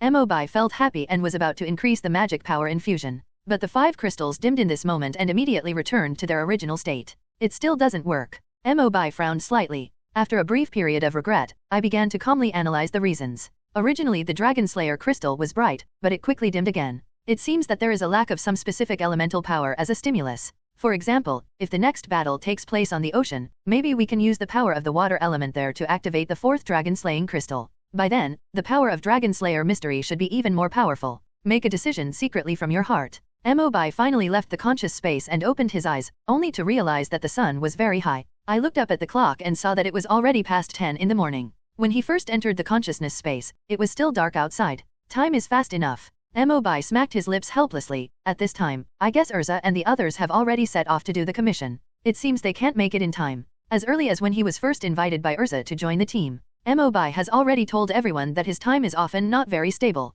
If you are too late for a job, others don't have to worry. They can just go ahead and do the commissioning without waiting any longer. After jumping out of bed, Mobi put on his clothes casually, washed briefly, then took up the wings of the storm dragon and went straight to the guild. Kicking open the door that was shaking in the breeze, Mobi lazily walked through the hall and went straight to the front desk to sit down. Mila, is there anything to eat? I'm so hungry. Mobi. Myra Jane turned around. At this time, she was still wearing the pink dress, her beautiful eyes seemed to be filled with spring water, and she asked softly. Erza and Natsa left for work early in the morning. Weren't you with them? Mobi scratched the back of his head. Well, I stayed in bed and got up late. Is there any food left? I haven't eaten anything in the morning. Yes, I'll get it for you. Myra Jane smiled bitterly. Then he took a plate of cakes that Mobi often eats from the kitchen. Mobi didn't show too much politeness, he just took a sip of it in his hand and his mouth was filled with sticky cream. It's better to be Myra. By the way, there are so few people in the guild today. It's never been so quiet. Myra thought about it and said, maybe it's because of the end of the month? For many tasks that have been accumulated before and could not be completed, the client has more or less increased the remuneration. I see. By the way, the president isn't here either. Oh, yesterday, when Gajil went to carry out a commission, he accidentally blew up more than 50 ships docked at Haru's Ion port. The president has been invited to tea by the council. Okay, this is fairy tale. While the two were talking, chirp. A blue mechanical bird suddenly flew into the hall and made a crisp chirping sound. Go around in a circle. Ended up sitting on the counter. There is also a piece of yellow paper rolled on the bird's back. After coming to Fairy Tale Guild, Mobi saw this kind of bird several times. Mechanical gadgets driven by magic power travel around villages and towns acting as messengers, and can also deliver some orders to nearby guilds. New mission. Myra Jane frowned slightly. A commission was sent at this time. Could it be some kind of urgent task? Unfold the yellow paper slowly. At this time, Mobi was still immersed in the deliciousness of the cake, chewing it. But the moment his consciousness raised his head, only then did Mobi realize that Marajana's originally beautiful face suddenly lost its color and her smile disappeared without a trace. Even her hands holding the order form couldn't stop shaking, as if she had been greatly frightened. What's going on? Mobi quickly wiped his mouth, stood up and came to Marajana's side, reading out the words on the order form. S-level mission, urgent. Gluck village has been invaded by demons. We are requesting support from magicians. The content of the commission came to an abrupt end and there was no further content. The handwriting is extremely sloppy. He didn't even specify the requirements or rewards at all, and was hurriedly delivered by the mechanical bird. According to the regulations of the Senate, this kind of commission is an invalid task and cannot be accepted by guild members normally, but Myra Jane only spoke halfway and did not dare to say any more. According to the description, it doesn't look like a prank. Mobi said solemnly. He could roughly figure out the circumstances under which this urgent commission was completed. Perhaps before he could finish writing the content, the client was discovered by the demon mentioned in the mission, and his life or death was uncertain after that. There was a long silence. Myra Jane folded the order form very quickly and put it away. Suddenly she seemed to have made some determination and said, Mobi, I must go there immediately. Receive Satan's soul. The dark magic circle is activated. Myra Jane had changed into the appearance of Satan, and the demonic wings with jet black feathers on her back were waving, and she flew directly out of the guild gate. Wait a minute, hey. Mobi didn't even react for a moment, standing there and shouting loudly. Sensing something fishy, Mobi also activated the dragon-killing power in his body. The wings of the storm dragon suddenly appeared, and the body also shot out. The guild's long-destroyed door was completely smashed into rubbish. With the blessing of the power of wind and thunder, in midair, Mobi quickly caught up with Myra Jane and stood in front of her. Myra Jane was stunned for a moment, and then asked, why are you following me? Mobi hit the nail on the head and asked in a deep voice. It allows you to leave your job as a guild waiter and go to the Grak village at all costs. Does this commission have anything to do with you? Marajana's figure stopped in midair, and her head slowly lowered. Just when Mobi thought she was going to tell the truth. Unexpectedly, Marajana's eyes suddenly turned red, and 2 large tears rolled down her cheeks. Now it was Mobi's turn to panic and hurriedly stepped forward. No, don't cry. I haven't left Magnolia yet. If others see me, they think I'm bullying you. I don't want to become the public enemy of the men in the town. You wait until there is no one left before you cry. Myra Jane was still murmuring. After pondering for a while, he hesitated and told the truth. Grak village is my hometown. Mobi was startled immediately. Hometown. Mobi knew a little bit about Mileage's past. Myra Jane, Elfman, and Lysina, 3 sisters, have been dependent on each other since childhood and live in an unknown village. In order to drive away the demon that was causing trouble in the church in the village, Myra Jane went alone to drive away the demon, but was accidentally possessed by it. The whole arm became black and purple and twisted, exactly like the devil's arm. I thought I could live a stable life after driving away the devil. But the arrogant villagers did not regard Myra Jane as a hero at all. Instead, they discriminated against and disliked her because of her mutated arm, and even regarded her as an ominous monster. The 3 children, who were already lonely and helpless, were humiliated and beaten by everyone. Under the leadership of his eldest sister Myra Jane, he was forced to leave his hometown until he later arrived at the Fairy Tale Guild. After hearing Makarov's story, Myra Jane realized that the so-called demonic possession was just a form of receiving magic. After choosing to stay in the Fairy Tale Guild, the 3 of them finally learned to receive magic together. Myra Jane is the demon soul, Elfman is the beast soul, and Lysina is the animal soul. As for their hometown, Garrick Village, which was gradually blurred in their memories, several people never went back. Mobi really cannot comment highly on this commission. How ironic, those unscrupulous people once personally drove away Myra, who exorcised the demon, and now they encounter problems, and they actually go to Myra's guild to ask for help. However, it seems that the order form was sent out in a hurry without being completed due to the invasion of demons. Mobi guessed that maybe there would be no living people left in the entire Garrick village, and those villagers had probably all died under the claws of the devil. This mission, just think of it as helping Myra protect the land in her hometown. Let those miserable villagers fend for themselves. Think of this. Mobi sighed lightly, held Marajana's arm directly, and whispered, Cancel receiving magic first, I will take you there. After all, Satan's soul consumes too much magic power. By the time Myra Jane actually flies in front of the devil, her magic power may have been exhausted, so she can only go over and deliver food.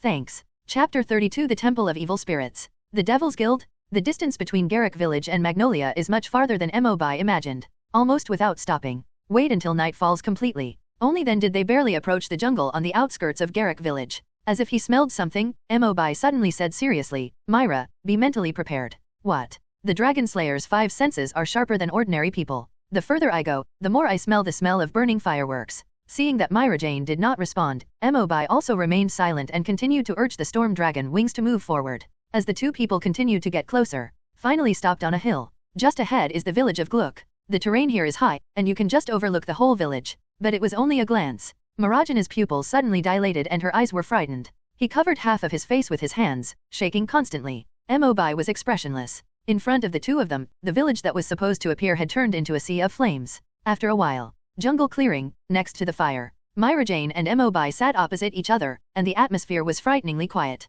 20 minutes ago, the two of them walked through the village of Garrick. In addition to the flames soaring into the sky and corpses everywhere, no survivors were found. Since then, Myra Jane has been silent until now. The fragrant and sizzling grilled fish was ignored and kept buried in the flames until it became charred and gave off a pungent smell. Mobi had to throw it away, staring at the bonfire in a daze for a while. Seeing that Marajana's expression had softened, Mobi finally couldn't hold it back and asked, Myra, if I remember correctly, it was these villagers who drove you away in revenge, right? Even so, do you still have nostalgia for this place? Myra Jane smiled miserably. But this is my hometown after all. Elfman, Lysina, and I have lived on this land since we were children. By the way, you joined the guild not long ago, so you may not know about Lysina. She was a very cute girl, but she has left us. Every time she talks about Lysina, Marajana's tone is always filled with sadness that cannot be erased. And how could Mobi not know Lysina? The three sisters encountered a very powerful beast when carrying out a commission. Elfman forcibly took it in, but suffered a backlash and lost control of his body.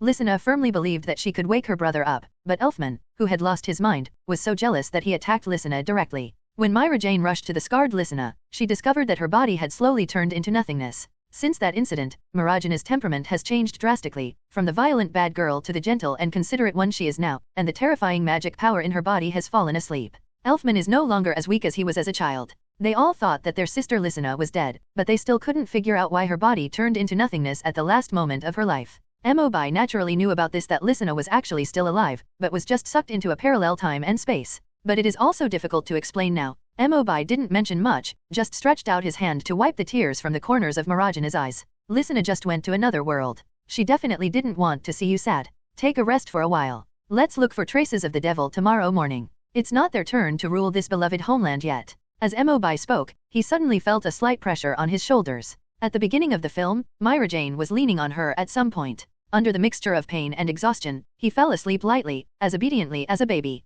Mobi couldn't help but smile bitterly, carefully took off his coat and covered it on Marajana's back. We have to keep vigil again tonight. At dawn. With the powerful perception of Mobi, the Dragon Slayer, he quickly discovered the traces of the devil's actions. Following the smell, he quickly entered a dense forest. The terrain here is complicated, be careful of ambush and protect yourself. Cut off the thorns in front of you, Mobi told behind you. I see. As the smell slowly deepens, the two of them finally walked into the spacious forest, and from time to time the rustling sound of leaves could be heard. It's just ahead. Push aside the last bush. What came into sight was a tall stone building. In the center of the building, there is also a scarlet flag hanging, engraved with a strange pattern of a twisted animal claw. This architectural style is naturally familiar to them. Guild. Mobi and Mirage looked at each other in surprise. Wrong go? And how could there be a guild in a place like this? Mobi scratched his head, wondering if there was something wrong with his nose, while Myra Jane stared at the guild crest and fell into deep thought. I think I heard the editor of Mages Weekly mention this sign. It seems to be a dark wizard guild with very strange movements, specializing in robbing homes. Since it's the Dark Guild, let's go in and have a sit. Maybe there will be clues to the devil inside. As Mobi answered, he flew up and kicked towards the iron door. Several subtle cracking sounds were heard from both sides. The door fell forward at a 90 degrees angle, kicking up dust. The quality is much worse than the fairy tale guild's gate. Bang! As the iron door fell to the ground, Mobi led Mileage inside as if nothing had happened, instantly attracting dozens of pairs of eyes in the hall. Looking around, most of these people carry swords, spears and halberds with them, and they all look fierce. Seeing Mobi and Myra Jane entering, he immediately clenched the weapons in his hands and stood up alertly. The fat man in the lead had a sinister look on his face. He immediately pointed the blade of his knife at Mobi and asked sternly, Who dares to break into the evil spirit temple? I heard that there is a demon nearby, and I would like to find out if there are any clues about it. Mobai responded calmly. Uproar. The fat man frowned and looked at Mobai with squinted eyes. Perhaps he was shocked by the sudden destruction of the iron gate just now. Only then did he realize that there were only two people across from him. A thin boy, and a quiet girl who couldn't fight at first glance. Looking at the dozens of magicians from his guild in the hall, he couldn't help but laugh. Where did this young boy come from? What happened? You took your wife out for fun and got lost. The fat man had a lewd smile on his lips, and his eyes kept scanning Marajana's slim figure. Then the gangsters in the entire hall burst into laughter. Hehe, this guy knows that there are no women in the evil spirit temple, so he came here to honor us. She seems to be Myra Jane, the cover girl of Wizards Weekly? Brothers are in luck now. Wait. I remember Myra Jane is an S-class mage? Can we beat them? What are you afraid of? No matter how strong Myra Jane is, I haven't heard of anything she has done in these years. She is probably a useless person in name only. There are more than 80 of us, and we are still afraid of a half-dead S-class mage. There was a commotion. This group of gangsters seemed to have completely forgotten the scene when Mobai kicked in the door. Mobai was too lazy to tangle with this group of useless snacks. The fat man looks so bad, he looks like a short-lived ghost. I probably won't be able to survive even one episode. Just as he was about to activate the dragon-killing magic in his body, the fat man spoke again. No matter how you found this place. Now that you are here, please stay and become a sacrifice to Anishilong. Mobai's eyes suddenly lit up. Anishiru Taka? Could it be that devil's name? Myra Jane heard this and nodded slightly. Maybe the devil is hiding in this dark guild. Chapter 33. You say I'm Gajeel? Then just be Gajeel. Receive the soul of Satan. As the dark magic circle appeared under Myra Jane, demonic power emerged, and she instantly transformed into Satan. The minions who originally coveted the beauty and rushed forward to use magic attacks were stunned when they saw the completely different Myra Jane.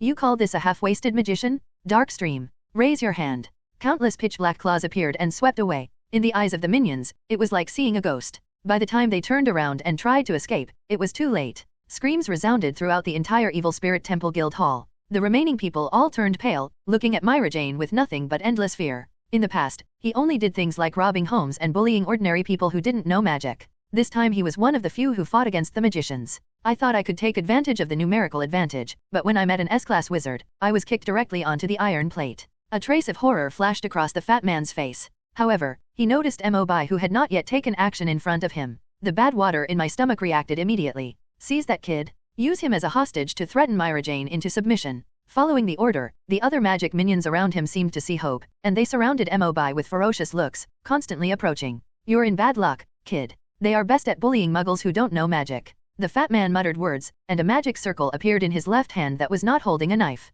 Then, dozens of iron swords, spears, swords and halberds appeared from it, constantly enlarging. They are no different from the weapons in the hands of the minions. This slightly piqued Mobai's interest. Iron-shape magic. You're quite knowledgeable, kid. But this sword doesn't have eyes. Be careful that it will be chopped into pieces in a while. As the fat man shouted, more than a dozen iron weapons were fired at the same time, threatening to turn Mobai into a hornet's nest. This attack also attracted Marajana's attention. Although he knew Mobai's strength, he still glanced this way with some worry. Mobai still stood where he was, calm and composed. Just when the minions thought he was still pretending to be calm, a flash of lightning suddenly flashed in front of his eyes, and he subconsciously covered his eyes. A few seconds later, wait until your eyesight is restored. The minions were shocked to find that all the iron weapons had been taken into hands by Mobai. Mobai was unscathed. What shocked them even more was that the solid iron, which was originally enchanted, but when it arrived in Mobai's hands, it was folded over and over like a snack. Then he stuffed it into his mouth as if nothing had happened. He ate up all my magic. I know, brother, this person is the strongest Phantom Lord besides the President, Iron Dragon Gajeel.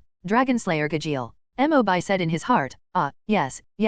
It's also my fault that I haven't been a member of the Fairy Tale Guild for a long time, and I don't like to show off too much. These minions seem to have never heard of themselves. That's all, since I'm Gajeel, then I'll just be Gajeel. Mobai took a deep breath, turned the iron sheet he just swallowed into magic power, and gathered it in his throat. The roar of the Iron Dragon. The next moment, the violent energy turned into a silver-gray whirlwind and spewed out, mixed with the previously swallowed iron blade. Like thousands of steel needles stabbing, breaking the surrounding air, and sucking all the approaching minions into the storm. The fat man's eyes widened and he looked around. The magicians who had filled the room just now barely had a chance to take action before they were all wiped out by the two people in front of them. There were only 3 of them left standing in the hall. The fat man's buttocks were trembling and he was sweating profusely. Look at Mobai again. Mobai had a bright and kind smile on his face, as if what just happened had nothing to do with him. Let's talk. You should have noticed that I deliberately saved your life until now.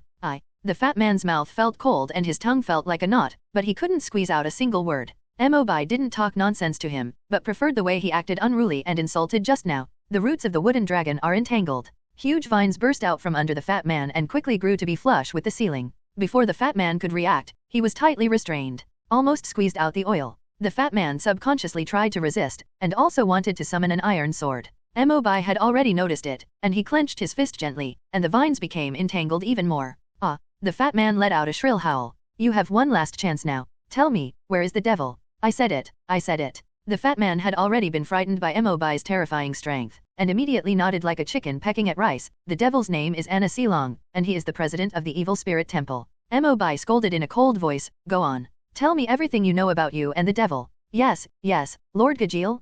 We came from the southern kingdom, but we were all captured by Anna Silong and forced us to loot the villages we passed. Anna Silong uses an extremely evil magic that absorbs human spiritual power as a source of energy. When the magic power in his body reaches its peak, it is said that he can summon moving meteorites from the sky to attack, destroying everything in an instant. There is a small town called Gluck village nearby. The people in the town were all cursed by Anna Silong, who absorbed all their spiritual power and died. The fat man's voice stopped suddenly. Mobai raised his eyes and saw that his eyes were still widening, but his body showed no sign of struggle. Come forward and take a breath. Is this death? Mobai couldn't help but frown. And judging from the appearance of his death, it doesn't look like he was killed by himself due to trauma. More like a mental breakdown.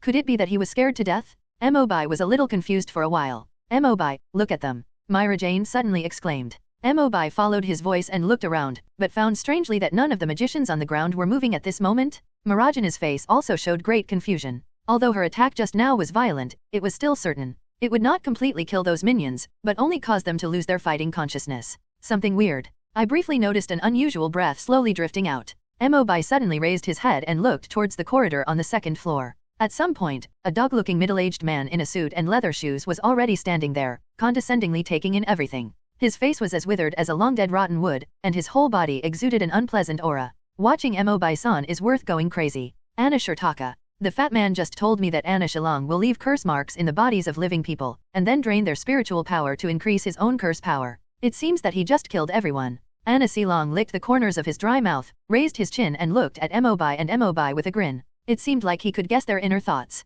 They are just a group of humble slaves. The meaning of their existence is to find the best meat supplement for me. Since the combat ability is so weak, it is better to give full play to the final value and contribute to the Evil Spirit Temple. Chapter 34 Professional Counterpart. The attack method used by demons is spells, and the energy in their bodies is called spell power, which is different from the magic of wizards. In the first contact, Mobai could not tell how good an Ace Yulong was, so he could only hide Myra Jane behind him during the confrontation. You are a magician who can defeat the entire guild. It seems that the magic power in your bodies is quite high. I wonder what your souls taste like. An Ace Yulong said slowly, his withered palms flew through the air. Reign of chaos. After singing, Mobai and Myra Jane suddenly noticed something strange in the sky. The sky turned sharply and fluctuated strangely. The last time Mobai saw this scene was Jelal's celestial magic. Immediately afterwards, there were unexpectedly a series of meteorites from the sky with green flames streaking across the sky, heading straight towards the bottom of the guild. Mobai immediately activated the wings of the storm dragon and led Myra Jane to dodge carefully. Boom. Meteor falls.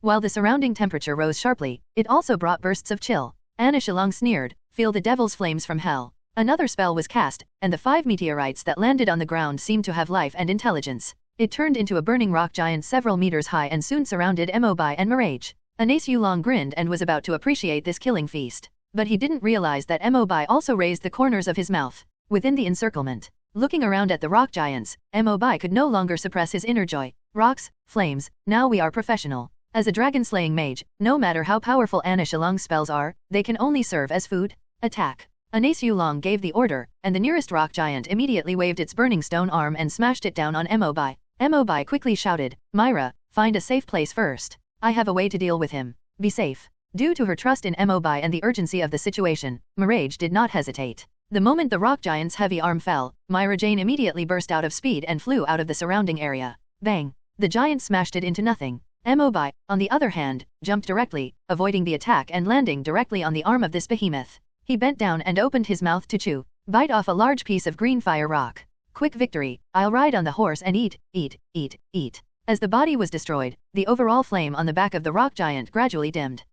Ace Yulong was dumbfounded. Although he is a demon who feeds on human spiritual power, he regards himself as arrogant and has never understood the various fancy magics used by humans. This is the first time I have seen this strange fighting method of the Dragon Slayer mage. Mobai stuffed it into his mouth faster and faster, with no time to taste the taste, and just wanted to resolve the battle as soon as possible, forcibly swallowing the rock giant in front of him whole. Mobai suddenly felt subtle changes in magic power, as if his dragon-slaying power was also going to mutate accordingly. But it only lasted for a few seconds, and this feeling disappeared. The desired surge in energy did not occur. Not only that, but there is also an urge to feel queasy. This damn feeling feels like I've been fed a mouthful of history. Mobai frowned, looked up at the horrified Anna Silong with great displeasure, and spoke in a slow and cold tone. The devil's flames and stones are so unpalatable that they really make people angry. Anna Silong's heart is filled with thousands of horses galloping. I didn't ask you to eat it? Crazy, madman? Is he really human? But with the current situation, it was obviously too late for Anna Silong to complain. The next moment, he was horrified to find that Mobai's figure disappeared from the spot.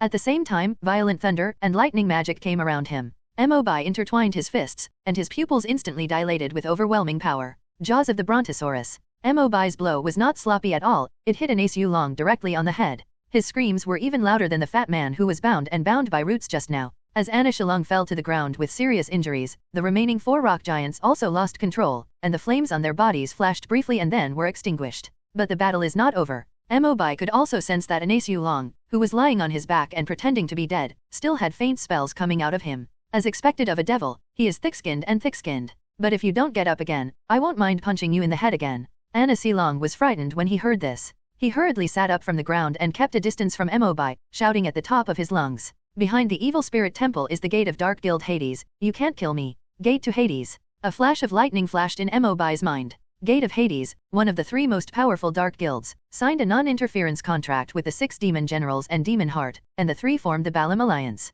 In the original story of Fairy Tale, a large part of the story is about fighting these 3 dark guilds. Mobai thought from the bottom of his heart, the Gate of Hades. It is indeed a tricky thing. But if I remember correctly, they will not take action until 7 years later, right? Seeing Mobai's hesitation, Anna Silong thought he was afraid of the Gate of Hades, so he continued to coerce and induce. You must have heard of the Gate of Hades, right? There are powerful demons in the Book of Ziraf, and the only way to fight against them is to die. I have also seen that you are a very strong magician. As long as you join the Evil Spirit Temple and follow me in the future, I will ensure that you will have an endless source of magic power for you to enjoy in the future, just like the hellfire that swallowed me up just now. Mobai suddenly interrupted. I'm not interested in your hellfire that tastes worse than history. Anna Silong was startled, and a bad premonition came to his mind. Mobai then said coldly, in addition, sooner or later, the Gate of Hades will be pushed by us. It's a pity that you will never see that day, etc. There was endless fear in Anna Silong's eyes, and his dry lips parted, as if he wanted to say something else. Mobai's iron fist fell first, shutting him up completely.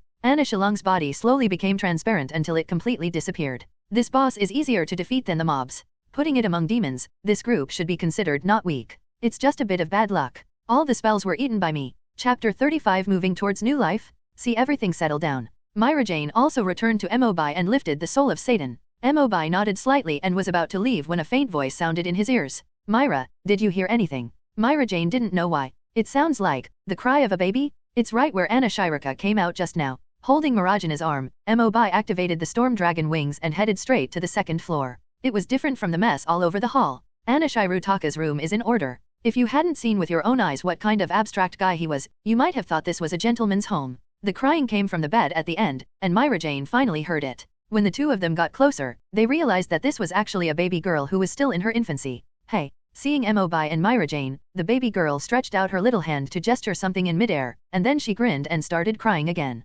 Perhaps out of instinct, Myra Jane directly held the baby girl in her arms and rocked her gently to try to coax her to sleep.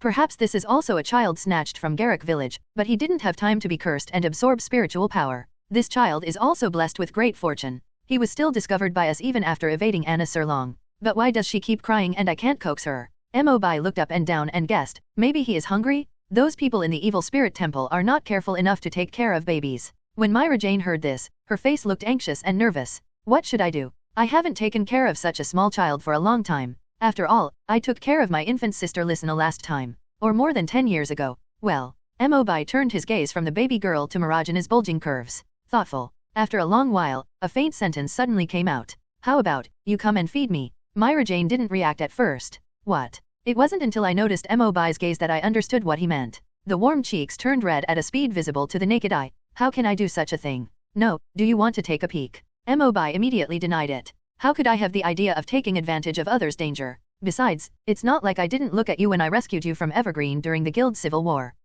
Myra Jane seemed to have overheard something about herself, and suddenly blushed from her neck to her ears. Mobi quickly changed the topic. Ahem, that's not the point. How about this? You hold her for a while, and I'll go to the kitchen to look for anything edible. As soon as he finished speaking, Mobi dodged to the back hall like the wind. Look behind you. Seeing that Myra Jane did not follow, Mobi breathed a sigh of relief. Start counting any leftover food from the broken counter. Onions, garlic, ketchup. His fingers swept through the messy pile of food, until it crossed a glass bottle filled with white liquid. Is there milk? Mobi was in high spirits. He took the milk and was about to go back to the hall, when he suddenly remembered something. Then he unscrewed the cork and poured a mouthful into his mouth. Bah, bah, bah. Fortunately, it didn't go bad. After quickly returning to the main hall, under Marajana's feeding, the baby girl who drank all the milk was satisfied, lay in the warm embrace and closed her eyes peacefully. The big stone in my heart fell to the ground. Myra Jane then said softly, shall we take her back to Fairy Tale? Mobi responded casually, of course I have to take her back. We can't leave her here after feeding her. Also, I think you seem a little. Halfway through his words, Mobi suddenly stopped. Myra Jane asked in confusion, something. Kind of, the glow of motherhood. Myra Jane showed a rare hint of embarrassment on her face and gave Mobi a hard look. Wait until the baby is asleep. A faint sound of snoring sounded. The blush on Marajana's face gradually dissipated, and she said softly, could you give her a name? Mina. Mobi blurted out without thinking. This child is called Mina Strauss. From now on, she will also be part of your and Elfman's family. Strauss is the surname of the 3 Myra Jane sisters. Myra Jane looked meaningfully at Mobi, who had an indifferent expression next to her. There seemed to be thousands of words rushing through my heart at this moment. In the end, it turned into just one sentence. Thank you, Mobi. After everything calms down, finally set foot on the road back to Fairy Tale. The commission is completed and the danger is temporarily lifted. In order to hold Xiaomina conveniently, Myra Jane simply activated the soul of Satan again and flew back to Magnolia with Mobi. We walked to the hill where we stopped and watched that night. Marajana's speed gradually slowed down, and she looked back with nostalgia. Seeing her expression, Mobi also put away the storm dragon wings behind his back and asked softly, want to go back and take a look again? Myra Jane bit her lips and nodded. After all, this is probably the last time I will come to Gluck village. As for the current village of Garruk, it has been burned to a great extent by fire, with ruins everywhere and no survivors. It won't be long before it disappears in the long river of time. Looking at Myra Jane with a look of disappointment in her eyes, Mobi sighed and followed immediately. By the way, where did you live before? On the northwest side of the village. The area of Garruk village is not small. After flying for 10 minutes from the hill, we arrived at the northwest corner. Follow the memory and move forward. I am even more timid when I am close to my hometown. Wait until you stop. Myra Jane originally thought that what was in front of her would be an abandoned house that had been burned to a disgrace, or even razed to the ground. But the house in front of me was exactly the same as in my memory. With its short eaves and narrow passage, it doesn't look crowded at all when 3 children live there. There are just a few more weeds around. How come, the house is still here? Marajana's eyes were filled with disbelief. Before the demon attack, this house was obviously the most dilapidated in the entire village. But among the ruins now, it has become the only surviving house. Mobi smiled bitterly beside him. Perhaps it's really because it's too dilapidated. When the evil spirit temple invaded, they immediately identified this place as an abandoned house with no one inhabited. They didn't even bother to care about it when they finally set it on fire. It was a blessing in disguise. Mobi slightly activated the Iron Dragon magic power in his body. The arm turned into a dark sharp sword and chopped the weeds cleanly. Chapter 36. You two are making progress so fast? Walking in slowly. No one has entered for more than 10 years, and everything has been covered with a thick layer of dust, but for Myra Jane, they are all precious memories. Hold Mina for me. Walking to the small bed at the end of the room, Myra Jane lowered her head and took out a square wooden box from under the bed, dusted it off and gently opened it. An old, yellowed photo lies quietly among them. Due to the protection of the wooden box, it is spotless. Mobi turned his head and looked, and on the photo was Myra Jane, Elfman and Lysina when they were children. Although they are yellow, the innocence and happiness of the smiles of the 3 children cannot be concealed. Judging from the age, it is at least more than 10 years old. On the second night after leaving the village, I remembered that I didn't take this photo with me. The next night, I sneaked back to take away the photo without telling Lysina and Elfman, but I was kicked out by the villagers. The photo matter has been put on hold. Looking at Myra Jane, who was lost in memories, Mobi couldn't bear to disturb her anymore. But I paid special attention to her expression. Maybe it's because of Mina's joining. When Myra Jane looked at the childhood photos of the 3 sisters, finally, he showed his long-lost smile and no longer shed tears because of missing Lysina. Let that child stay with you for a while first, Myra. I will definitely bring Lysina back after a while. Magnolia, Fairy Tale Guild. Satan's soul's receiving magic consumes too much magic power. As soon as she landed at the entrance of the guild, Myra Jane returned to her usual appearance, her face slightly pale. Mobi suggested, how about I hold Mina instead? Myra Jane shook her head and said softly, I'll do it. Go and open the door quickly. No way. Since leaving Garrick Village, Myra Jane has been very fond of this child and almost never leaves her side. Mobi had no choice but to step forward. Kicked the door open. Should I say it or not, the quality of our guild's doors is still good. We are back. Hey, President? What are you doing? What caught his eye was Makarov, who looked embarrassed. There are also people shouting and shouting. President, where is the beer I want? Come right away, come right away. President, where is my lunch? I'm almost starving. It's already burning. Wait a little longer. You're so stupid, President. I have to work. Hurry up and register the order for me. It's you holding the cloth again? I haven't seen you working once in a few months. Why are you so active when I am in charge of entrustment registration? President, can you cosplay Myra? I see you are very unhappy. Makarov is hopeless. After finally finishing the work in hand, I knelt down at the door of the hall and enjoyed this hard-earned rest time. Bang! The door was kicked open by some unscrupulous guy, and Makarov, who was resting next to the door, was knocked out with his body, causing him to be chewed by a dog. Hey, President? What are you doing? Mobi didn't know why and asked with concern. Makarov finally couldn't bear it anymore, and was about to use the giant magic to beat Mobi, but suddenly he caught a glimpse of Myra Jane beside him. His eyes softened instantly. It was like seeing a savior.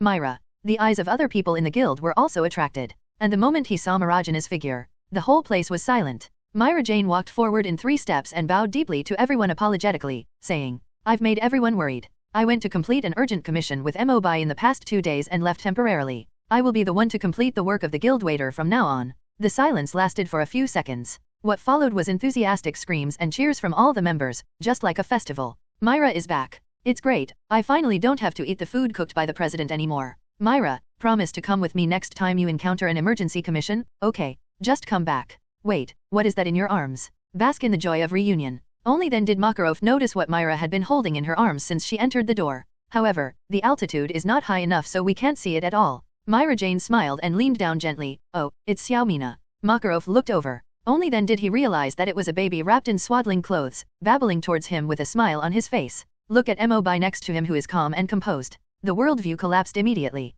Makarov's chest felt tight and he almost spurted out blood. You. Myra Jane had a sunny smile on her face, and while teasing the baby in her arms, she responded. Her name is Mina. From now on, we will be a family. Seeing Myra Jane showing such happiness. However, everyone in the guild quickly became red and warm at a speed visible to the naked eye. Then one by one they aimed their hateful eyes at Mobi. Forehead. Mobi looked innocent, but felt uneasy in his heart. What followed was an overwhelming verbal crusade. It's progressing so fast. Hey Mobi, I was quite scornful of you and Erza because I thought you were a warrior. I didn't expect you to be so ruthless and attack Myra directly. My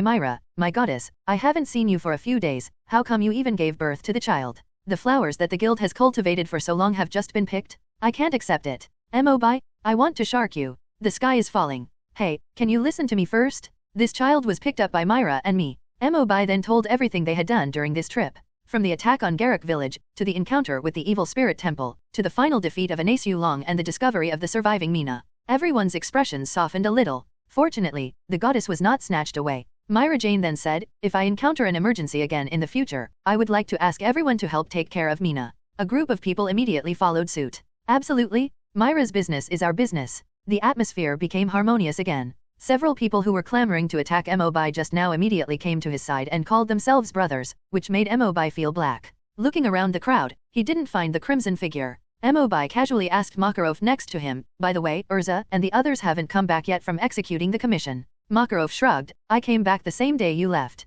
But, I left again. Going to work again. Mobi asked with a frown. That's not true. It's more troublesome to say. To put it simply, in order to defeat the 6 demon generals of the Dark Guild, we and several other guilds each sent a few magicians to form a coalition. Erza and the others went to join their allies. P.S. We are about to enter the 6 demon generals chapter. Here we will add some settings for this chapter. The 6 demon generals are one of the 3 major dark guilds. Among them, President Wu is another personality of Brian, the leader member. Because of his strong strength and violent personality, he was sealed in Brian's body. When all 6 members are defeated and lose consciousness, the seal will be automatically unlocked and no president will appear. The purpose of the operation of the 6 demon generals is the sealed ancient super magic Nirvana. Nirvana has the ability to replace light and darkness with each other. In order to fight against the 6 demon generals, the 4 major guilds formed a coalition with the following personnel. Fairy Tail, Natsu, Grey, Erza, Lucy, Happy. Scales of the Snake Princess, Sharia, Leo, Grey's senior brother, Jura, one of the top 10 magicians of the Holy Saints.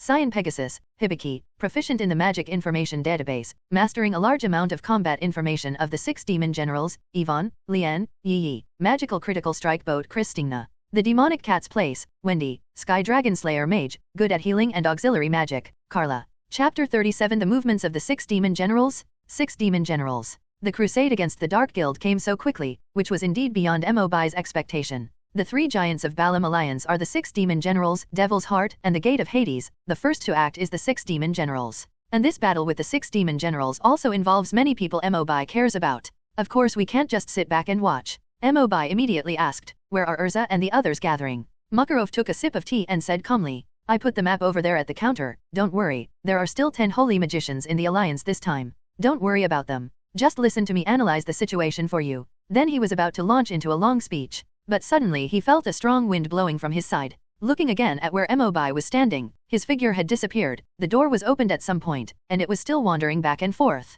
Makarov sat down angrily and complained, it's really annoying. If I had known about it, I wouldn't have told him. Myra Jane smiled and persuaded, he is also thinking about his partners, President. Mobi didn't listen to Makarov's description of the situation at all, and activated the wings of the storm dragon to fly outward. Firstly, it saves time, and secondly, it is not necessary at all. No one knows better than him what General 6 Demons is planning to do. Their goal is the ancient forbidden magic sealed in the Sea of Gas Trees, Nirvana. Once Nirvana is activated, the light and darkness in the affected person's heart will be replaced, and they may even swing the butcher knife towards their companions. However, the 6 demon generals don't seem to know how to unlock the seal of Nirvana. Only Jelal knows. But the magical elf power in the Tower of Paradise went on a rampage before, and Jelal should not be able to escape. In other words, the 6 demon generals probably don't know the exact method of unlocking Nirvana. Mobi's thoughts were a little confused. All the mysteries will have to be answered after arrival. Erza and the others had set off 2 days in advance. At this moment, Mobi could only use the maximum speed in conjunction with wind and thunder to try to join the coalition forces.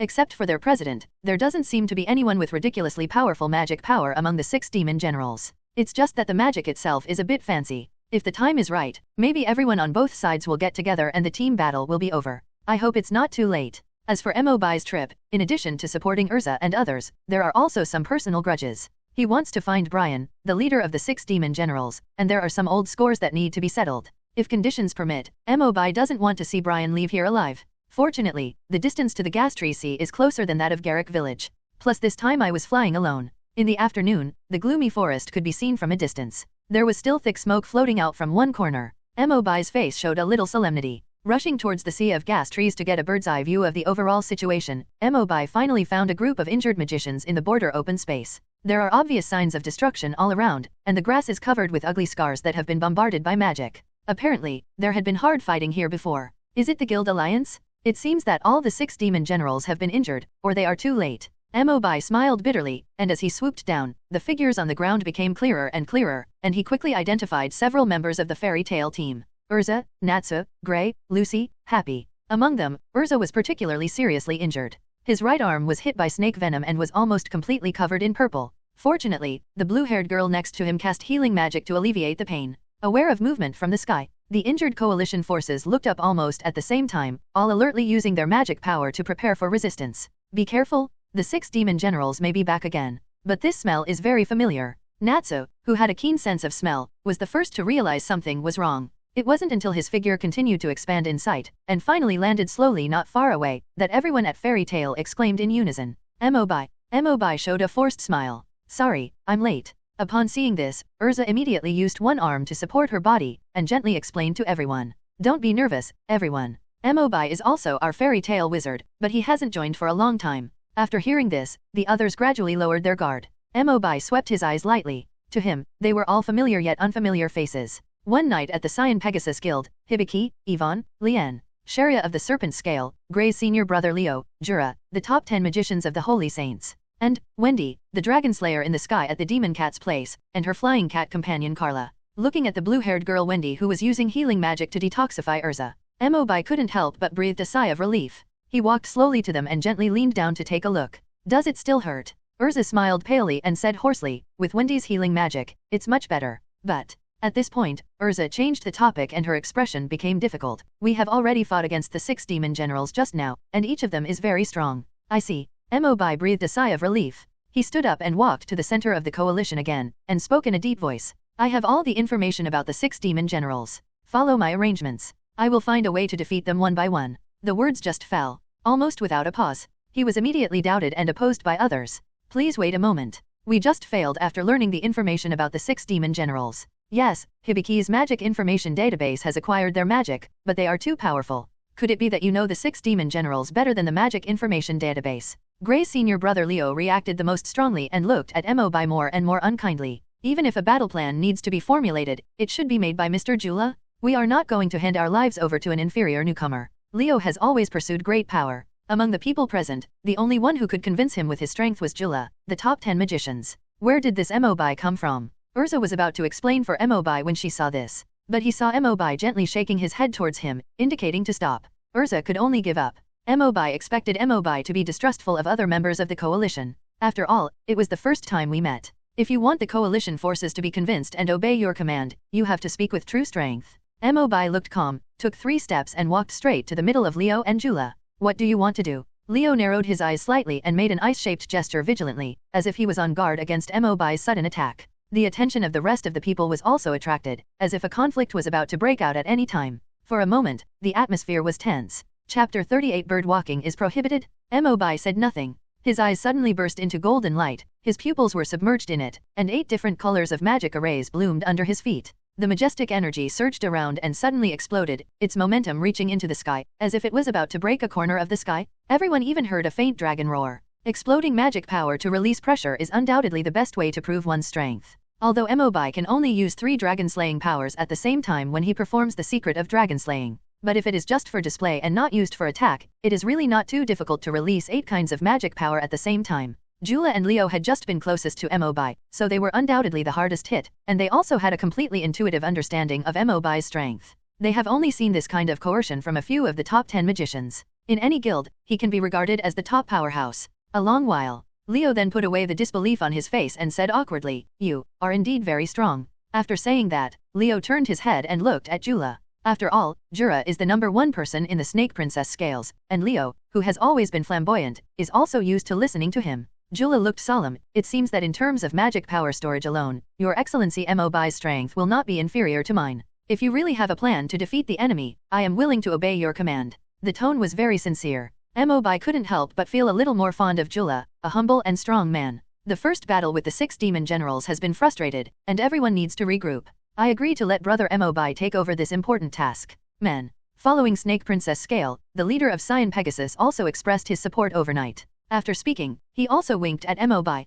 Mobi almost vomited out his overnight meal. Although Ichia claims to be the strongest among the Cyan Pegasus, his appearance is really not flattering. In terms of level of obscenity, even Anna Shillong is worse than him. The fairy tale team already has full trust in Mobi and will naturally not object. As for Wendy and Carla, they chose to be consistent with most people. It was passed unanimously. Mobi smiled calmly. Since everyone has no objections, then I will tell you what I think. Right now, the 6 demon generals have not found Nirvana. They are likely to disperse to various parts of the gas tree sea to search separately. It is convenient for us to group up and annihilate him. On the way here, I passed an area with gray smoke. It was probably the half-crashed magic crit ship Krynastingna after being hit by the 6 demon generals. Yvonne, and Lian of the Cyan Pegasus, plus Leo, your mission is to go back the way you came to find Kristingna and try to restart it. Mr. Jura of the Serpent Scale is the strongest. You and Sharia will search the east side. Natsu, Lucy, and the Cyan Pegasus Hibiki will go to the west side. Erza hasn't fully recovered from the poisoning. Wendy, Happy, Carla, you stay here and take care of her for the time being.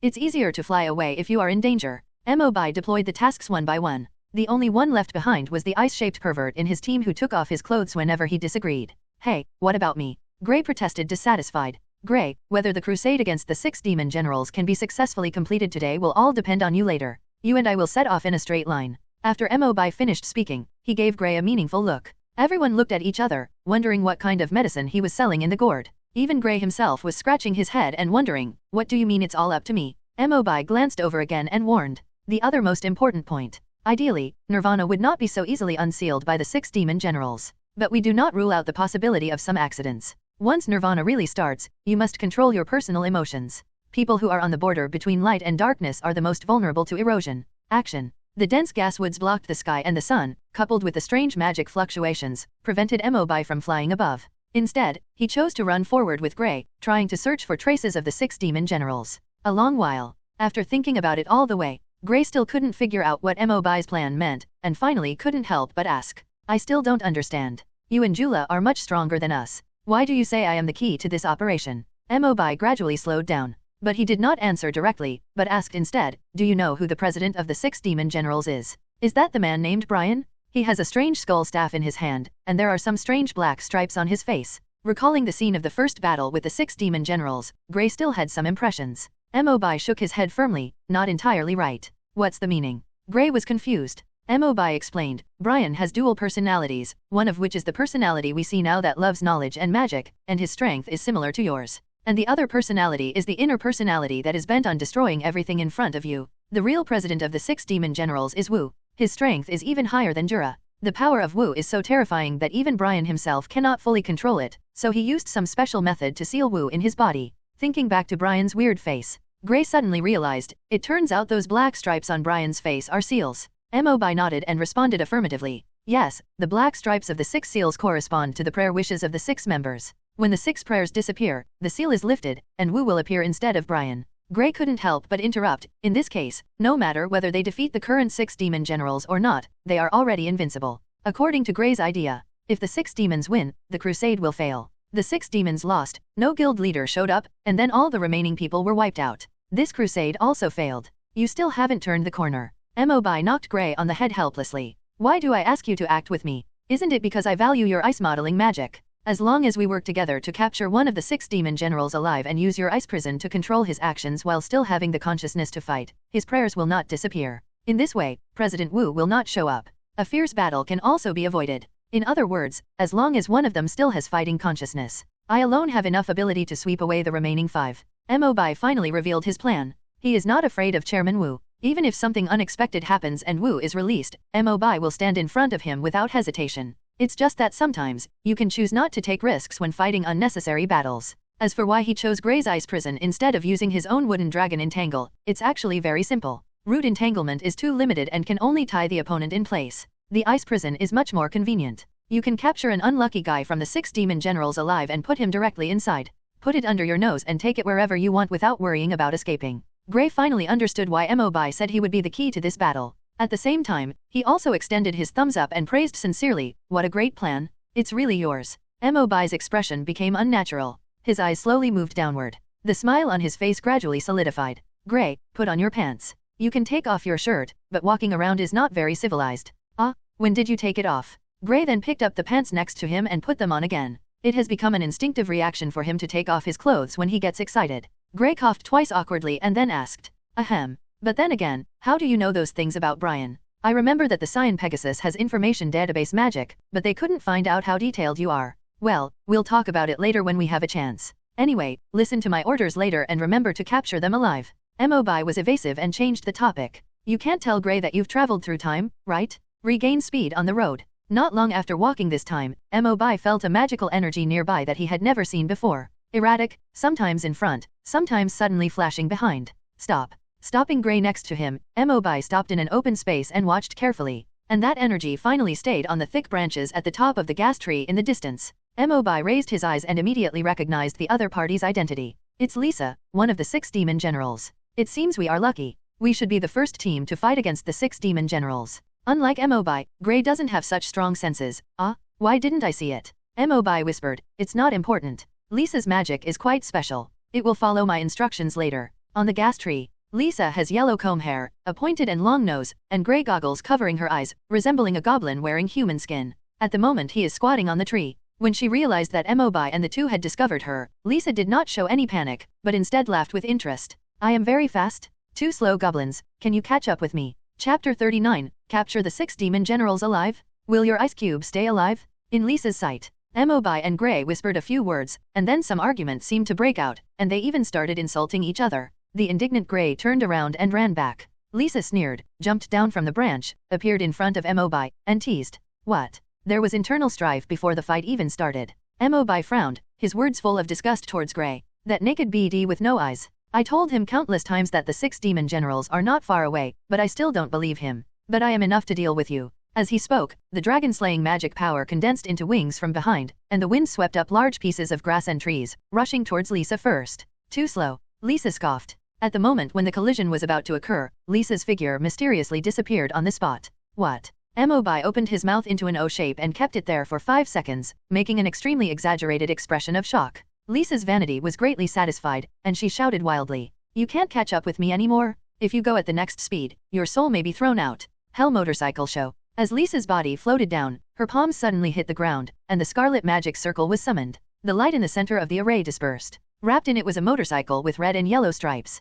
"Sluggish fairy, are you ready to eat my exhaust?" An arrogant laugh came from Lisa's mouth. Getting on the motorcycle, Lisa poured the magic power into it, and suddenly burst out at even more amazing speeds. Gain absolute control over speed. Lisa was not in a hurry to attack. Instead, she tried to speed up her horsepower and circle around Mobi. The high-speed motorcycle whipped up hurricane winds and even cut away the swaying weeds. Lisa wanted to use this method to kill Mobi's fighting spirit. Seeing this, Mobi immediately activated another golden dragon-slaying magic crystal in his body. The violent magic suddenly appeared, and Mobi's whole body was already surrounded by thunder and arcs. If you can't catch up with only the wings of the storm dragon, then add the power of thunder and lightning? Only then did Lisa look at Mobi again. The speed of lightning and storms? Interesting. Faced with the sudden shooting of Mobi, Lisa no longer held back and sprinted forward at top speed. Seeing the motorcycle approaching the cliff, he turned around in time and returned to the original road. This was to deliberately tease Mobi. But the powerful dragon-slaying pressure behind him remained unabated. "Are you still chasing after me? Then consider your speed to be at a passing level."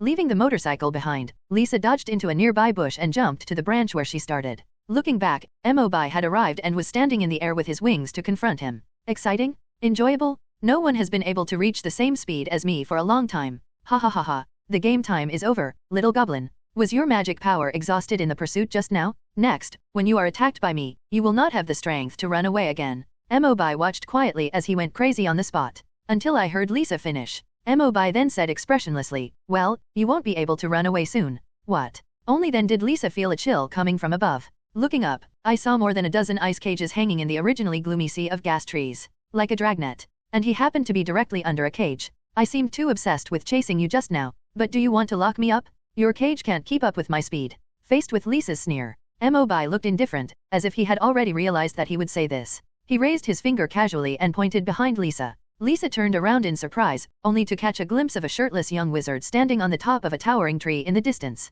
The magician's left hand turned into a fist, his right hand turned into a palm, and his hands were knit together, and the biting cold breath continued to emerge from them. Lisa was shocked. "That's your companion." Correct answer, but unfortunately there is no reward. "Gray, do it." As Mobi's shouts reached his ears, Gray in the distance focused all his attention on the cage that had been arranged. After the magic was cast, more than a dozen cages instantly merged into one, and then landed with a huge impact. "Ice-shaped prison. It's useless, I'm very fast." Lisa didn't finish her sentence. Boom. The birdcage-like prison suddenly fell down, directly trapping Lisa in it, breaking off the branches together, and crashing to the ground. Mobi also put away the wings of the storm dragon and went below to check the situation. Within prison, Lisa's eyes were full of shock. "Impossible, my speed is unmatched by anyone in the world, how could I not escape this?" Mobi poured cold water on him unceremoniously and continued, "Because you are not that fast at all. What you are using is just magic that unconsciously reduces people's speed and speed perception, while your speed remains unchanged. Compared with this, it seems that your speed is very fast. It's a bit self-deceiving." Mobi saw through her magic trick at a glance. Lisa was speechless and choked for a moment. Just then, after completing the task, Gray also leaned out of the bushes, walked to the cage and said, "Mobi and I had already discussed a strategy before fighting you. Mobi has long seen that your magic has a range of use. As long as it is far enough away from you, it will not be affected by the slowdown. That's why I stood there and released the ice prison." Recalling the scenes of his rampage just now, Lisa finally realized that she had fallen into the trap of these two people from the beginning, and immediately beat the ice prison with her fists and feet like crazy, and shouted in anger, "Two cunning fairies? Are you only capable of these dirty tricks?" Mobi still looked calm and relaxed, tearing off a large piece of bark next to him and putting it in his mouth to chew to restore his magic power. "Bah, bah, bah, save it. If it weren't for capturing you alive, do you really think I can't beat you? Bah, bah, bah. Capture me alive? What are you going to do?" Lisa seemed to hear something was wrong. "When the 6 prayers disappear, the president of the 6 demon generals will come, am I right?" Lisa was immediately shocked. How is it possible? How do you know this?" Mobi looked at Lisa with a surprised face happily, and waved at Gray casually. "You don't need to know this. All you have to do is stay in the cage and ensure that your prayers will not disappear. We will not let you get hurt." Gray understood immediately when he saw this. The ice magic burst out again, spreading to the ice prison, and the ice began to grow continuously. The coldness penetrated Lisa's body, and the hair on her hair stood on end. Wait, what are you going to do? Mobi then explained, don't worry, I told you I won't hurt you. It's just to prevent you from harming yourself. Lisa looked down at her body and realized that it was completely covered in ice and could no longer move. Wait, Lisa wanted to say something else, but the ice cubes had spread to her face and sealed her mouth directly. Half a minute later, the ice cage is completely solid. Lisa was sealed in it. Not to mention her body, she couldn't even move her eyes. Mobi also stepped forward and kicked him twice. Will your ice cubes stay cooked? After receiving Gray's affirmative answer and confirming that it was strong enough, Mobi put the ice cage on his back and moved forward again. Although Lisa's magic power cannot function, she still retains a clear consciousness. He carefully recalled the scene of the first battle between the 6 demon generals and the Guild Coalition forces. It was finally determined that Mobi was not in the opponent's team at the time. Lisa immediately fell into regret and completely underestimated Mobi, the airborne foreign aide. But how on earth did he know the secret of the 6 demon generals? Chapter 40. This is not a potato, it's a baby. No, it's a head. South of the gas tree sea, the 3 Cyan Pegasus and Leo who were traveling together moved forward with hesitation. On the way, Yvonne finally couldn't help but said, Teacher Yi. Yi turned around and showed a smile that he thought was very handsome. Man, what can I do? Yvonne asked, how did Mobi know about the magic crit boat Christina? Logically speaking, it is impossible for him to have seen it before. Yi didn't seem to care about this, and replied casually, since we are allies, don't think too much about these issues. I believe in brother Mobi. Man. As expected of Teacher Ichia. While the two were talking, Leo suddenly shouted excitedly, look over there, there's smoke? It must be Christina. Leo unconsciously speeded up and walked happily through the bushes ahead. Immediately, he saw the nearly crashed magic crit boat Kristingina. It's really here. The magical crit boat Krynastingna, which used to fly across the sky with astonishing power, is now in a semi-destruct state due to the attacks of the 6 demon generals. The cab exploded and half of the wing was destroyed. It seems impossible to return to the sky. After a night of investigation, he looked slightly solemn. The cab can be repaired by Yvonne, but there are too many damaged parts, I'm afraid. Leo took over and said, this is easy to handle. I can use my ice-shaping magic to temporarily replace the missing parts. Leo immediately connected his fists and palms, and the ice magic flowed to Kristina's side. It condensed into exquisite white wings in an instant, exactly the same as before. The 3 Cyan Pegasus were immediately overjoyed and tried their best to save the cab. Yi couldn't help but sigh, that little brother Mobi's plan is really good. In this way, with the division of labor and cooperation among us, we can really make Christina fly again. Man. Leo was even more confused. But how did he know that I know the ice-shaping magic? Did Gray tell him? At present, this is the only reasonable explanation I can think of. At the same time, Jura and Sharia suddenly stopped during their search. In the shadow under the tree in front, a burly figure slowly emerged, walking towards the two of them. This man was dressed as a monk and was taller than Jura. His long orange hair fell behind his back, and his right arm was wrapped around a magic book engraved with strange patterns. Otai. Jula looked stern, and immediately recognized the other person, turned around and shouted to Sharia, let's go. Walk. Otai's magic is mainly range-based attacks, and Sharia, who has weak magic power, will only be involved in it for no reason and get injured if she stays here. Seeing Sharia retreat to a safe position, Jula immediately pushed forward with his right palm, and the powerful earth attribute energy suddenly burst out. The ground trembled, and dozens of stone cones instantly rose from the cracks, attacking Otai all the way. Otai, on the other hand, took his time in the face of the tough attack. He still hugged the magic book with his right arm and waved his left hand casually. The originally hard and sharp stone and soil cones all turned soft, like a puddle of mud. Otai smiled and said, your magic is to make the soil as hard as rock iron, but I can soften the sand. All your attacks are ineffective against me, right? There was a bit more determination on Jura's face. He took a deep breath, and the index and middle fingers of his right hand came together, and the fingertips shone with a stoic magic light. As his fingers danced, the earth trembled violently again, as if a powerful and mysterious force was surging out from the ground. Rock iron pillar. With an ear-splitting sound, 4 thick rock pillars suddenly rose from under Otai, vowing to fly him away. I've already said that all your earth magic is ineffective against me. Is that right? Otai shook his head and repeated his old trick. The softening magic power is activated. The rock pillars that were originally thick, long, big, and hard, like Yangwei, spasmed in all directions and collapsed to the ground. Jula's attack failed again. Come again? Rock iron pillar. As Jura continued to attack, Otai was able to resolve it perfectly every time. Before you know it, the battle has lasted hundreds of rounds. The flying sand and rocks covered the entire sea of trees in the east, and everything they passed was turned upside down, with raised sharp-angled rocks everywhere. But apart from the consumption of magic power, the two of them suffered almost no external injuries. Jula is preparing to activate the next round of magic. But suddenly I felt a terrifying magic power coming from below, breaking through the surface of the earth at an extremely fast speed. Boom. Jura and Otai dodged backwards almost at the same time. A huge white light pillar appeared where the two people were originally, and the light pillar shot straight into the sky, causing the sky to change dramatically. Several gray-black magic ripples wrapped around it, emitting strange fluctuations. Jura was immediately shocked. Although he is the Holy Ten, the magic power in his body is like an ant compared to this mysterious beam of light. Could this be Nirvana? A look of astonishment also flashed across Otai's face. But unlike Jura, Otai's face soon showed the joy of unexpected victory. It turns out that Nirvana is underground. Is that right? Because we have been using Earth attribute magic power to fight, energy fluctuations were injected into the ground, and Nirvana was accidentally unsealed. Isn't that right? Jura finally recovered from the shock. The accident that Mr. Mobai mentioned really happened. I have to find a way to join them first. Once Nirvana is launched, this crusade will definitely fail. Firm this idea in your mind. Jura suddenly heard a shrill cry from ahead.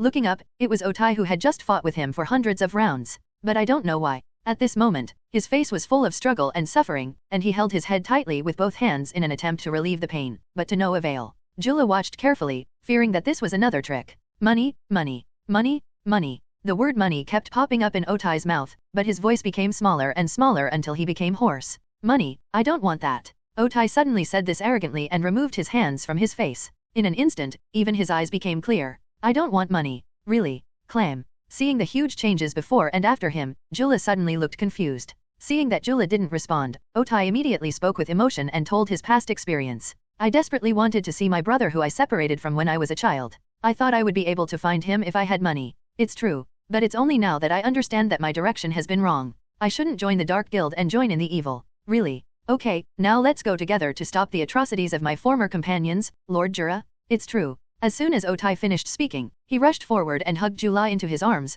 crying bitterly. Tears dripped down Jula's bald gourd. Your Excellency Jura, when I saw you, I thought of my brother and couldn't control my emotions. It's true. Jura asked in confusion. Why? Do I look like your younger brother? No, your bald head looks like the potatoes my brother loves to eat. It's true. This is not a potato, it's a baby. No, it's a head. Jura was in a state of confusion. Finally, I recalled the information about Nirvana that Mobai and Xiang mentioned earlier. Only then did I realize that Otai might have been affected by the alternation of light and darkness in Nirvana. In the inner battle between justice and evil, he has transformed into a kind personality. Chapter 41 Boring? Other side. Mobai and Gray, who were still heading north with Lisa, who was frozen in ice, were also attracted by the black and white light pillar reaching the sky in the east. This scene is certainly familiar to Mobai. Nirvana, is it really opened? Originally, I just reminded him later just in case. Unexpectedly, it turned out to be a prophecy. So where should we go now? Continue walking in this direction. Gray asked. Mobai analyzed. No, let's go to the location of Nirvana. Now that the seal has been unlocked, the other members of the 6 demon generals will definitely rush there. That makes sense. Slightly adjust the position of the ice cage on the back. Gray turned around and was about to leave, but his arm was held by Mobai.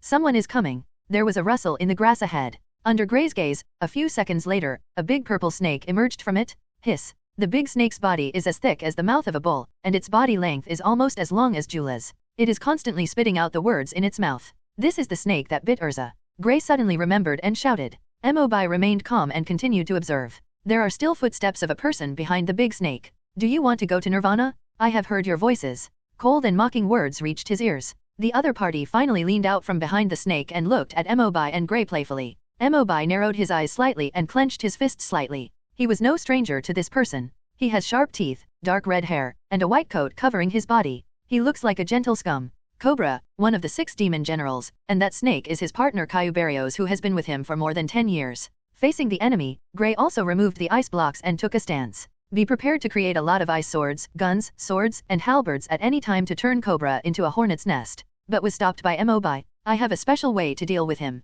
This person is the Poison Dragon Slayer mage. He can also hear people's voices. He is a difficult opponent. Look after Lisa. Mobai's voice was not loud. But Cobra's hearing magic is particularly keen. It can not only hear subtle conversations nearby, but even people's inner thoughts. Naturally, what he just said did not escape his ears. Seeing that his background was revealed, Cobra was startled for a moment, but soon returned to his original cold demeanor. Although I don't know where your information comes from, it ends here and you can't leave. Mobai ignored his warning. As the powerful earth attribute dragon-slaying power circulated in his body, it finally condensed in the palm of his right hand. Mobai lowered his body slightly and suddenly struck out with his palm to strike first. The earth dragons crack. All the way from the guild, I used wind and thunder magic to speed up my journey. In addition to the battle with Lisa just now, thunder magic consumes magic very quickly. Even if Mobai's innate magic power is abundant, it cannot withstand continuous consumption. You still have to save some money. In order to prevent special situations later, Mobai did not pursue a quick solution this time, but conducted trials first. Magic power exploded, and a huge gap instantly opened in the ground from where Mobi cast the spell, and he rushed forward. Cubelios. When Kyuberios heard the call, he quickly twisted his snake body and wrapped it around Cobra. Just when the cracks in the earth were about to spread to the feet, a pair of wings appeared out of thin air on both sides of the snake's body, taking Cobra directly into the air. This snake can fly. Gray couldn't help but be stunned. It seems that this battle really has nothing to do with me. Storm Dragon Wings. Mobi also activated the wind attribute dragon slaying power in his body, and at the same time spread his arms flat, turning into two long black swords, and swept away in the air. Iron Dragon Sword. I hear you, you're going to attack from my left. Cobra smiled contemptuously, showing sharp teeth at the corners of his mouth, and then dodge. The iron sword passed by. Seeing that Mobi remained calm as if he was about to give up the attack, Cobra listened again, but heard a completely different answer from Mobi's heart. Want to change your moves into an iron rod again to attack? In the sight, Mobi's figure instantly enlarged in his pupils, and the original swords were briefly covered by the light and turned into two hard cylindrical sticks, which were struck at his head. Iron Dragon Stick. A two-pronged approach. Even if it were the hardest rock,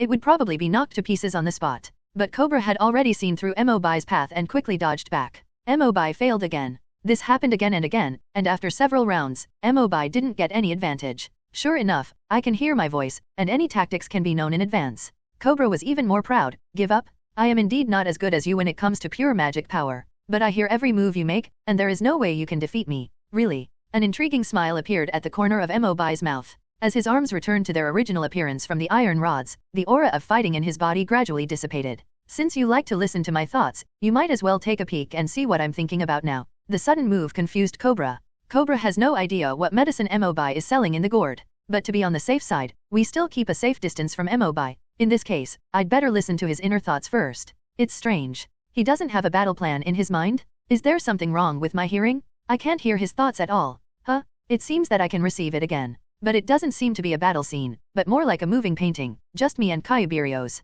Wait, something doesn't look right. Wait, no? Why did I control Kyuberios in such a rough manner and open its mouth? A hole? Stop it. Cobra turned red and warm in a second, panting heavily and staring at Mobi. Mobi still looked calm, and spoke as if nothing had happened. How's it going? Can you hear what I'm thinking? Cobra suddenly lost his guard even more, gritted his teeth and roared, pervert. Shameless? Dirty? Dirty? Why do you think of such a scene in your mind? Kyuberios is my best friend. How could I do something like that with it? Are you disgusting? Despicable? Scum with a sperm brain.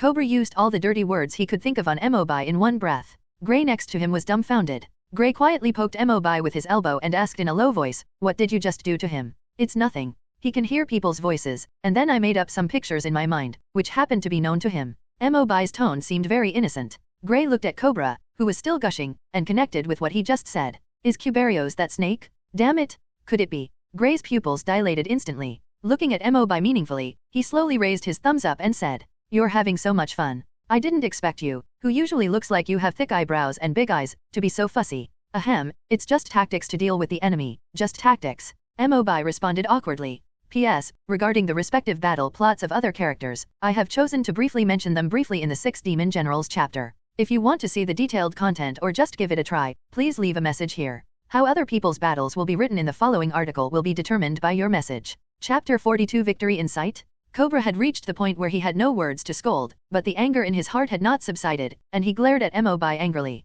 But he didn't expect Mobi to say something that made him bleed again. Actually, I can think of more postures. If you want to hear it, you can continue. Enough. What is intolerable is unbearable. Cobra finally broke through the defense, desperately maximizing the poison magic power of his body, wrapping it around his feet, and forcing Mobi down. The spiral jaws of the poisonous dragon. This move undoubtedly played into Mobi's hands, and Mobi secretly thought, want to use magic to confront you from the front? I finally got fooled. The hot bright red dragon-slaying magic crystal is ready to move in Mobi's body. The energy continued to gush out and materialized into billowing flames, burning fiercely on his right fist. Mobi concentrated on jumping forward. Fire Dragon's Iron Fist. The next moment, Mobi's figure continued to enlarge in Cobra's eyes, fists and kicks connected, and the hot wind and poisonous gas quickly intertwined. I kill you. Cobra was already jealous, and poured all his magic power into this blow without any reservation, and the poisonous gas became more and more intense. Even Gray, who was watching the battle, couldn't help but cover his mouth and nose at this moment.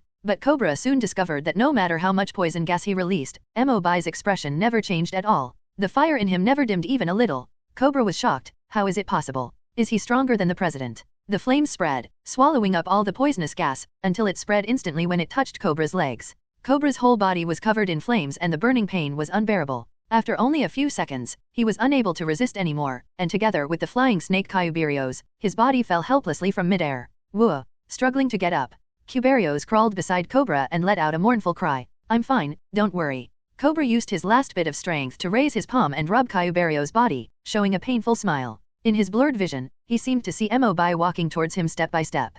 Please let me go, Kyuberios. After squeezing out a few words from between his teeth, Cobra completely lost consciousness. The battle is over. At this time, Mobi also put away his unruly look of deliberately irritating the other party, and spoke in a deep voice. Originally, I planned to let Grey freeze you. This would be more secure and ensure that guild leader Wu's seal would not be broken. But the snake venom in Erza was caused by you, and you must pay for it with blood. As for Kyuberios, look at this lone purple snake. Mobi was really undecided. Kyuberios has followed Cobra for more than 10 years and has always been regarded as Cobra's best friend. And Cobra's long-cherished wish is to hear the voice of Kyuberios one day. At this time, he did not know that Kyuberios was not a snake, but a living human girl. It was only because he was cursed with magic when he was young that he maintained his snake form. If I remember correctly, Kyuberios will be discovered by Chairman Makarov after this battle. Then, the president will take Kyuberios to dispel the curse on his body and return to his human form. Then he will change his name to Kainana and stay at Fairy Tale as a waiter. It seems like she is still my guildmate. Thinking of this, Mobi called Grey directly. Grey, did you see that snake? Of course I saw it. What's wrong? Freeze it. After the war is over, bring it back to the guild and give it to the old man. He will understand. What are you doing? Just do what I ask you to do. Grey glanced at Mobi thoughtfully. Don't you have that kind of hobby? I won't do it for you. I ride on a horse. Mobi laughed and cursed, and was about to slap Grey, but his raised arm suddenly froze in midair. The sudden pain was transmitted to the brain, causing the whole body to tremble uncontrollably. A splitting headache? Mobi, what's wrong with you? Grey immediately exclaimed and grabbed Mobi, who was about to fall. After half a minute, the headache slowly subsided. Mobi rubbed his temples, then waved his hand and said, maybe flying the storm dragon wings all the way here, plus the 2 battles just now, consumed too much magic power. It will be fine after a little rest. After hearing this, Grey put his heart back into his stomach. You scared me to death. But, since coming to this world, Mobi has been diligently practicing magic and has become more and more skilled in controlling magic. For this kind of battle that does not require all-out efforts, there will naturally be no magic overdraft. I just made a random excuse just now, fearing that Grey would be too worried. As for the reason for the headache, Mobi himself can't explain it now. What's going on with this headache?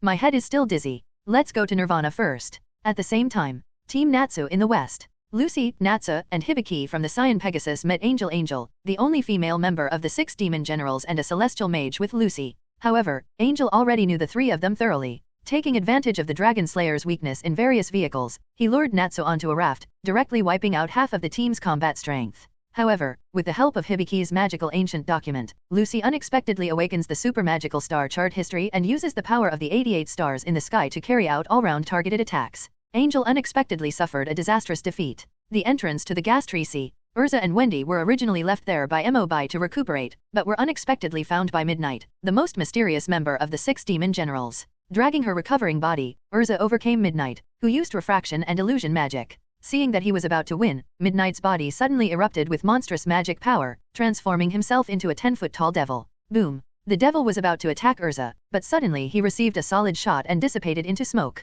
Erza looked at Midnight, who was lying on the ground in front of her again, and realized that it was just his illusion magic. As for that crucial shot, it came from Team One Night. They also successfully completed the mission ordered by Mobi and brought Christina back to the sky, just in time to return to the starting point and support Erza. Midnight lost. The balance of victory seems to be slowly tilting towards the Guild Alliance. Chapter 43,000 Years of Killing? After taking down Lisa and Cobra one after another, Mobi and Grey have embarked on the road to Nirvana. Are you okay? Why don't you take a rest? The magic power is consumed so much, leave the rest of the battle to me. Seeing that Mobi's expression was not good, Grey asked with concern. No need, let's go. Mobi turned his arm into an iron dragon sword again. He cut down a gas tree at random, picked up a thick branch and chewed it to restore his magic power. Although the severe headache that came after defeating Cobra was relieved, it turned into an intermittent pain. It can't help but be irritating. Looking at the enlarging white light beam in the sky, in addition to being depressed, Mobi also felt that there seemed to be some strange changes in his heart. But even he couldn't tell what the specific changes were. We will reach Nirvana soon. Let's go there first to avoid a long night and many dreams. However, it seems that someone is already fighting over there. Although the existence of Nirvana covered a large area of the forest, Mobi still caught some magical atmosphere from it, and immediately shouted, "Leave the ice cube where it is and hide first." Mobi held down Grey and dragged him to the grass nearby. The two of them crept forward together. It didn't take long. Gray then made a discovery and shouted excitedly. Right in front, I saw it. It seems to be Jura from the scales of the Snake Princess, and Sharia who is hiding behind him. They have already faced off with Brian, the boss of the 6 demon generals. Wait, there seems to be another person standing next to Sharia. I can't see clearly. Can you see Mobi? Mobi. Mobi's voice came faintly from behind. Gray, I don't mind if you block my view in front of me, but if you point your butt at me, I won't tolerate it. But you take off your pants at this time, and I can only see your crotch. Do you believe that I will give you a 1,000-year shot? Upon hearing this, Gray hurriedly covered his hands subconsciously. Although he didn't know what the 1,000-year kill was, Gray could vaguely feel the chill in his vital parts. I guess he could guess a little bit. Ahem, sorry. Gray then turned around and asked seriously, but in a head-on fight, can Jula beat Brian? Should we go out to help? After all, before Mobi arrived, all of them had been beaten by the 6 demon generals who reported to the regiment. Mobi is not worried. Don't worry, as long as President Wu's personality doesn't appear, Brian is just a rookie. What's more, Jula is the Holy 10 and is fully capable of handling it. Then we can't just watch now, right? Gray asked. Go over there. Mobi pointed at the boulder next to him, getting closer to the fighting men. The two moved their positions again and hid behind the boulder. This time, Gray finally saw clearly who was next to Jura, but the result surprised him. Gray couldn't help but wonder, those are the 6 demon generals? Why are they on Jula's side? What Gray was talking about was Otai, who had previously fought against Jura. Due to the conflicting magical attributes, the outcome was indistinguishable, but in the end he was inexplicably influenced by Nirvana. This was within Mobi's expectation, and he immediately explained. He is Otai, he is not weak. It should be due to the influence of the activation of Nirvana that Otai's inner feelings changed, and then he stood on a united front with Jula and the others. Gray felt a little relieved. But explain it to him immediately. But there was murmuring in Mobi's heart. I remember that Nirvana affects people who are on the border between light and darkness, and makes people's good and evil natures replace each other. Will it affect at least 2 people? For example, if Otai recovers his kindness, then someone on the Guild Coalition's side may be affected and temporarily switch sides. Mobi has the impression that in the original plot, Sharia had negative emotions due to Leo's serious injury, and was then affected by Nirvana and turned to attack Gray. Fortunately, Leo showed up in time and was able to exorcise Sharia's inner demons. But right now, Sharia is very normal, and she hasn't seen any of her teammates' rebellion. Mobi became more and more puzzled. It's really strange, who could it be? Could there be something wrong with someone else? It's best not to go there now. If Natsu goes berserk due to the influence of Nirvana later, it will be troublesome. Mobi and Gray still chose to observe in secret. As for the two sides confronting each other on the court, the smell of gunpowder is already permeating the air. Brian's skin showed a deep copper-black color, as if it had become copper-black after years of baptism. His white hair hangs down like silver threads, exuding an ancient and mysterious aura, like a wise scholar. But if you look carefully, you can find several strange dark stripes engraved on Brian's face, like shackles, seeming to seal some mysterious power. Brian looked behind Jura, and when he saw that Nirvana had begun the first stage, Brian's mouth corners couldn't help but rise, and he said, "In that case, I would like to thank you. Nirvana has actually been opened, and it takes no effort at all." When Jura heard this, his unsmiling face also showed a slight wave of emotion. Indeed, Nirvana was accidentally unsealed due to changes in the ground environment caused by his fight with Otai, although he did not have this intention subjectively. Because of this, Jura adjusted his posture again, steadied his stride, and spoke word by word in a rich voice. "I won't let you go." There was a cloud on Brian's face. The right fist holding the skull staff began to clench, quickly raised, and suddenly pointed in the direction of Jula. Everdark Rondo. The chanted spell fell, and the dark green magic wave was released from the mouth of the skull on the cane, mixed with destructive energy, snaking forward like a dragon. Jula's face was determined, and the index and middle fingers of his right hand were pressed together tightly, and strong magic power seeped out from the ground. Rock and iron wall. The tall and thick rock wall broke through the ground, protecting Jura and Sharia and Otai behind him. As the dull rumbling sound shook through the woods, Chang'an's rondo crashed straight into the rock wall, exploding a huge hole. Brian looked intently and saw that the three of them walked out from both sides unscathed. Although the blow just now was powerful, it was far from the level that could penetrate Jula's defense. It's really tough. It's worthy of being one of the top 10 magicians. Brian finally looked at Jura squarely. If you don't look at the various fancy effects and application methods of magic, there is no doubt that his attack is the most lethal among all the members of the 6 demon generals. But facing Jula's absolute defense right now, it actually seemed a bit useless. After a brief deliberation, Brian chose to raise his left hand this time. Everdark Palm. The dark attribute magic power condensed into the shape of a palm. As the left hand was pushed out, it instantly enlarged to the height of a person and crashed forward. Jula repeated his old tricks. Rock and iron wall. After the loud noise, the smoke dispersed. A clear and huge palm print suddenly appeared on the rock and iron wall, which was left by Brian's Everdark palm. It also shows from another perspective that the attack just now is just scratching the surface.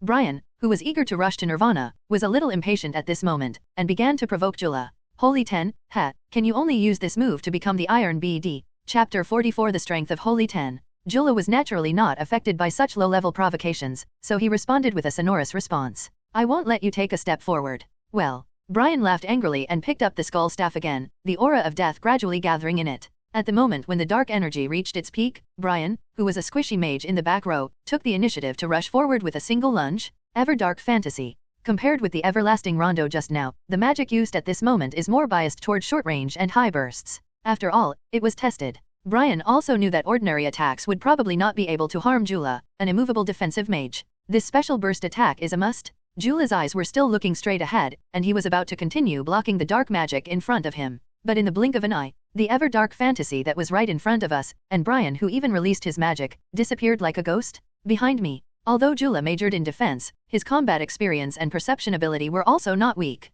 He quickly sensed the dangerous atmosphere and turned around suddenly. The brown light on the fingertips jumped. The rock and iron wall that had been released before was now twisting again with Jula's fingers. As if it were alive, he rushed back to guard and was in front of him in an instant. Boom! The thick rock wall once again absorbed Brian's attack in time. The deep black hole in the center showed the huge damage caused by the blow just now. The sneak attack failed. Brian's face turned livid, and his eyes became more and more fierce. Even though you were able to bear all the previous blows, the next blow will probably penetrate those broken rocks along with your body. Ever-dark fantasy wail. The skull cane exerted force again, with undercurrents surging, and a blood-red beam of light wrapping around it, emitting magic ripples that were more bizarre than ever before. Between the ripples flowing, the star points vaguely mixed with unstable energy collapsed, making a small and hoarse sound, like a ghost crying. Brian devoted almost all his magic power to strengthening the ever-dark fantasy. Rock and iron wall chain. Jura still insists on taking advantage of the sky with one move, insisting on summoning rock walls from the ground to defend. But realizing the danger of this attack, he also activated more magic power and summoned more than a dozen thick rock walls to block the front. Is this the only level? Brian sneered. After being strengthened, Chang'an's fantasy was so powerful that it directly penetrated the rock wall with a muffled sound, but its momentum remained unabated, penetrating dozens of rock walls in a row. There was only the last barrier left in front of Jura. Brian's eyes shot out blood-red light, adding power to the magic. Boom! After the loud noise of the collision, the pressure of energy burst out. Even Gray and Mobi, who were watching the battle behind a large rock in the distance, could feel the fluctuation. At this moment, Jura no longer had any defensive measures in front of him and was directly exposed to his opponent. Gray was so anxious that he almost rushed forward. But Mobi had quick eyesight and quick hands and dragged him back. Gray was puzzled. What are you doing? The bald man can't stand it anymore. The bald uncle was naturally talking about Jura. Shenshi can't stand it anymore. Why are you going to do it? Mobi asked back. I can at least help him reinforce an ice wall. I told you, watch carefully here. Brian can't be Jula's opponent. Mobi promised. Jura closed his eyes slightly, and the lines on his face became more compact. He took another half-step forward, tightly protecting Sharia and Otai behind him, and his body shone with brown magic power. The mantis arm is like a chariot. Under the dual shock of Brian's roar and Chang'an's fantasy offensive, Jura suddenly opened his eyes and waved his left arm in the air. His whole body was like a persevering Buddha, calm and powerful. The dark-green dark energy wave that was originally moving forward was forced to change the trajectory of the attack by the terrifying magic power it erupted at the moment it was about to contact Jura. Directly bypassing the three people, they bombarded the slope behind them. All the trees on the slope fell down and the rocks slid down, completely razing the place to the ground. Well, it's very powerful. It just didn't do any harm. What? The most powerful blow was directly deflected. Brian was shocked, and finally realized how powerful Jura was as the Holy 10. He has no chance of winning. Brian then turned his heel 180 degrees and was about to get wet. But suddenly he felt a tremor under his feet. Everything from dust to gravel slowly floated up from the ground as if controlled by some force. Brian staggered a few steps in fear and tried to speed up to escape, but it was too late. Jula's strong voice sounded again. The Overlord Rock is broken. The surrounding rubble was once again inspired, carrying potential energy and flying away together. The target of the shot was naturally Brian. Thousands of rock and soil particles accumulate. Suddenly, a stone mountain as tall as a person was formed, sealing Brian within it. But the movements in Jula's hands did not stop. As he put his palms together in front of his chest, not far away, a pair of transparent and illusory giant palms appeared on both sides of the stone mountain. They came together with huge power and shattered the originally stacked stone mountain in an instant. Brian's figure was exposed again. But after such an impact, his body was already scarred and his mouth was bleeding. It was difficult to stand up again.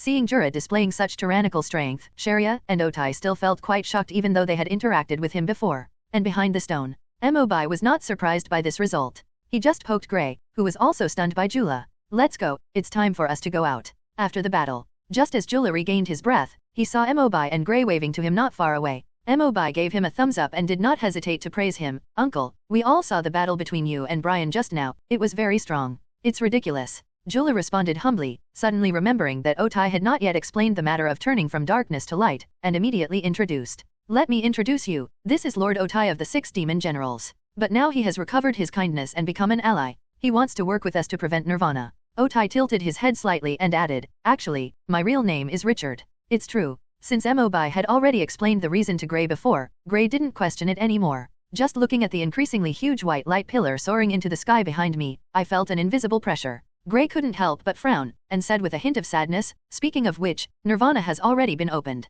Chapter 45 How to Crack Nirvana? When Jura heard this, there was a trace of remorse and helplessness between his brows. In the end, I should still be blamed for this. Before Jura finished speaking, a powerful burst of magical energy suddenly burst out from his side. Watch out! The cave dragon's shield. Fortunately, Mobi had quick eyes and quick hands, and opened his giant shield in time to block. The strong shield was immediately shattered by the strong impact. But through the cracks, the direction of the source of the attack can be vaguely discerned. It was Brian who was half dead after falling to the ground. Looking at his hand, the skull cane that was originally used to perform magic has been broken into pieces. It is not difficult to infer that he just wanted to make a final struggle by detonating the cane, but still failed. Brian's face suddenly showed the desolation that the situation was over. It's a pity. I originally wanted to kill that traitor Otai. In this case, the real president of the 6 demon generals will come and none of you can escape. When Jura heard this, he immediately shuddered. What do you mean? The real president. If the opponent also has a top-level magician sitting on the battlefield, even he is not completely sure of winning the battle. It's okay, just think he farted.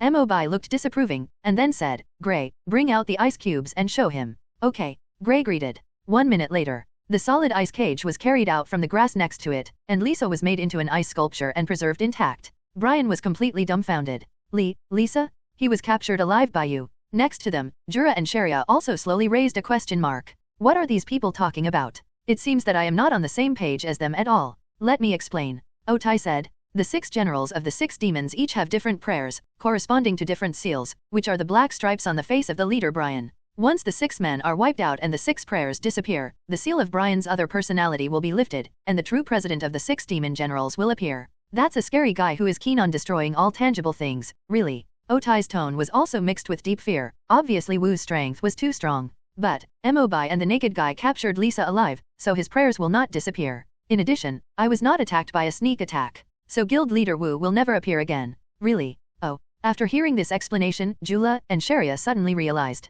Finally, I admired Mobi's brilliant methods from the bottom of my heart. The future life is formidable. It was indeed the wisest choice to believe in Mr. Mobi. Brian was equally surprised. These 2 people had just arrived. The capture of Lisa alive must have happened a long time ago. It could not have been Otai who was influenced by Nirvana. There is only one possibility. The secret about having no president was no longer a secret from the beginning. When did you know this and how did you know this? Not only do I know this, I also know how to crack Nirvana. Mobi's calm words fell on the crowd like thunder. Except for Brian, everyone had a look of ecstasy on their faces. Your Excellency Mobi, are you saying that even how to reseal Nirvana is under your control? How could it be so mysterious? I'm not Zhuge. Mobi curled his lips helplessly. Under the expectant eyes of everyone, he smiled again and asked Brian, I heard that you are very accomplished in the study of magic. There is something called the self-discipline collapse magic circle. You should have created it after studying. Brian was suddenly even more surprised. Was his background revealed just like that? If the secret about the Wu Guild Master was revealed by chance, then the fact that he created the self-discipline collapse magic circle was also known, so it absolutely cannot be an accident. This guy must be anything but simple. Due to the situation, Brian still answered bravely. Yes, I am the inventor of the self-discipline collapse magic circle. As long as you give me a certain amount of time to arrange it, the self-discipline collapse magic circle can theoretically destroy many solid defenses and even destroy the magic itself. Having said this, Brian suddenly raised his head and seemed to understand Mobi's thoughts. You want me to set up a self-discipline collapse magic circle on Nirvana? Clever. In exchange, what can you give me? You have no choice. If you don't, I'll kill you. Faced with Mobi's naked threat, Brian was speechless for a while. But then I thought again. Even if Mobi really kills himself, Nirvana will not stop starting. At that time, I am afraid that the entire country will fall into turmoil, which will not do any good to Mobi. Thinking of this, Brian had another bad idea and said seriously, you can destroy Nirvana if you want me to, but I have a condition. You are not qualified to negotiate terms. Mobi did not give in at all. I can leave the rest of the 6 demon generals alone, but you must first let me go free. I told you, you are not qualified to negotiate terms. Please do so. Even if you kill me, Nirvana will still be activated as usual. Brian was not afraid of death, but he was sure that Mobi was just threatening and would never dare to kill him. After all, Nirvana still relies on one's own self-discipline to destroy the magic circle. In this case, let's see whether Nirvana starts first or whether I kill you first. Magic power gradually emerged from Mobi, and it seemed that he really had murderous intent. A drop of cold sweat fell from Brian's forehead. At this moment, he could only tell himself repeatedly, "You can't give in, he doesn't dare to kill me." Thunder and arc slowly emerged. Mobi raised his right arm, and once he took action, Brian had to go directly to the King of Hell. The fist was about to land. Mobi suddenly felt a strong angina pectoris in his chest. Even if he used magic to suppress it, it would not help. What's going on? It seems like something dark is eating my heart. Seeing that Mobi's back turned stooped, Jura and the others immediately sensed something unusual and surrounded him. Mobi. Gray flew to Mobi to check the situation, but unexpectedly discovered that something gray was scattering in Mobi's pupils. This is... Before he could continue to observe, Mobi had stood up again. It's just that the movements are a little stiff. Gray looked at Mobi at this time and had an indescribable strange feeling. Mobi, I'm fine. Leave Brian to me, and I will find a way to do Nirvana. Gray, you come with me. Mobi had no expression on his face when he spoke. I can't see or hear any joy, anger, sorrow, or joy. It's like a machine, cold and mechanical.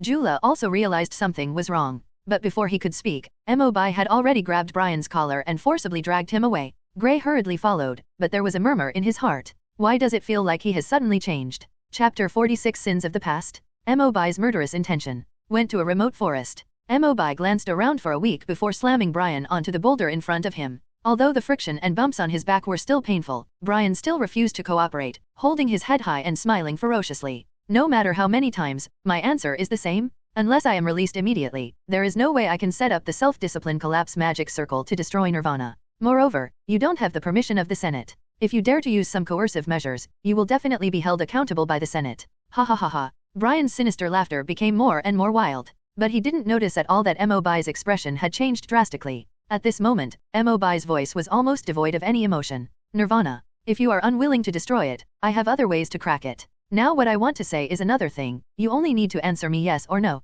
Brian immediately mocked. You have a way to stop Nirvana? What a joke. But the words are not finished yet. Brian suddenly felt a huge force grabbing his throat, preventing him from saying another word. Even breathing became extremely difficult. Brian's face became redder and redder, his eyes widened, and then he realized that Mobi had lifted himself off the ground with one hand and his feet were already off the ground. I don't want to do it again. Now, you just have to answer yes or no. A mechanical and hollow sound lingered in my ears. Brian looked at Mobi in shock. Judging from his cold eyes and the force with which he pinched his neck, it was clear that he wanted to kill him. He is completely different from when he was near Nirvana. Out of fear. Yes. Brian struggled to squeeze out a word through his teeth. Mobi released his right hand expressionlessly, letting Brian, who had broken free, lie on the ground coughing loudly. Gray next to him was shocked. Is this still the Mobi he knew? In my impression, although Mobi is terrifying in strength, he is always cheerful. He always gets along well with the other members of the guild and the residents of Magnolia, although he sometimes gets into trouble. But it is absolutely impossible to be like this, as cold as a butcher. Mobi, what's wrong with you? Mobi didn't even turn his head to look at Gray, his eyes were still on Brian. Listen carefully to the question I asked Brian, it has something to do with you too. Me. Gray was startled. Mobi didn't answer any more and lowered his eyes directly to question Brian in front of him. You were the director of the Magic Development Bureau, right? Yes. Mobi nodded slightly and then asked, during that time, you have been secretly abducting children and even using them for in vivo experiments, right? Brian's head shot up. How could he know this? There was a big explosion at the Magic Development Bureau that year. Logically speaking, all incriminating evidence had been destroyed. It was impossible for anyone to know, but this thought only passed by for a moment. When Brian saw Mobi urging him impatiently again, he still answered honestly, yes. Very good. Mobi paused and spoke again under the gaze of Gray and Brian. Only this time, the voice became slightly trembling. More than 10 years ago, a female wizard named Uru came to you and said that her daughter Eurydia was born with too much magic power and had a high fever. She begged for your help. Before Mobi finished speaking, the expression on Gray's face changed drastically. Mobi, did you just mention Ulu? Listen to me first. Mobi glanced at Gray indifferently and asked Brian again. At that time, as the director, you swore that the Magic Development Bureau could cure the child named Arusha, but in fact you sent her for live experiments. When Uru found you again, you claimed that Eurydia was dead and even the body had been disposed of. That poor mother cried for a long time in the Magic Development Bureau, and her tears were almost gone. Little did she know that her daughter did not die, but continued to suffer your cruel and inhuman abuse. Is there anything wrong with what I said about all these things? Every time Mobi said a word, the panic and shock on Brian's face became more intense. The look in Mobai's eyes has changed dramatically at this moment. Who is this magician who came by air to reinforce the coalition forces? From the secret of the 6 demon generals having no president, to creating the self-disciplined collapse magic circle, and the ugly deeds he once did in the Magic Development Bureau. Why does he know everything clearly? Gray was also shocked. You are you. The Ulu mentioned by Mobai was none other than the master who taught him the ice modeling magic and had been dead for 10 years. When he was studying with Ulu as a child, Gray would often find Ulu secretly crying while hugging the little girl's clothes.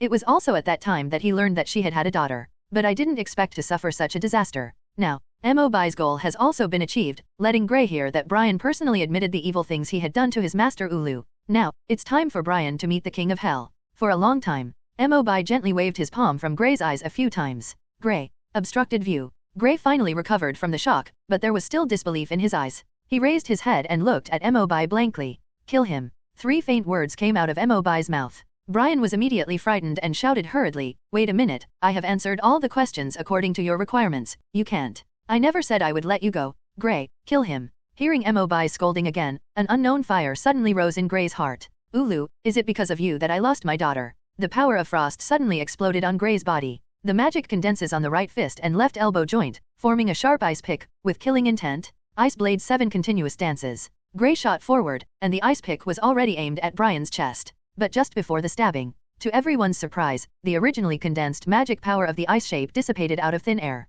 The ice pick is gone. The magic can't be used. Gray originally wanted to activate his power again, but the magic power in his body seemed to be exhausted and no longer obeyed his command. He subconsciously looked down and discovered the problem. At some point, there was a string of dark purple magic words on the ground beneath my feet. This kind of writing is not unfamiliar to him. He has seen similar forms of magic before during the fairy tale Civil War. Spell? It's the rules produced by this thing that restricted my actions just now. Brian was in a daze and his whole body was shaking. This life is temporarily restored. Mobai turned his gaze to the slope directly ahead, his brows furrowing tighter and tighter. The sound of neat footsteps reached my ears from that side. Preliminary judgment shows that the scale is at least 50 people. As the footsteps became heavier and heavier, a moment later, a uniformed team of magicians appeared in front of the 3 people, all wearing blue and white work uniforms. The leader wears glasses and looks upright. Walking in front of the 3 of them, the leader's eyes swept over them lightly, and he spoke meticulously. Let me introduce myself. I am the captain of the 4th Forced Supervision Force of the Magic Council, Laharl.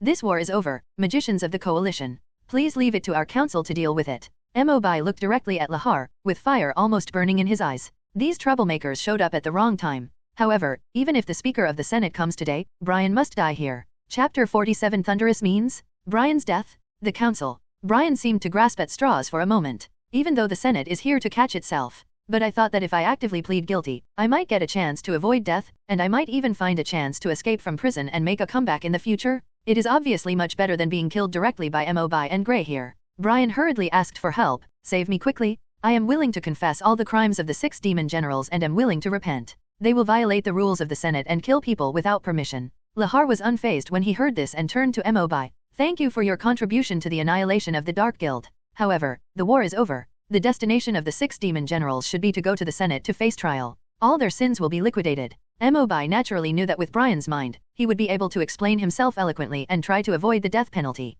The Senate headquarters was previously blown up by Jelal and Arusha. Except for a few members of Congress, it can be seen how incompetent the current people in power are. Can't count on those people. Mobai thought to himself, since Gray can't take action anymore, I have to do it. Think of this. Mobai picked up Brian's neck again and held it in his palm. Brian was now tortured to the point of being like a cripple, without any ability to resist. Mobai looked at Laharl and said solemnly, what if I must kill him? Laharl spoke righteously, then you are determined to fight against the Senate. I will lead the army and send you to trial together. As Laharl waved his right hand down in the air, more than 50 magic guards of the Senate behind him showed off their weapons. The council's position is on the same side as that of the subordinate guilds, and I don't want to make the relationship with you too rigid. I hope you understand. Besides, with my magic here, you can't do anything in a short time. Use magic. What Lahar said was correct. Thanks to the supreme status of the Senate, he also enjoys the support of powerful magic tool crystal as a law enforcer. With the help of crystals, the spells set up are enough to make the magician inside helpless in a short time. Let the criminal go now, and I can pretend that nothing happened.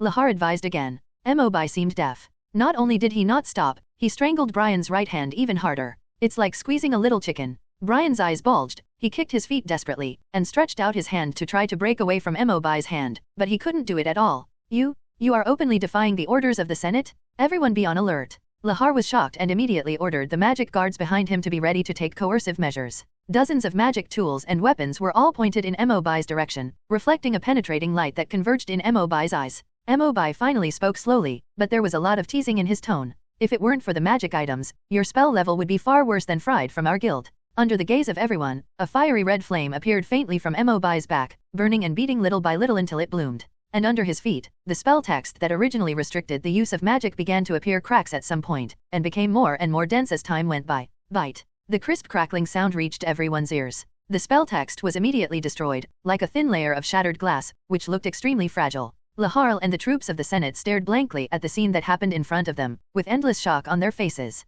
How could it be? The spell doesn't work on him. There is only one possibility. This person's magic power has far exceeded the range set by the spell, even to the level of the Holy 10. When did Fairy Tail have such a scary guy? Is he younger than Jelal? Glancing at the people in the Senate, Mobi said calmly, if you want to end up like Brian, just come over. I don't mind killing one more. Say the last word. Mobi no longer paid attention to their reactions. The real target was Brian. Brian's face was already ashen. The moment Mobi completely broke the spell, his hanging heart died. The appearance of the Senate gave him a brief glimpse of hope, but Mobi crushed this hope without mercy and threw him into the abyss again. Explosive flames suddenly ignited from Mobi's palm. Logically speaking, Brian was choked by Mobi's neck, so even if he died, only that part would be injured. But at this moment, he could clearly feel the severe burning pain coming from all over his body. A weak and shrill wail came from Brian's fragile throat. With difficulty, he moved his eyes downward, only to realize that the bright flames had spread to all parts of the torso and limbs, and even penetrated into the body. Thoracic cavity, abdominal cavity, and even everywhere in the body.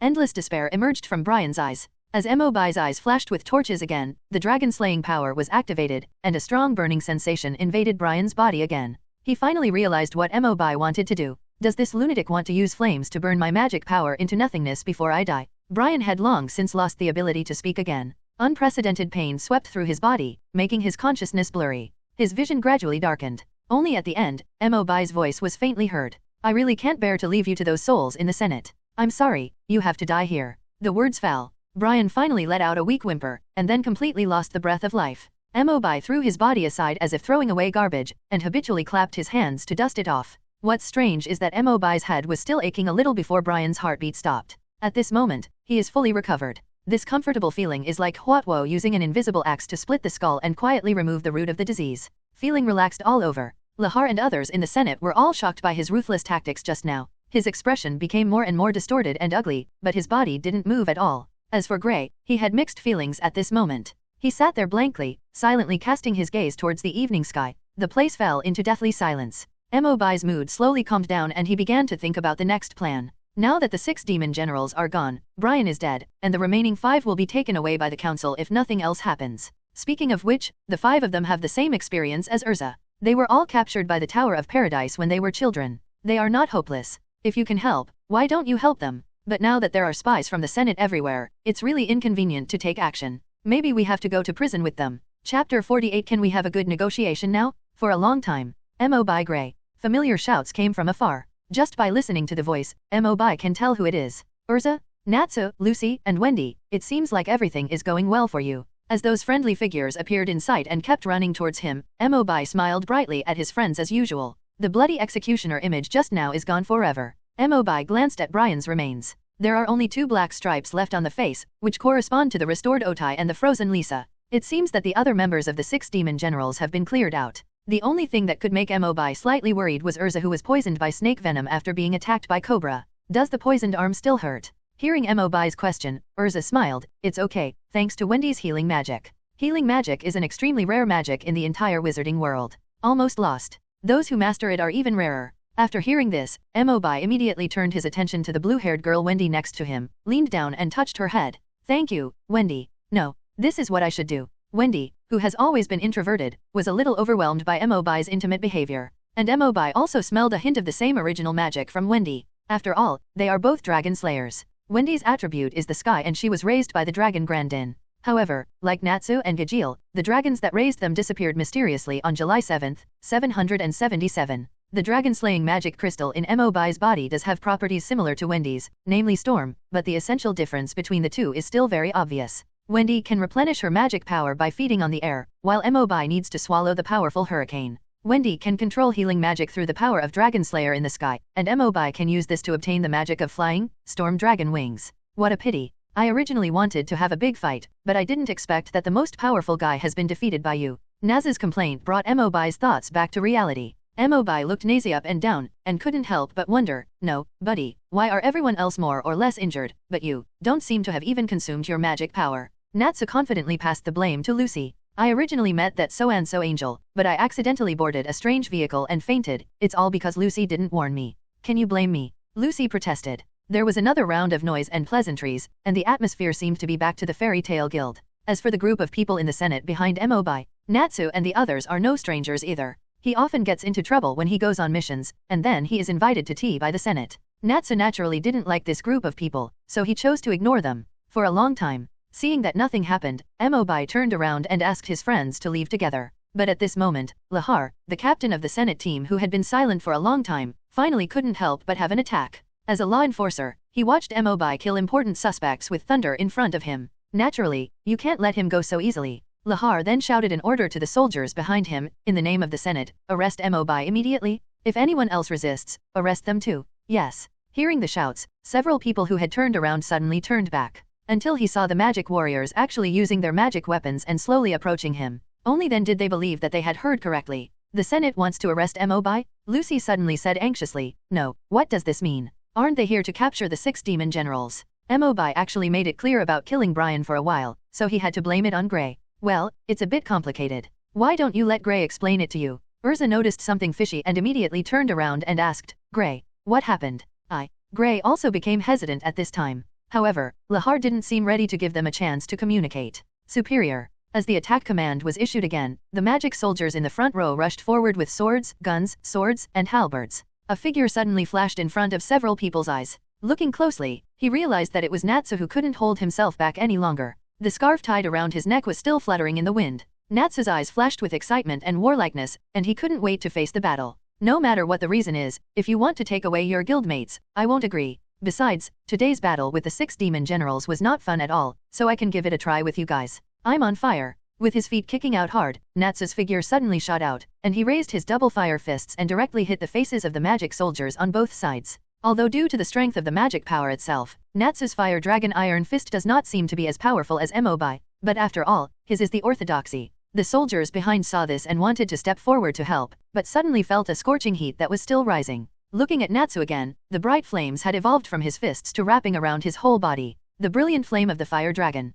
Natsu took a deep breath and gathered the flames around him into his hands again. The flames continued to expand, gradually forming a huge fireball as tall as a person, which was thrown forward by Natsu. With a roar, the fireball flew forward like a burning meteor, carrying blazing high temperature and powerful impact. Wherever it passes, all vegetation will be instantly burned to ashes. As for the magic soldiers who were hit, they were severely burned and screamed in pain. Some of them continued to have flames on their bodies, but they could not be extinguished no matter how hard they rolled. But Natsu obviously hasn't had enough. After scanning for a week, he shook his neck and prepared for a second battle. The magic warriors couldn't help but take half a step back. Erza stared at Natsu's figure and could only smile bitterly, but did not do anything to stop him. Leave it to normal times. If Natsu dares to confront the council like this, or even attack the opponent's troops, there is no doubt that Erza will definitely stop him. But this time is an exception. Under unknown circumstances, the Senate is about to arrest Mobi. Erza couldn't tolerate it either. Now, Mobi looked at the backs of his friends standing in front of him. Especially Natsu, Mokai stood at the front, trying to protect himself from being taken away.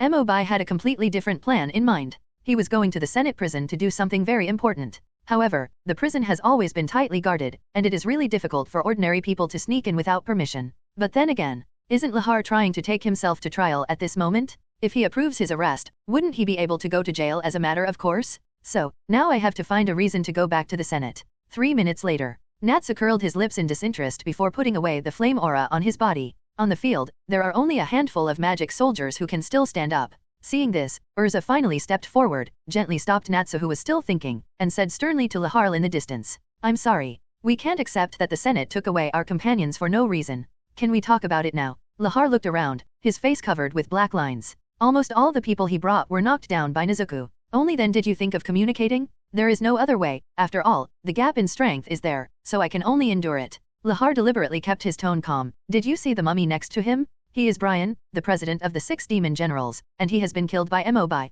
Everyone looked in the direction of his finger and found a charcoal-like mummy next to the stone. It's almost the same gray-black color as stone, and has its own protective color. You really can't tell the difference without looking carefully. The death was quite miserable. Mobi did this? Chapter 49. Sincerity is a must-win skill, but what is always sincerity? Erza just glanced at it lightly and continued to argue with Lahar. The crusade against the 6 demon generals was originally the mission given to our coalition forces by the Senate. If Mobi did not use all his strength during the battle, I am afraid he will be the one who falls. It's just a mistake that failed to save Brian's life. I think that shouldn't be enough reason to arrest Mobi, right? Erza obviously didn't know that it was Jura who was fighting with Brian. But in the picture in her mind, Mobi must have had a fierce battle with Brian before. As the leader of the 6 demon generals, Brian's strength should not be underestimated, so Mobi accidentally struck him too hard and burned him to ashes. Hearing what Erza said, Mobi suddenly felt guilty. After all, Lahar still couldn't control his emotions. He shouted regardless of his demeanor. Do you know what just happened? Brian has obviously lost the ability to fight.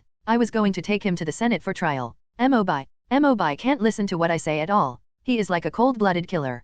Killer, do you understand? He burned all of Brian's magic power right in front of me, and then killed him. Erza's pupils shrank. Before she could respond, Natsu next to him made a disdainful sound from his nose. TCH, who doesn't know that your council is famous for arresting people at random? I don't believe what you say. Lahar responded angrily, ask him yourself. Just ask. Natsu looked indifferent and even stretched out his little finger to pick his nose, then turned to look at Mobi. Hey Mobi, is what that guy from the Senate said true? Did you really kill Brian with that method? In full view, Mobi seemed a little shy, scratched his head in embarrassment, and then said, well, actually, what he said is indeed correct. Clam. The people who had been protecting Mobi tightly were suddenly dumbfounded. In this way, it is indeed reasonable for the Senate to arrest him. Mobi's answer surprised even Lahar. When he saw the magic soldiers falling down one after another, he realized that even with force, it would be difficult to take Mobi away. I didn't expect him to be quite honest, and didn't even try to deny it. Natsu turned his head and winked wildly, and whispered, what kind of plane are you doing? So you are not afraid that the Senate will really arrest you and send you to jail?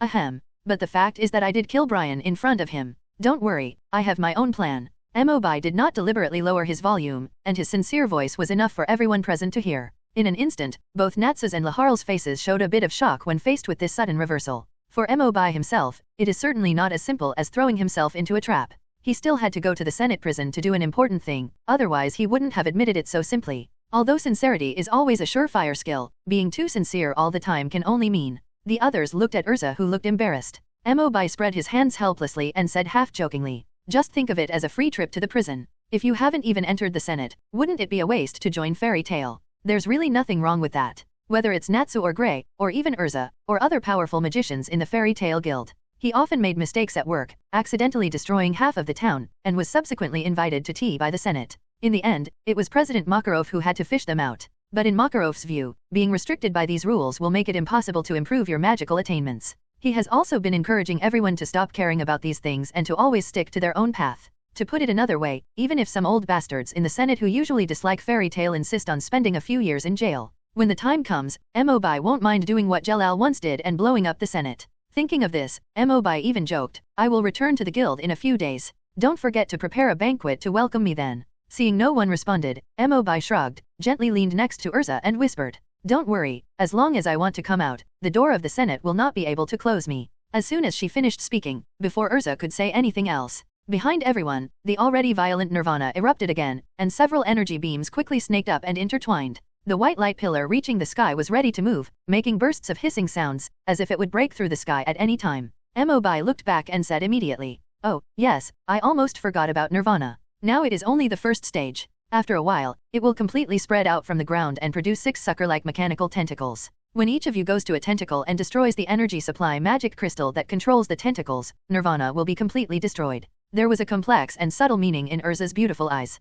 It seems that from the first time they met, Mobi was always surprising her. Every seemingly outrageous operation is inexplicably reliable. Did you just mention the solution to the super magical Nirvana in an understatement? Although it has not been confirmed yet, based on my understanding of him, it is impossible to just talk nonsense. However, at this moment, he was staring at the thin back of Mobi, who was moving step by step towards the direction of the Senate army. What occupied Erza's heart the most was still her concern and worry about him. Looking at Mobi, he looked innocent and obedient. Laharl still couldn't let go of his inner guard, and angrily summoned the magic warrior who had narrowly escaped Natsu's attack. Put the magic shackles on him. Magic shackles, as a top magic item that only the council has the authority to use, are often used on criminals with powerful magic powers. Once locked by it, most of the magic power in the body can no longer be manipulated, just like a muggle. Mobi raised his eyebrows slightly. Isn't this unnecessary? I'm sorry, this is the rule of the Senate. We are only acting in accordance with the rules. Please cooperate. The two magic soldiers who were ordered whispered to Mobi in a semi-begging tone.